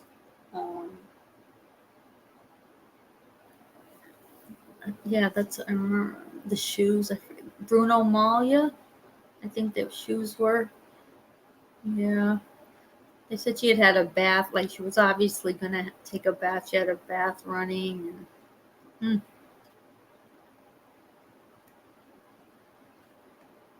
yeah, it's. Let me see how much is left because we can pick up. Because I think it's it's really good. Cause between his friends going on talk shows and talking about it, just what a bad time he's having, and he feels that Nicole's presence is there. Oh yeah, it's there, and she scares the shit out of him. It's so good. Oh God, every night, Ed. I know all of them had just such a good time with it, but Jesus, it got come on, it got to be a bit much. Now, Jen, I wish Jen was here because she had looked into his older son, Jason, I believe I want to say his name did not get along with Nicole. And not Nicole, Jen feels that OJ covered up for his son, who he feels did it. But we got to get Jen in here to tell you a little bit more. He's a chef, the son. He's got lots of knives. There are some issues that are very suspicious to me, but I told her, we'd all like to hear them. Yeah, him and Nicole did not get along. Her family, her family didn't do her right. I'll say that. They sold her out a lot for money, which is sad. And I'm not real sure. Last I know was they weren't super close with her family anymore, which is also very sad. But this happened in 95. Let me see. How old are his kids? Okay, so his two older kids, Sydney is 37. Oh no, I'm so wait, guys, no, there's kids with oh my god. There's kids with Nicole. Jesus. They were so little at the time. Sydney is now 37 years old. Wow. And then the little boy Justin is now 34. Now his older children from his previous marriage, Jason, he's 53, and Arnell is 54. Wow, I can't believe they're that old. See, just time. I don't like how friggin' fast. Let's see where they're even at. Jesus. Sydney went to college and she manages her own business. It's called Simpsy LLC, as well as owning a restaurant in St. Petersburg, Florida. Son Justin works in real estate and also helps his sister.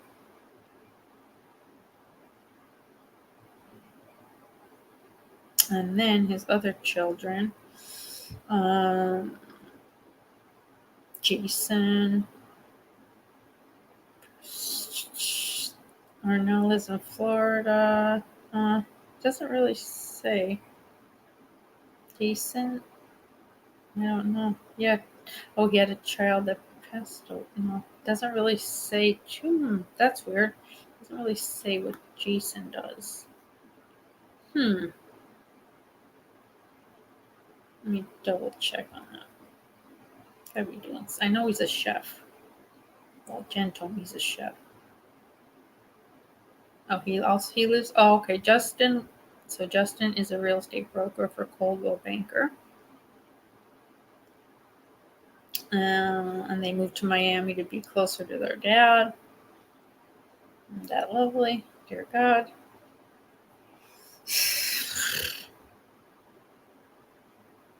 Well, it's the only parent they have left. I mean, that's horrifying, but what do you... That's all they know.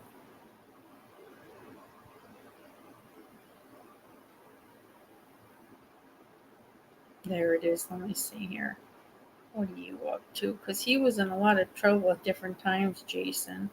He was a drug addict, used alcohol, mentally ill. But he is, as of 2018, working as a chef in Atlanta. And then the daughter, Arnell,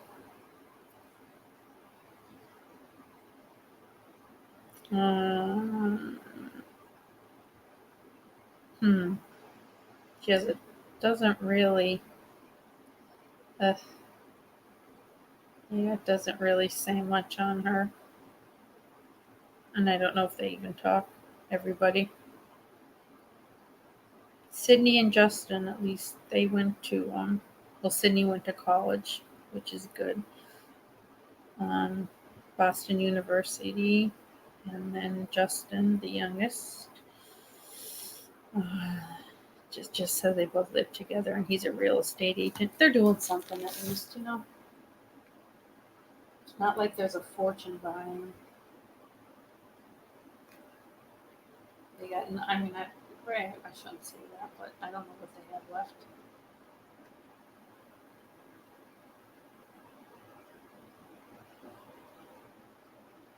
Yeah, Letterman, all of them. The talk shows. Ugh. Had a field day for it. And that trial went on for what? Over a month, but it seems like years.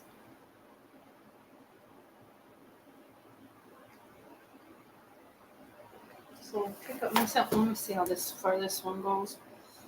'Cause I really want to. You guys are going to just die with the similarities between the Simpson mishaps that are going on and the Cove.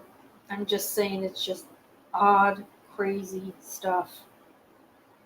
Really messy stuff that I can't figure it out. Heads or tails, it's just wild.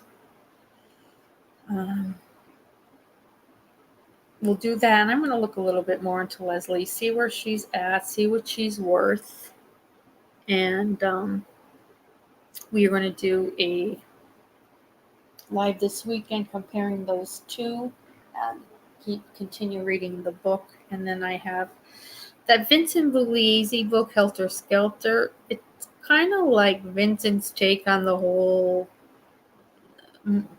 mess of it all. I'd really rather find, and I found a couple books that are more like what it's really all about. So I want to get everyone's opinion on that, and we'll start reading that. But so next live, I'll write it in.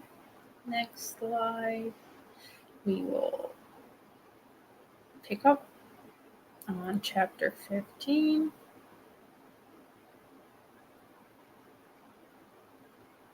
And then whatever else comes our way.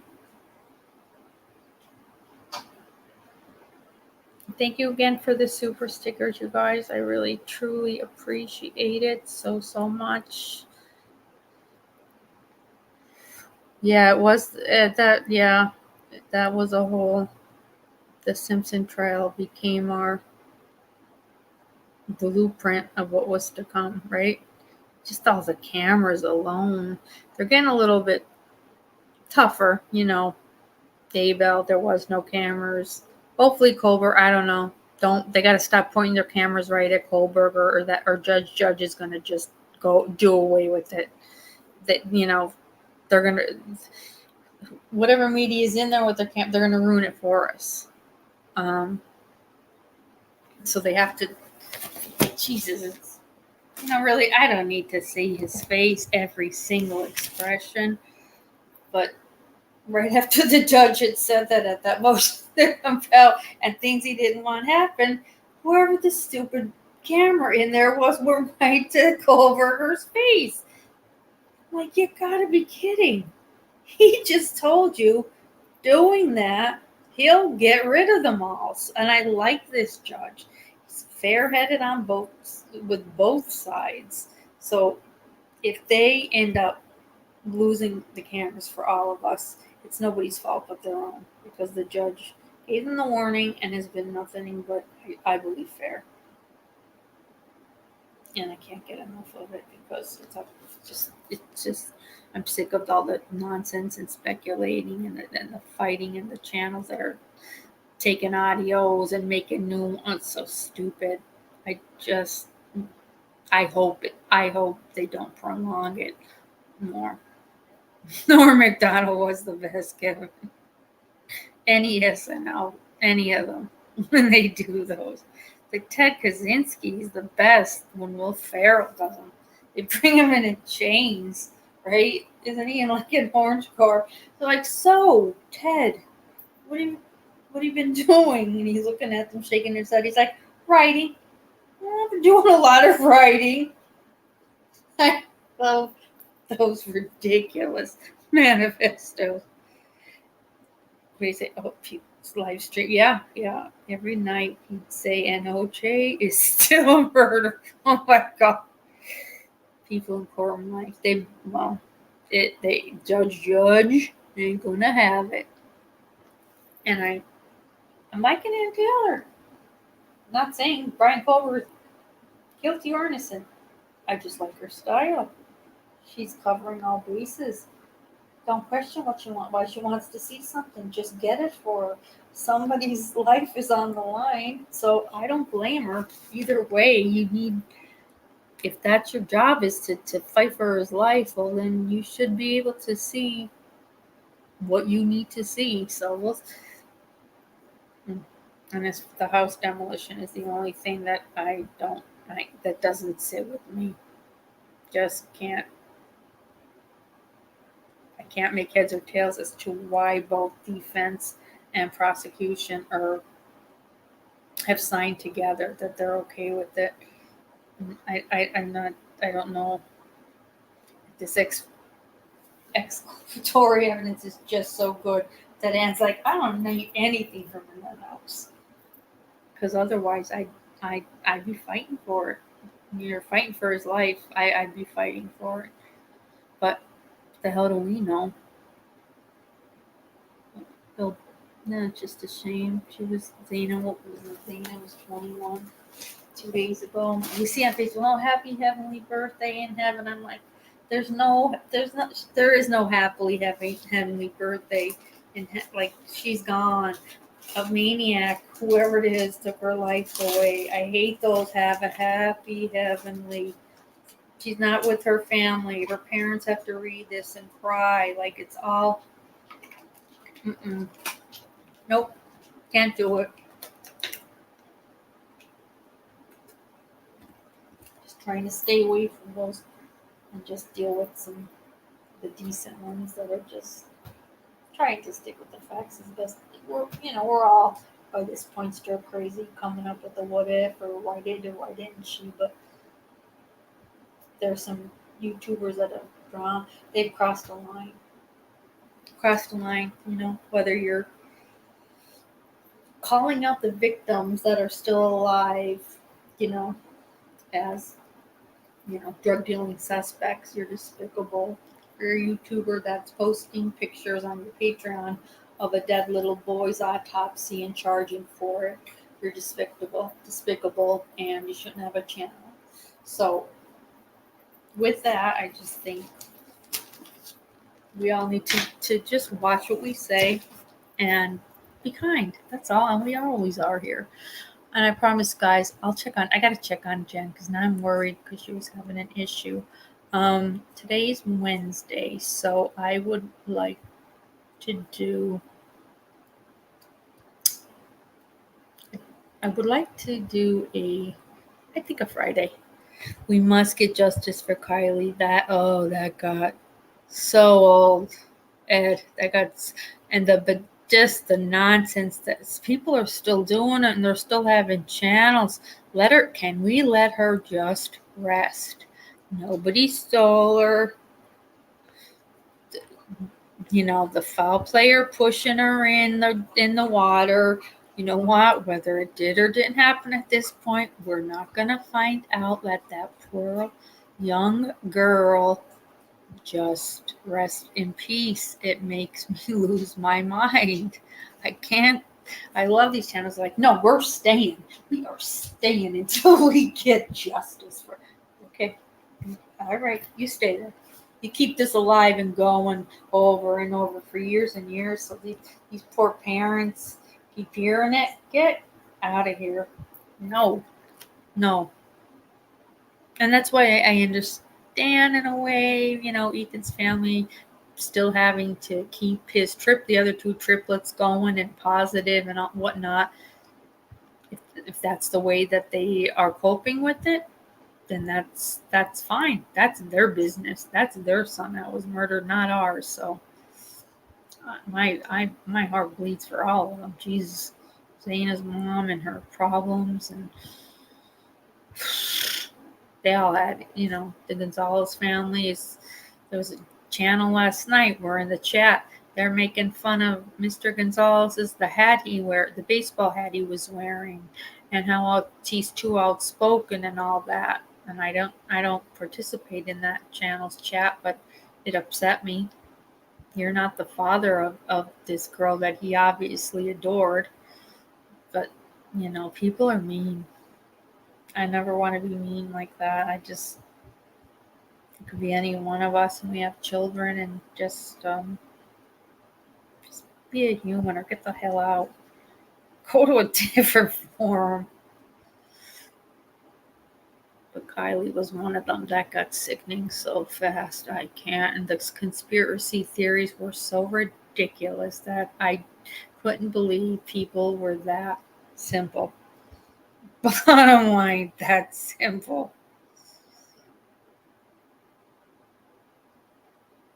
Their hearts are dark, Evan. They're black. Their hearts are black. But I just don't think the house should be demolished yet. And we don't really know if, they gave him a 37-day kind of a freeze for them to read all of this new stuff. But Brian wanted indefinitely until, and the judge kind of gave it a deadline of, I'll give you an extra 37 days. So I don't know how if that keeps us on track. Maybe it takes us to the end of October, beginning of November, but it'll be a year and these parents will have to be going through this. So that is just brutal. That's brutal. I wish there was something more we could do, but especially with the house. But 250,000 or million petition, signatures means nothing. I guess they took it to the wherever, and it just doesn't matter with both signing up. Which that's why, like I said, I'm just curious as to why both signed up. What's that? If they take it apart and observe everything as it's taken apart, yeah. And they also said that like parts of the home were extracted, need be for evidence. That's great, but you can't extract the layout completely and how high the ceilings were and all that. I hope that. Ed, check News Nation. They reported earlier. I think they're going to leave the house standing for now. Okay, let me see it because I hope so. Jesus, like these parents have been through hell. Can you do them a favor and not maybe get rid of the only thing that if you do get rid of it, and God forbid, then the jury's like, oh well, if we only have that, well you don't because it's gone.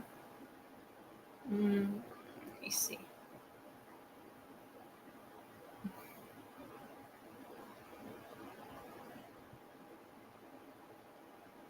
Hang on, and I'm just looking.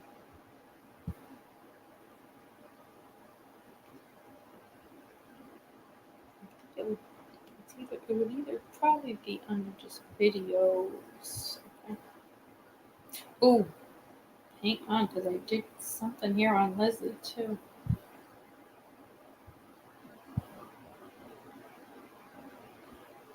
Hang on here. I'll put it in the link. I'll say that. Okay. Oh, okay. 4 Hour Ed. Thank you. Thank you, Ed. The house where 4 college students were brutally murdered won't be demolished until October, according to the University of Idaho podcaster host. Peter Tyros says he thinks the university made the right decision at this point. It's fine, but that's October. And are you gonna parade the jury in October? The trial is not gonna. Initially it was for October 2nd, which with this 37-day freeze, so that the defendants could catch up on all that they have to read. I don't know if that'll work. What's that? It's oh God. Have you seen the new thing happening down here? Oh God, no. Down here now. Where, in our area? Don't say in our area. I can't take it. Let me see if the comments say anything. There must be a lot of uncovered exculpatory evidence inside. That's why prosecution wanted demolished. Yeah, but defense also agreed.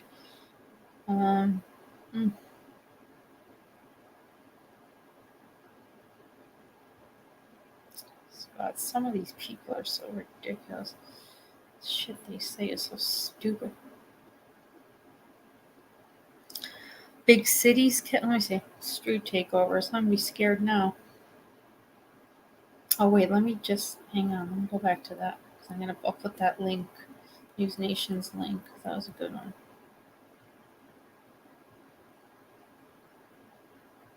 Hang on.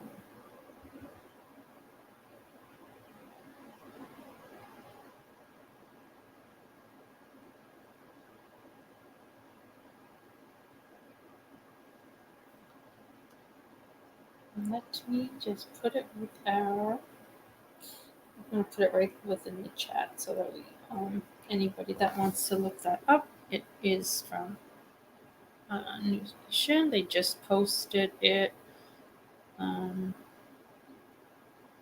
4 hours ago. There you go.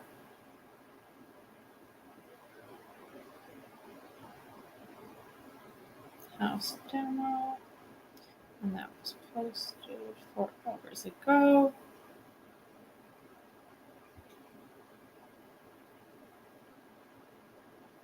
And now Kevin's going to scare me and he wants me to look up. People, you need to search it. Okay. Oh my God, and run over people. I can't.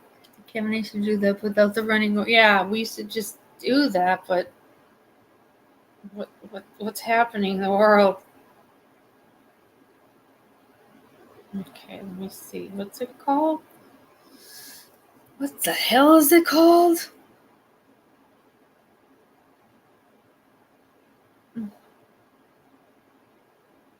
Street takeovers. Okay, hang on. I'm afraid to look, Kevin.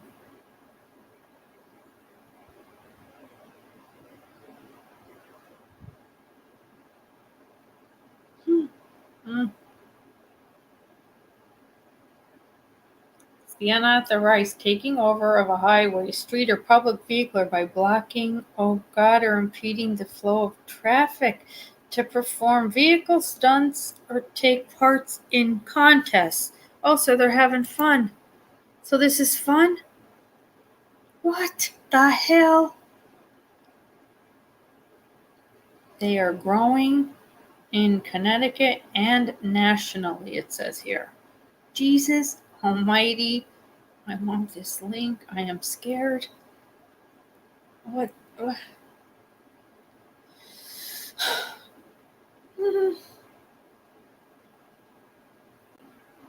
Got the link here. Okay. God, what the hell, Kevin? I don't need this. It's making me nervous now. Making me all nervous. Okay, let me put that in because I haven't heard that yet, but it seems to be happening everywhere.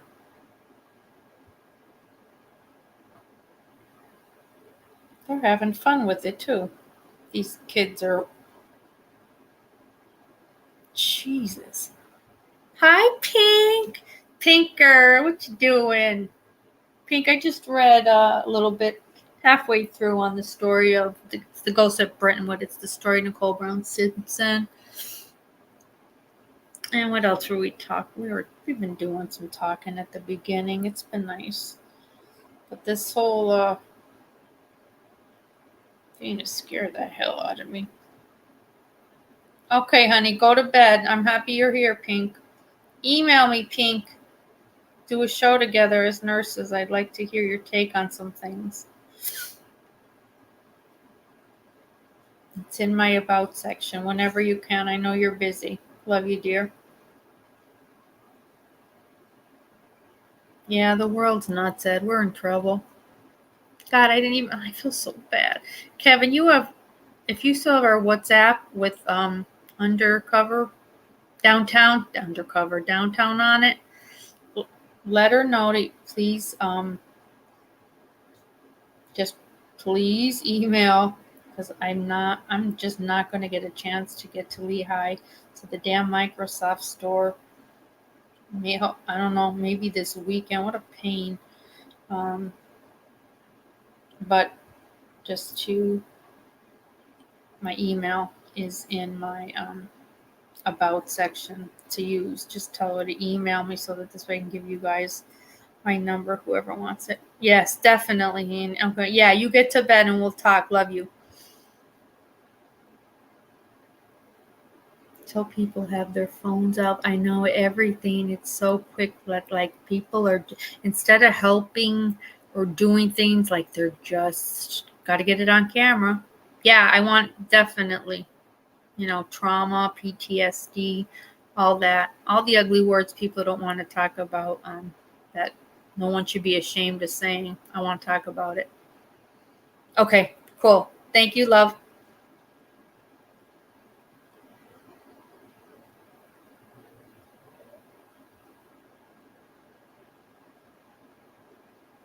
Let me see here. Yeah, it's just, what the hell like happened to us? What happened to the world? Thank you, Kevin. Yeah, I just don't know anymore.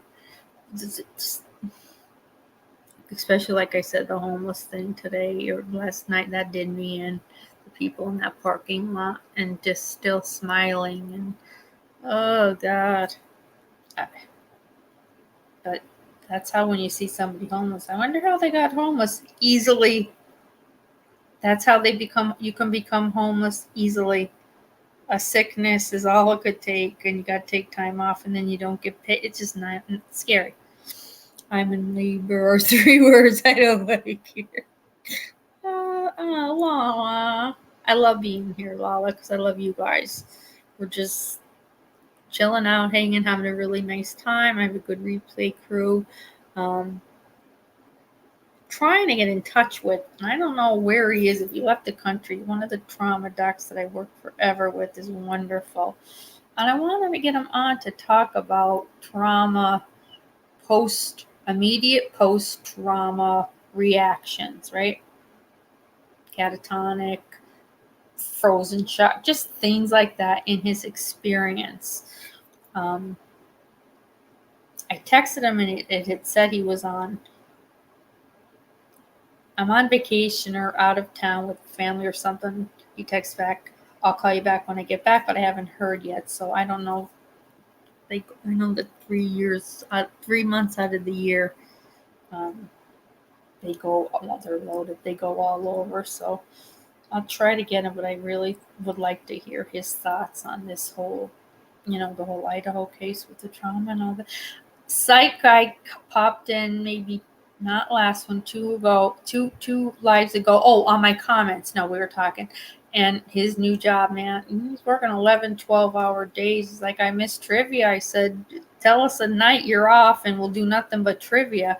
I'm going to everybody, let me drop his link. Everybody just go under his community page and tell him we miss him over here and we need a trivia night. Let me grab his link because we love him. He had got a really, big position.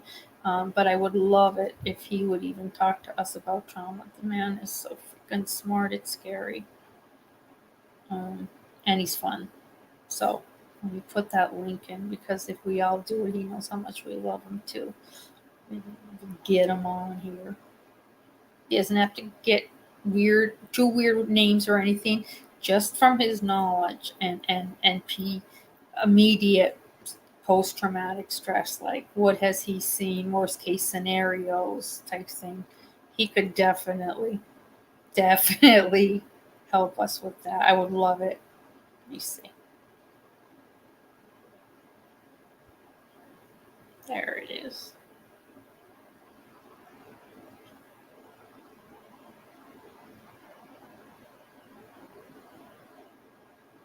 There he is. Okay. Yeah, he is. He's a great guy.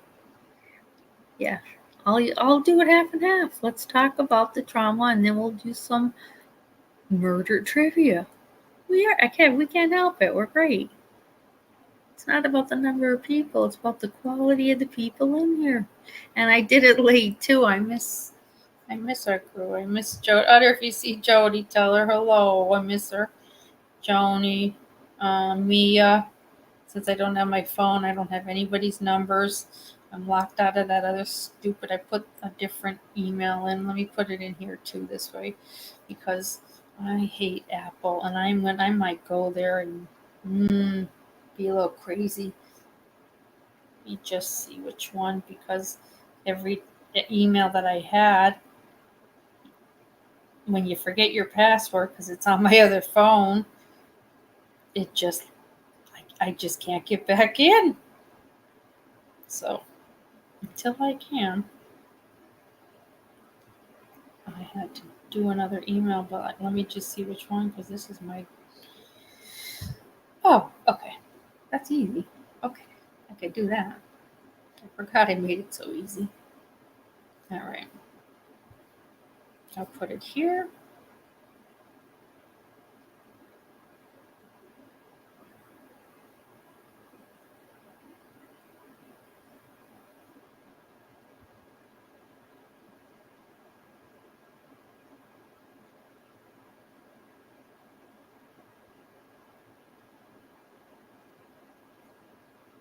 There it is.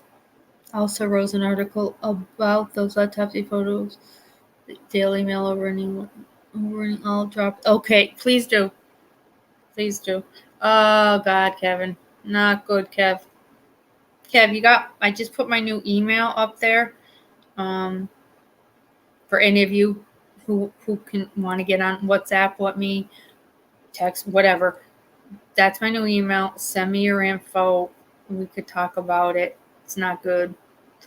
It's not good. But I did see tonight Brian Enton's involved in it. And when Brian gets in on it and is basically, they're basically telling the channel, it's time to go. That's not good. I had problems when WTO's channel asked me to go on her channel and wanted to discuss the young Watts children. I said, I'll do it once. I will only say what's there. I'm not going to talk about their names and anything grotesque people are putting in that are lies. And that's all I did. God forsakes the children. There is a channel that was not only showing or not showing photos of an autopsy of Gannon, which was dismembered, by his stepmom. Oh, God, yeah.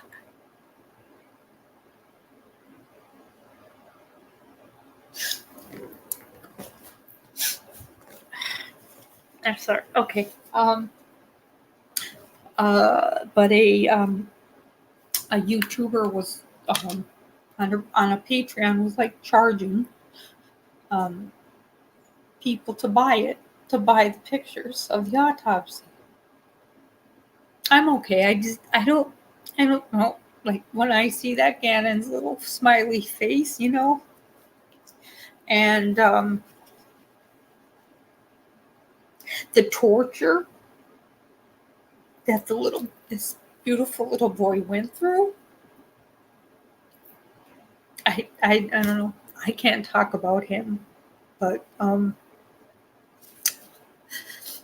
will talk about him to anybody that's out there exploiting a child who is a victim and is no longer with us because he was brutally taken away, and they're trying to make money off it. I could be just as angry and pissed off and nasty as I am nice. So I know she wasn't taking them down at first. Ridiculous. She had an excuse. So I don't know where they're at now. But someone on Brian Enton's chat said the family better sue. I don't know if y'all remember Dreanne Driaco sued another YouTuber because she had posted, I believe, his picture in his calf, and if I'm not mistaken, and she won. and he was older, maybe, I don't know, high school or college. But Gannon is a little elementary school boy taken at the hands of his vicious animal stepmother. So I want to always advocate for children and victims, those who need us, right, to speak up for them.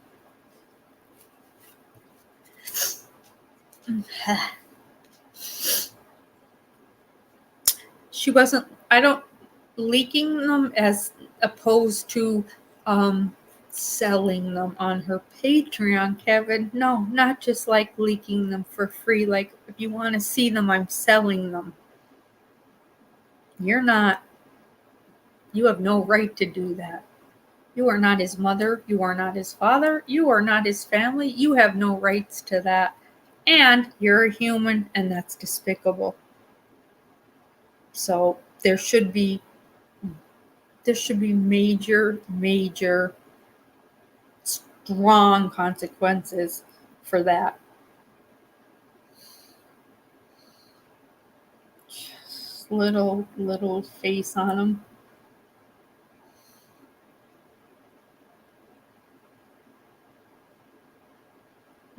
I mean, it's not that I don't want to cover it. I'll just cover these weird things, but I just can't cover it.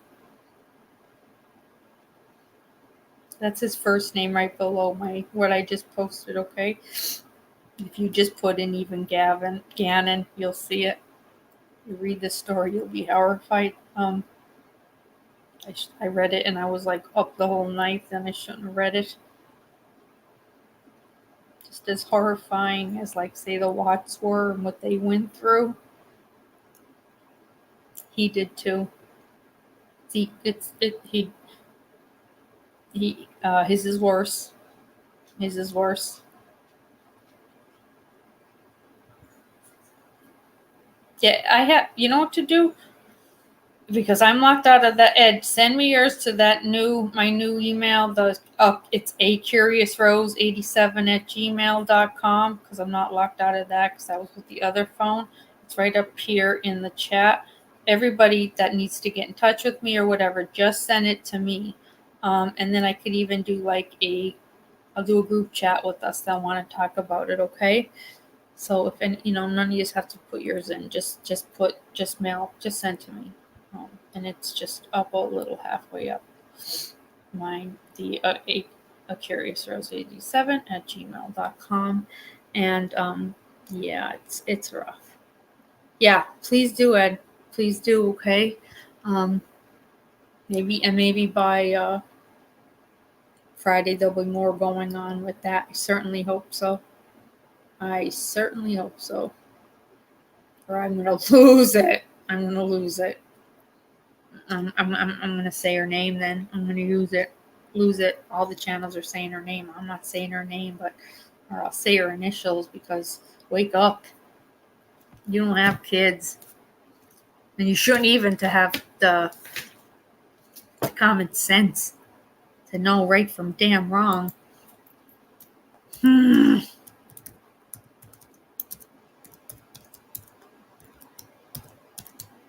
hope Jen's okay. Last minute.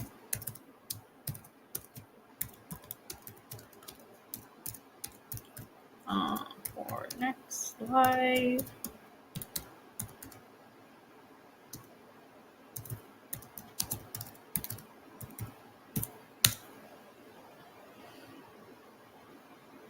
Yeah, no, and you know what?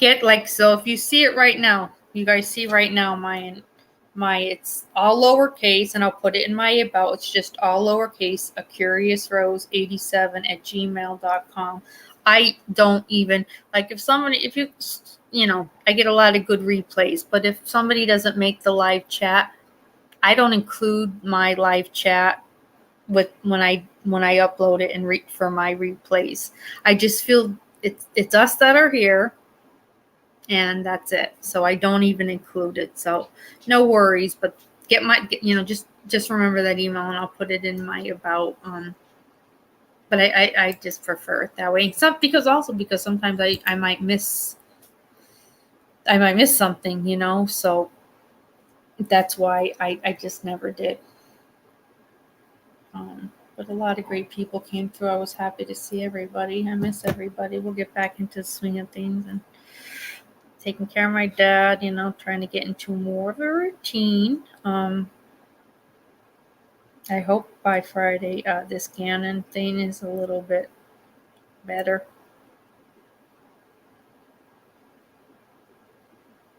Yeah, no, the Gannon case, that wasn't, see what year that happened.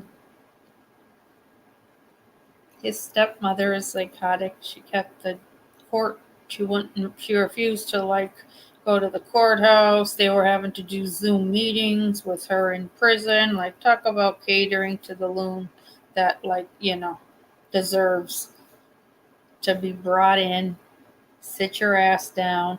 But I mean, they let it. I don't know why, but they let it. So she's trying to pretend, I'm sure, that she's all, you know, crazy, just like Devo was, you know, hoping to get that angle of it. But nope. Okay, Gannon was reported missing January 27th after nearly 2 months. Wait, when was that? Oh, okay. So that was 2020. So on January 27th, 2020, 2 months later, authorities found him.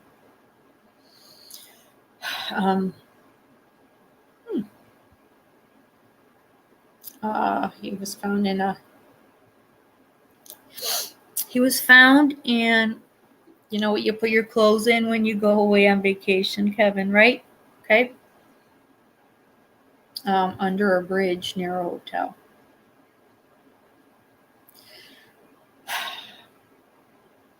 And she had been seen struggling to carry that piece of luggage to this area, and someone saw it.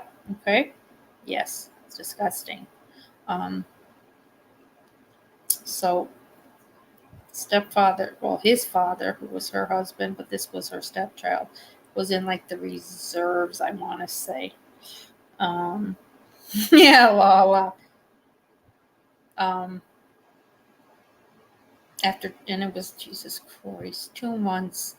2 months from January when you were missing till, oh my God, they found him in March. Jesus Almighty. And she was arrested March 2nd.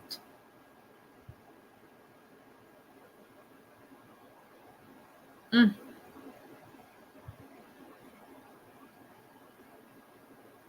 was found below a Florida highway. A man found him and saw things sticking out of the luggage and called law enforcement. Oh, his little smile. I see his smile. It reminds me of Nico, just like this happy, carefree little boy, you know. She's the devil. She is the devil. Hopefully she'll be up there with, you know, Daybell, Watts. Who else? Coleman. All of them.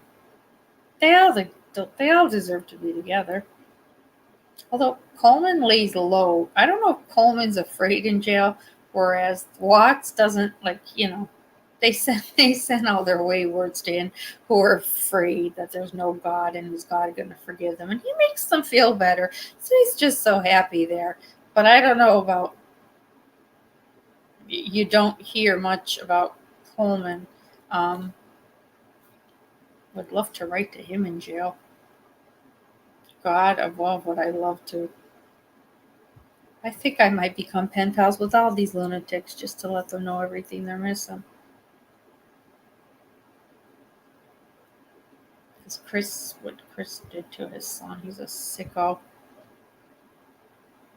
That one kills me. That book was rough. I'm like, I'm done. with these kid books because they're just so hard. That one took the life out of me. It really, it did.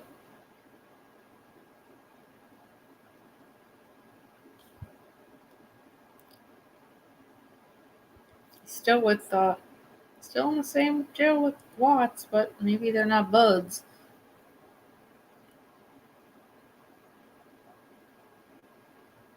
Meanwhile, Coleman is still, pronouncing his innocence. That idiot keeps trying to petition.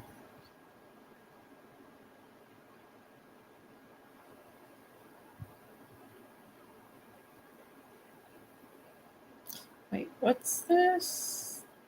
True crime backs to watch on Netflix. Are they doing a Coleman one? Hang on a second here. Unless it's just not up. I hadn't heard that. Hang on.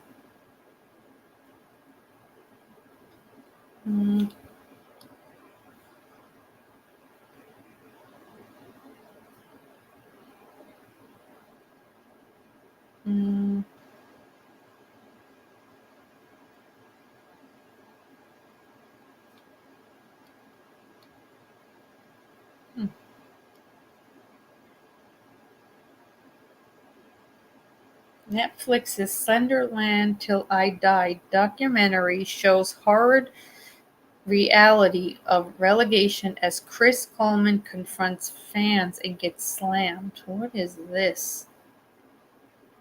They ended up documenting this. What is this? Oh, never mind, guys. There's a couple Chris Colemans. I think that one was a coach.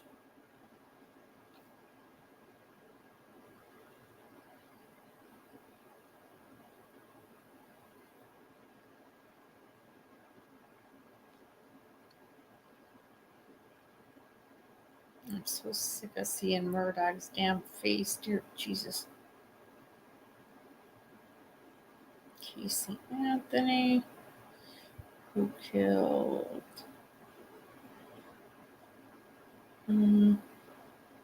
My father, the killer. Death in the dorm. Oh, death in the dorms. I don't see. Which I am surprised because it was pretty rough.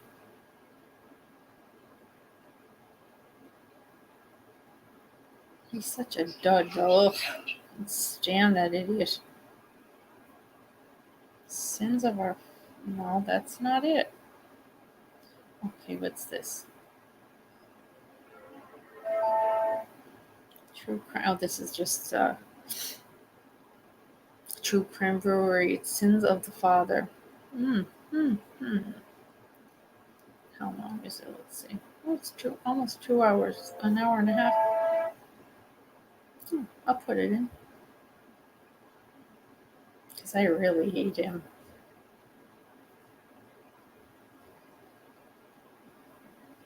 He's just despicable. Those precious little boys.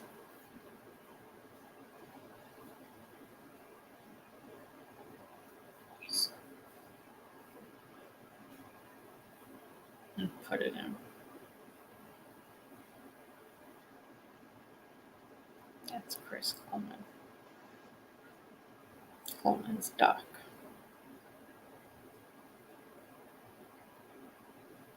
Okay. Is anyone watching the board? No. Anthony Ron? No.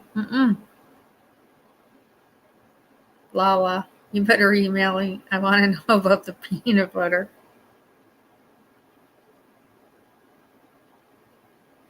Yeah, the Coleman doc. Dirtbag. We can go on and on with the maniacs in this world. Ugh. Yeah, he's okay. He's hanging in there. Ugh. Ed, thank you. Really declined. He was going to the credit union yesterday, Sunday in his pajamas. He can't drive anymore. I opened the porch. I go, Dad, where are you going? He goes, I'm going to head on to the credit union. I go, it's Sunday. It kind of feels that way. I'm like, get in here. But the idea of telling someone, especially your dad, like, you can't drive anymore, that's like the ultimate, like, taking their independence away. So I'm just saying, no, not today. Yeah, with that, yeah, I mean, Kevin, I think if Chris Coleman and Chris Watts stepped into our foreign, man, they'd be, they wouldn't be walking back. They wouldn't be walking back.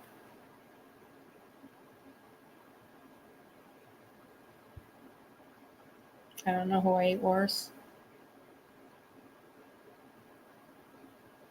Because they're both douches in their own, just in their own way. They're both douches.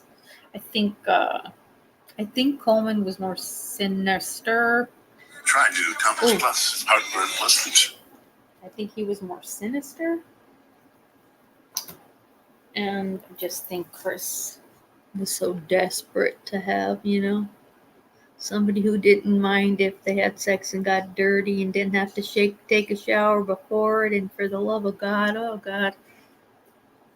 Brian Laundrie, that pig. That pig. I can't. Poor Gabby. I wonder how Kathleen's doing with her research for the Petito book that she's going to write. That should be interesting. That should really be interesting. Oh my God, I love that part. Might be one of the best parts of the book. And he's dreaming that he's going to drive his effing Mustang right in the middle of their goddamn, what does he say? Like goddamn living room. And if he wants to fuck his girlfriend naked on the roof, who unloaded the car, he will with Shanann watching. Oh yeah, you would get the beating of your life, but it sounds good. Oh, I missed that. That is a good part of the book. It just doesn't get old. Doesn't get old.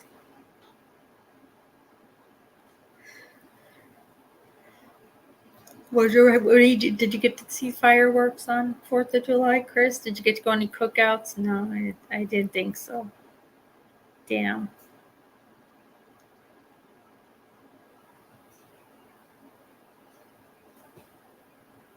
Yes, Kevin. That mother's a sicko, okay? Roberta's a sick woman. I just don't. That was her future daughter-in-law. What are you talking about, lady? Like, who are you gonna possibly have to bury? You weirdo.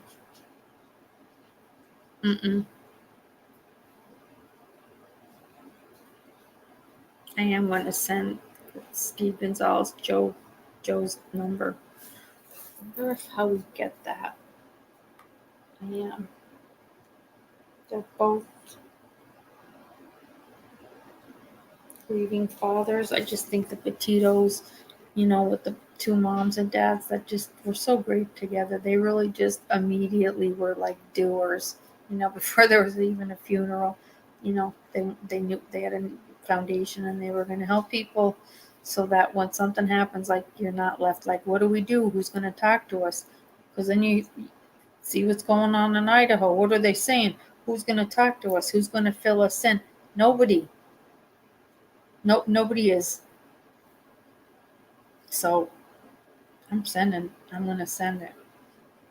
I'll drive to Joe. No, Joe's in Florida. I wish one of them was in New York, in Long Island. I'd love to go and just meet them. They are like just what the world should be.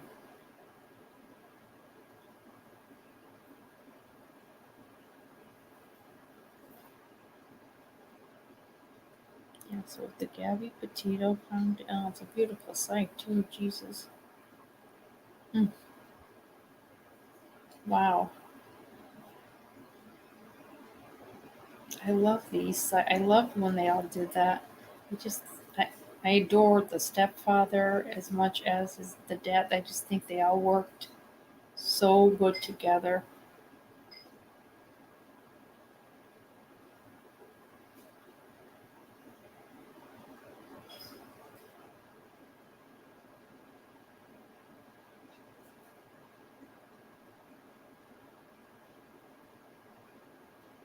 Oh, Cheeto Foundation. It says it's too long. Damn.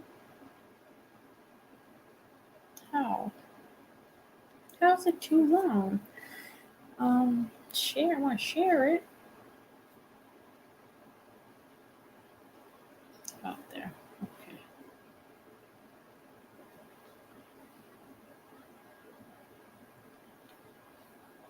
Oh God. And then when you look at it, her face is just so pretty. So happy. Had to grow up.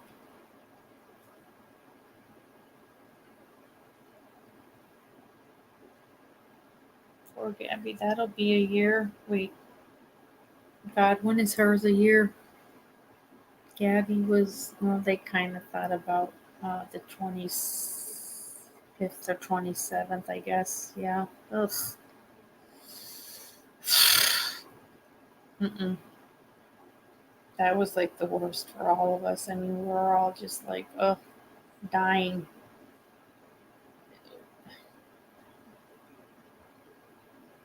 We wanted to like kill them.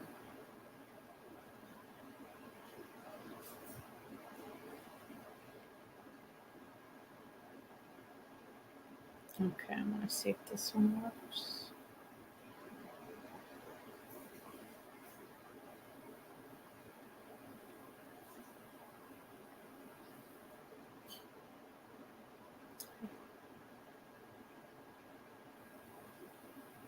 Oh, good. Yeah, that works for Gabby's.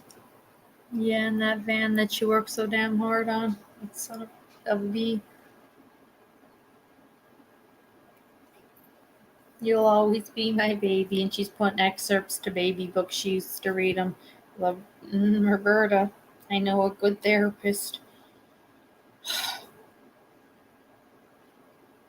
I love you no matter what you did. You'll always be my baby. We'll always love each other. Shut up.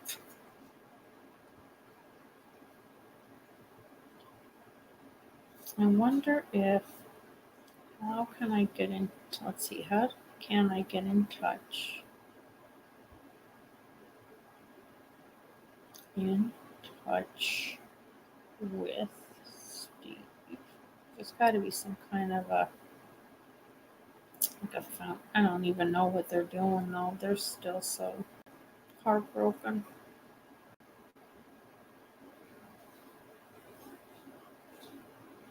No, I don't want his phone number. Jesus. Tech support.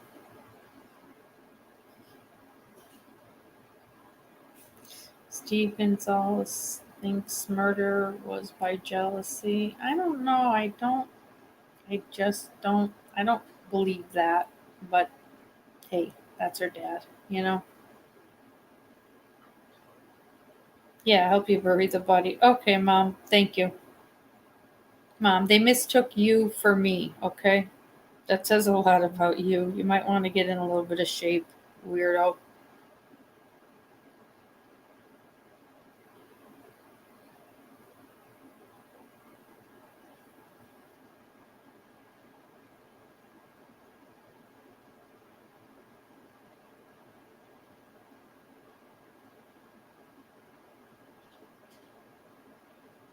Says equal. Steve believed they assumed suspect followed victims before the murder. I don't know. It does scare me a little. Just that people were saying he was here on Idaho campus. That scared me. That I didn't like. But I don't know. If it is, and like I said, I'm not sure. I just think there's more people than one involved. If there is, um,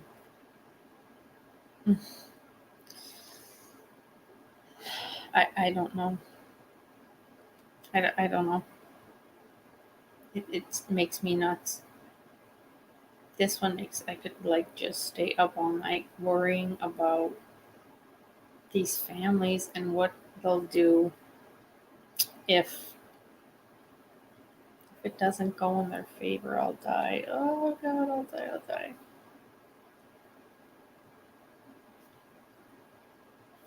That'll do them in. Bring Apple some kind of herb that makes you think something more than show up. Yeah. They'll bring the shovel. You're a disgusting mother. What mother would be like, you're gonna get home? When he was home, like, what did you do? All right, we got our lawyer. Don't say anything and let him handle it. Not like, let me pack you a lunch for your little trip so that you're nice and meaty when those those wild boars eat you alive, you fucking idiot.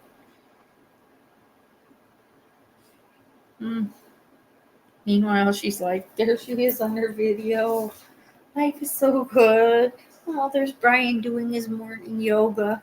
Oh, God. God. Gabby, listen. Ditch them.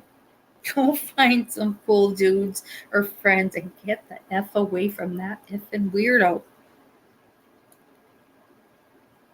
She like had a Stockholm syndrome, like, because he was abusive and isolated her from mostly everyone, one friend, and he'd play fucking games with them, and just, she was either always in his mind, like, what, flirting and being out like some kind of a slut.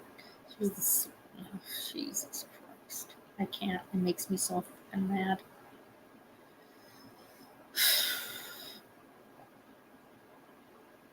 Yeah, I definitely would like to get.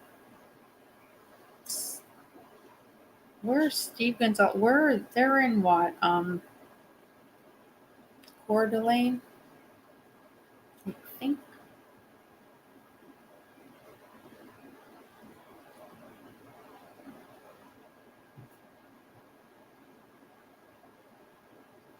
So Steve Gonzalez. Oh, he's on LinkedIn. Let me see. He's on LinkedIn, Steve. I'll join Steve. What the hell?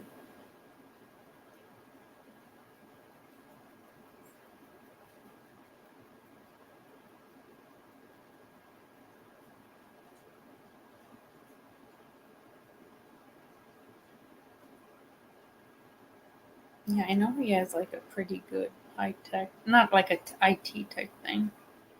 Steve. I don't know if the mom works.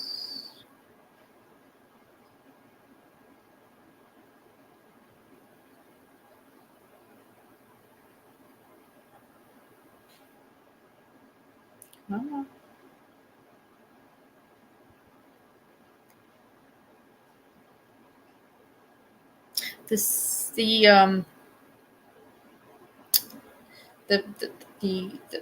The most dangerous place when they know you're attempting to leave, they know it, and you're on your way out.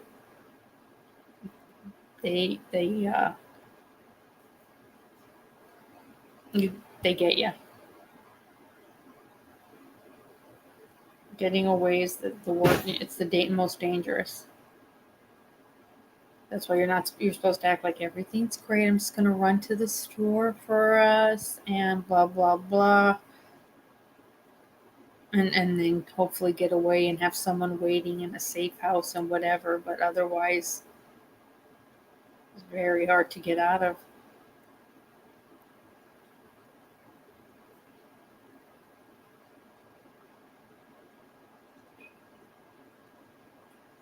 But Gabby didn't stand a chance.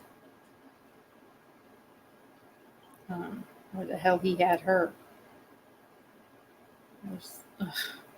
That makes me so, I'm like, that kind of stuff just makes me so sick.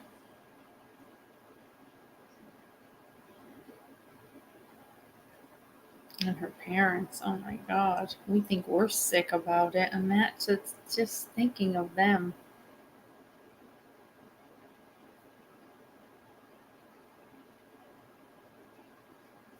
And someone has that much coal, yeah. Yep. And always telling her you're never, just like she just told the Moab, you're never going to do anything with this. This is not going to go anywhere. like wanting to see her fail. She's telling the cops he doesn't think I could do it. Oh God, no, no, no. Pretty girl, run.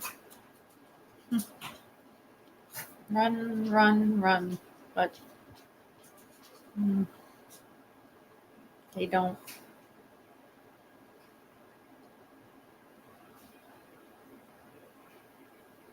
That's why we gotta keep our kids aware of that. Don't ever friggin' let anybody do that to you, Jesus Almighty.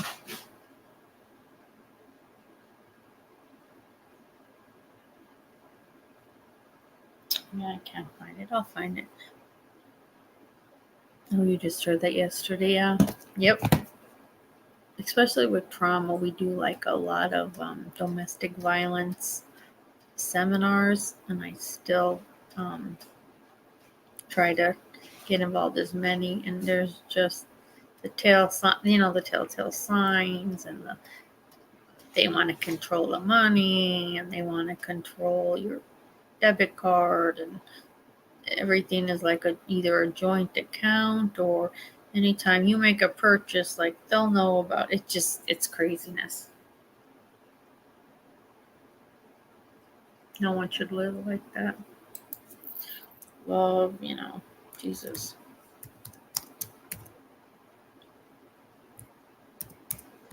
And poor parents thinking she's safe.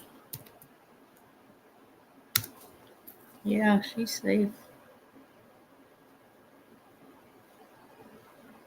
If you're in an abusive relationship, they're not going to change. Just run.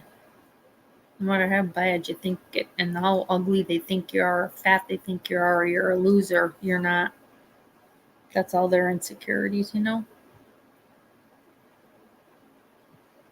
Uh-oh, Steve Chandler's up making breakfast.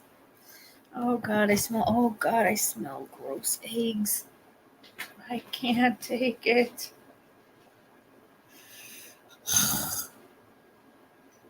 Oh, Dad. I mean, I should be happy he's walking around, but I can't do those eggs. I'm gonna vomit. Oh, hang on.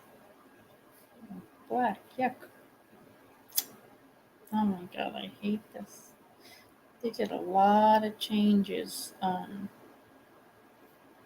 with the chats. I don't like it. I want all messages. They just want you to see the top ones. Who the hell cares? Yeah, well, no. Shut up. I stopped buying the bacon, Kevin, because I don't want to die in my house from burnt bacon when he leaves it on the stove. So we do toast, and he likes to do his eggs, and I make the coffee the night before, so he only has to press it in. That's it. No, I can't die of bacon. I'm a goddamn vegetarian. And you say, oh, she died of bacon asphyxiation. Then all you people be like, that liar wasn't something. She was not a veterinarian, vegetarian. She's eating bacon in the morning with good old Steve. Yeah. I got him some rye bread. I got him some fruit. I bought him a ton of stuff. I went in there one day. He was eating cornflakes. No, not cornflakes. Corn pops. All sugar. They were Nicoles. I go, what are you doing? I had this whole thing set up for you. He goes, oh, I finished. I eat off Nico's cereal since he's not here. I go, they're nothing but sugar. He goes, oh, was that? I knew. Is that why they were so good? Yep. Let's get that insulin out real quick. I know. He is awesome. He is.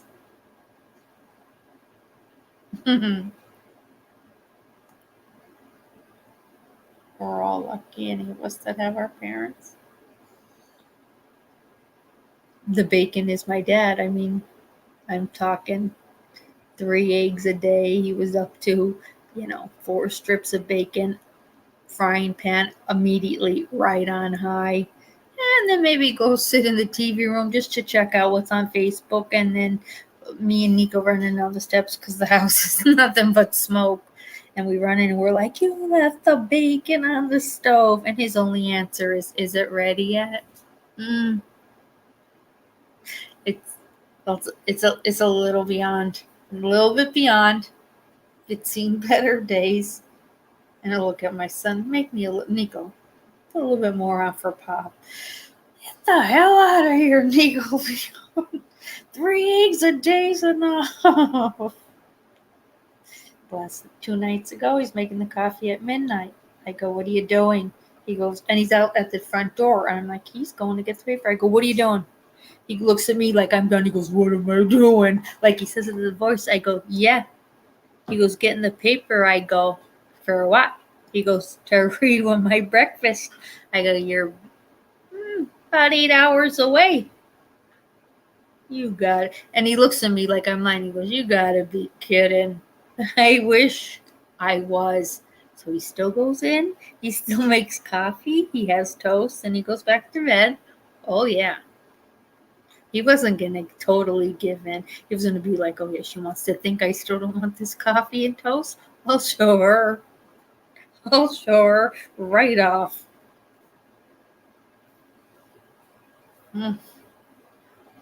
Poor Steve. Oh, God. His appetite has decreased, but he does like his bacon.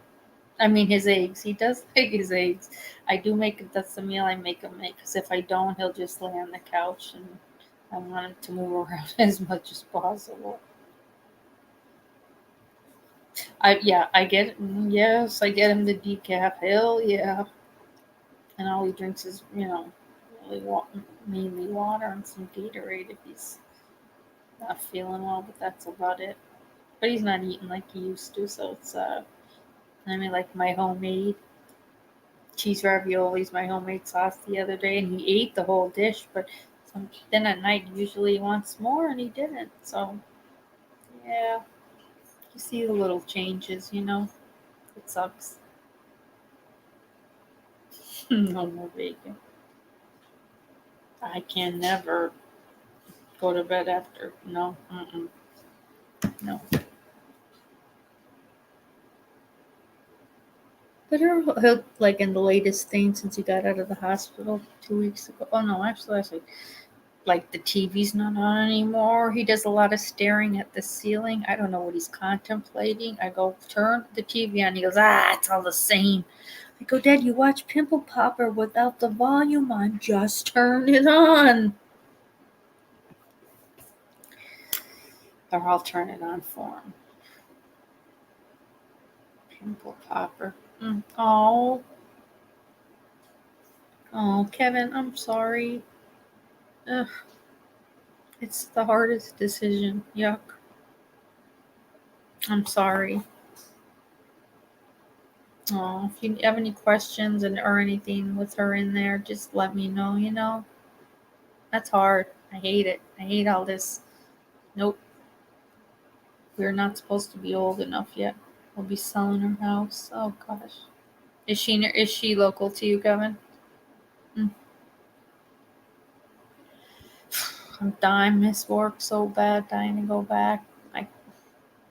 But it's just me, My brother works all over. Sunday, he got in the car to go to the credit union. I'm like, get in here. It's Sunday. You're not going to the credit union. You're on a waiting list. Yeah, that's a lot of it.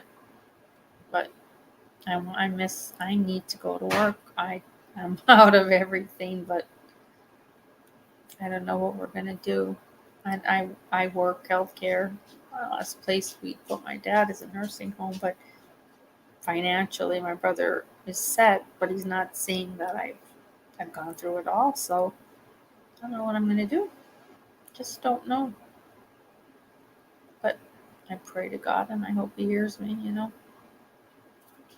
Oh, it's in Williamsport. Okay. Well, if ever when you're there, even you have questions on things, just right as that, I'm always here, I'll advocate for you. It's hard. It's hard. I've been trying to hide his keys. The son of a bitch must have 30 pairs of car keys. He keeps finding them. I don't know how. I'm losing my car keys all the time. He knows right where to go.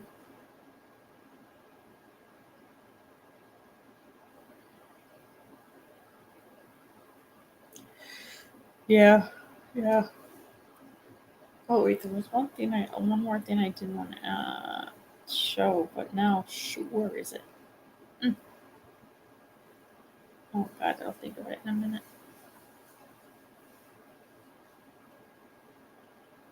Okay, so we're gonna do the Manson. We're gonna finish Nicole. It's only a couple chapters. Decide on the Manson, and then in Idaho. Really get into the whole, especially with the comparisons of the two trials and the mishaps and the mistakes and the everything shit show. So yeah. My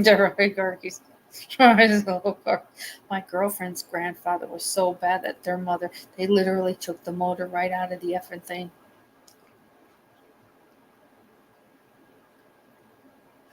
Right out of it.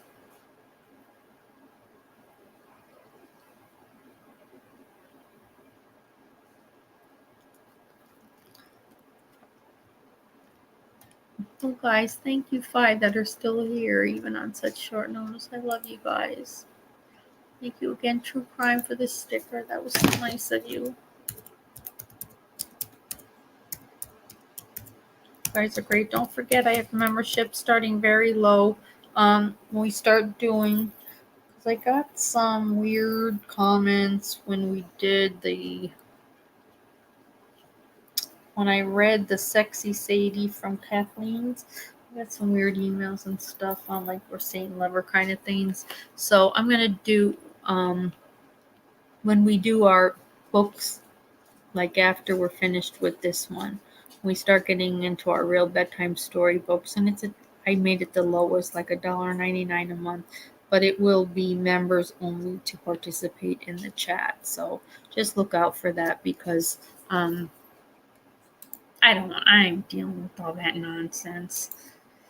If you want to come in and be nice, but other people, if you want to just listen, go for it. But I know we have our guys that are good, and I just wanted to do that. And I want to do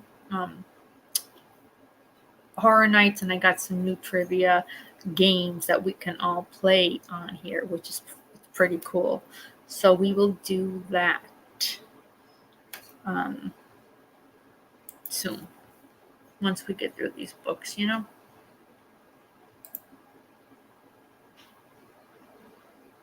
Love you guys. Try to get some sleep.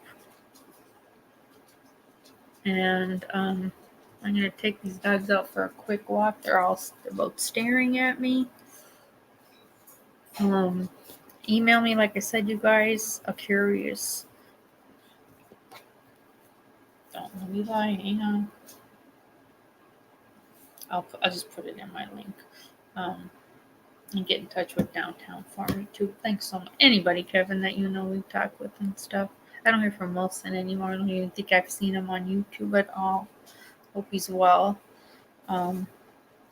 Take care, bros. I will. I'm going to find out now too, because I'm a little worried, because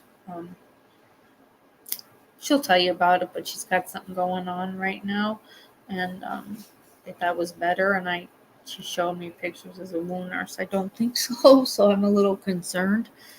So I am going to text her, and I'll just shoot you an update just to say she's okay. And then I'll see you Friday.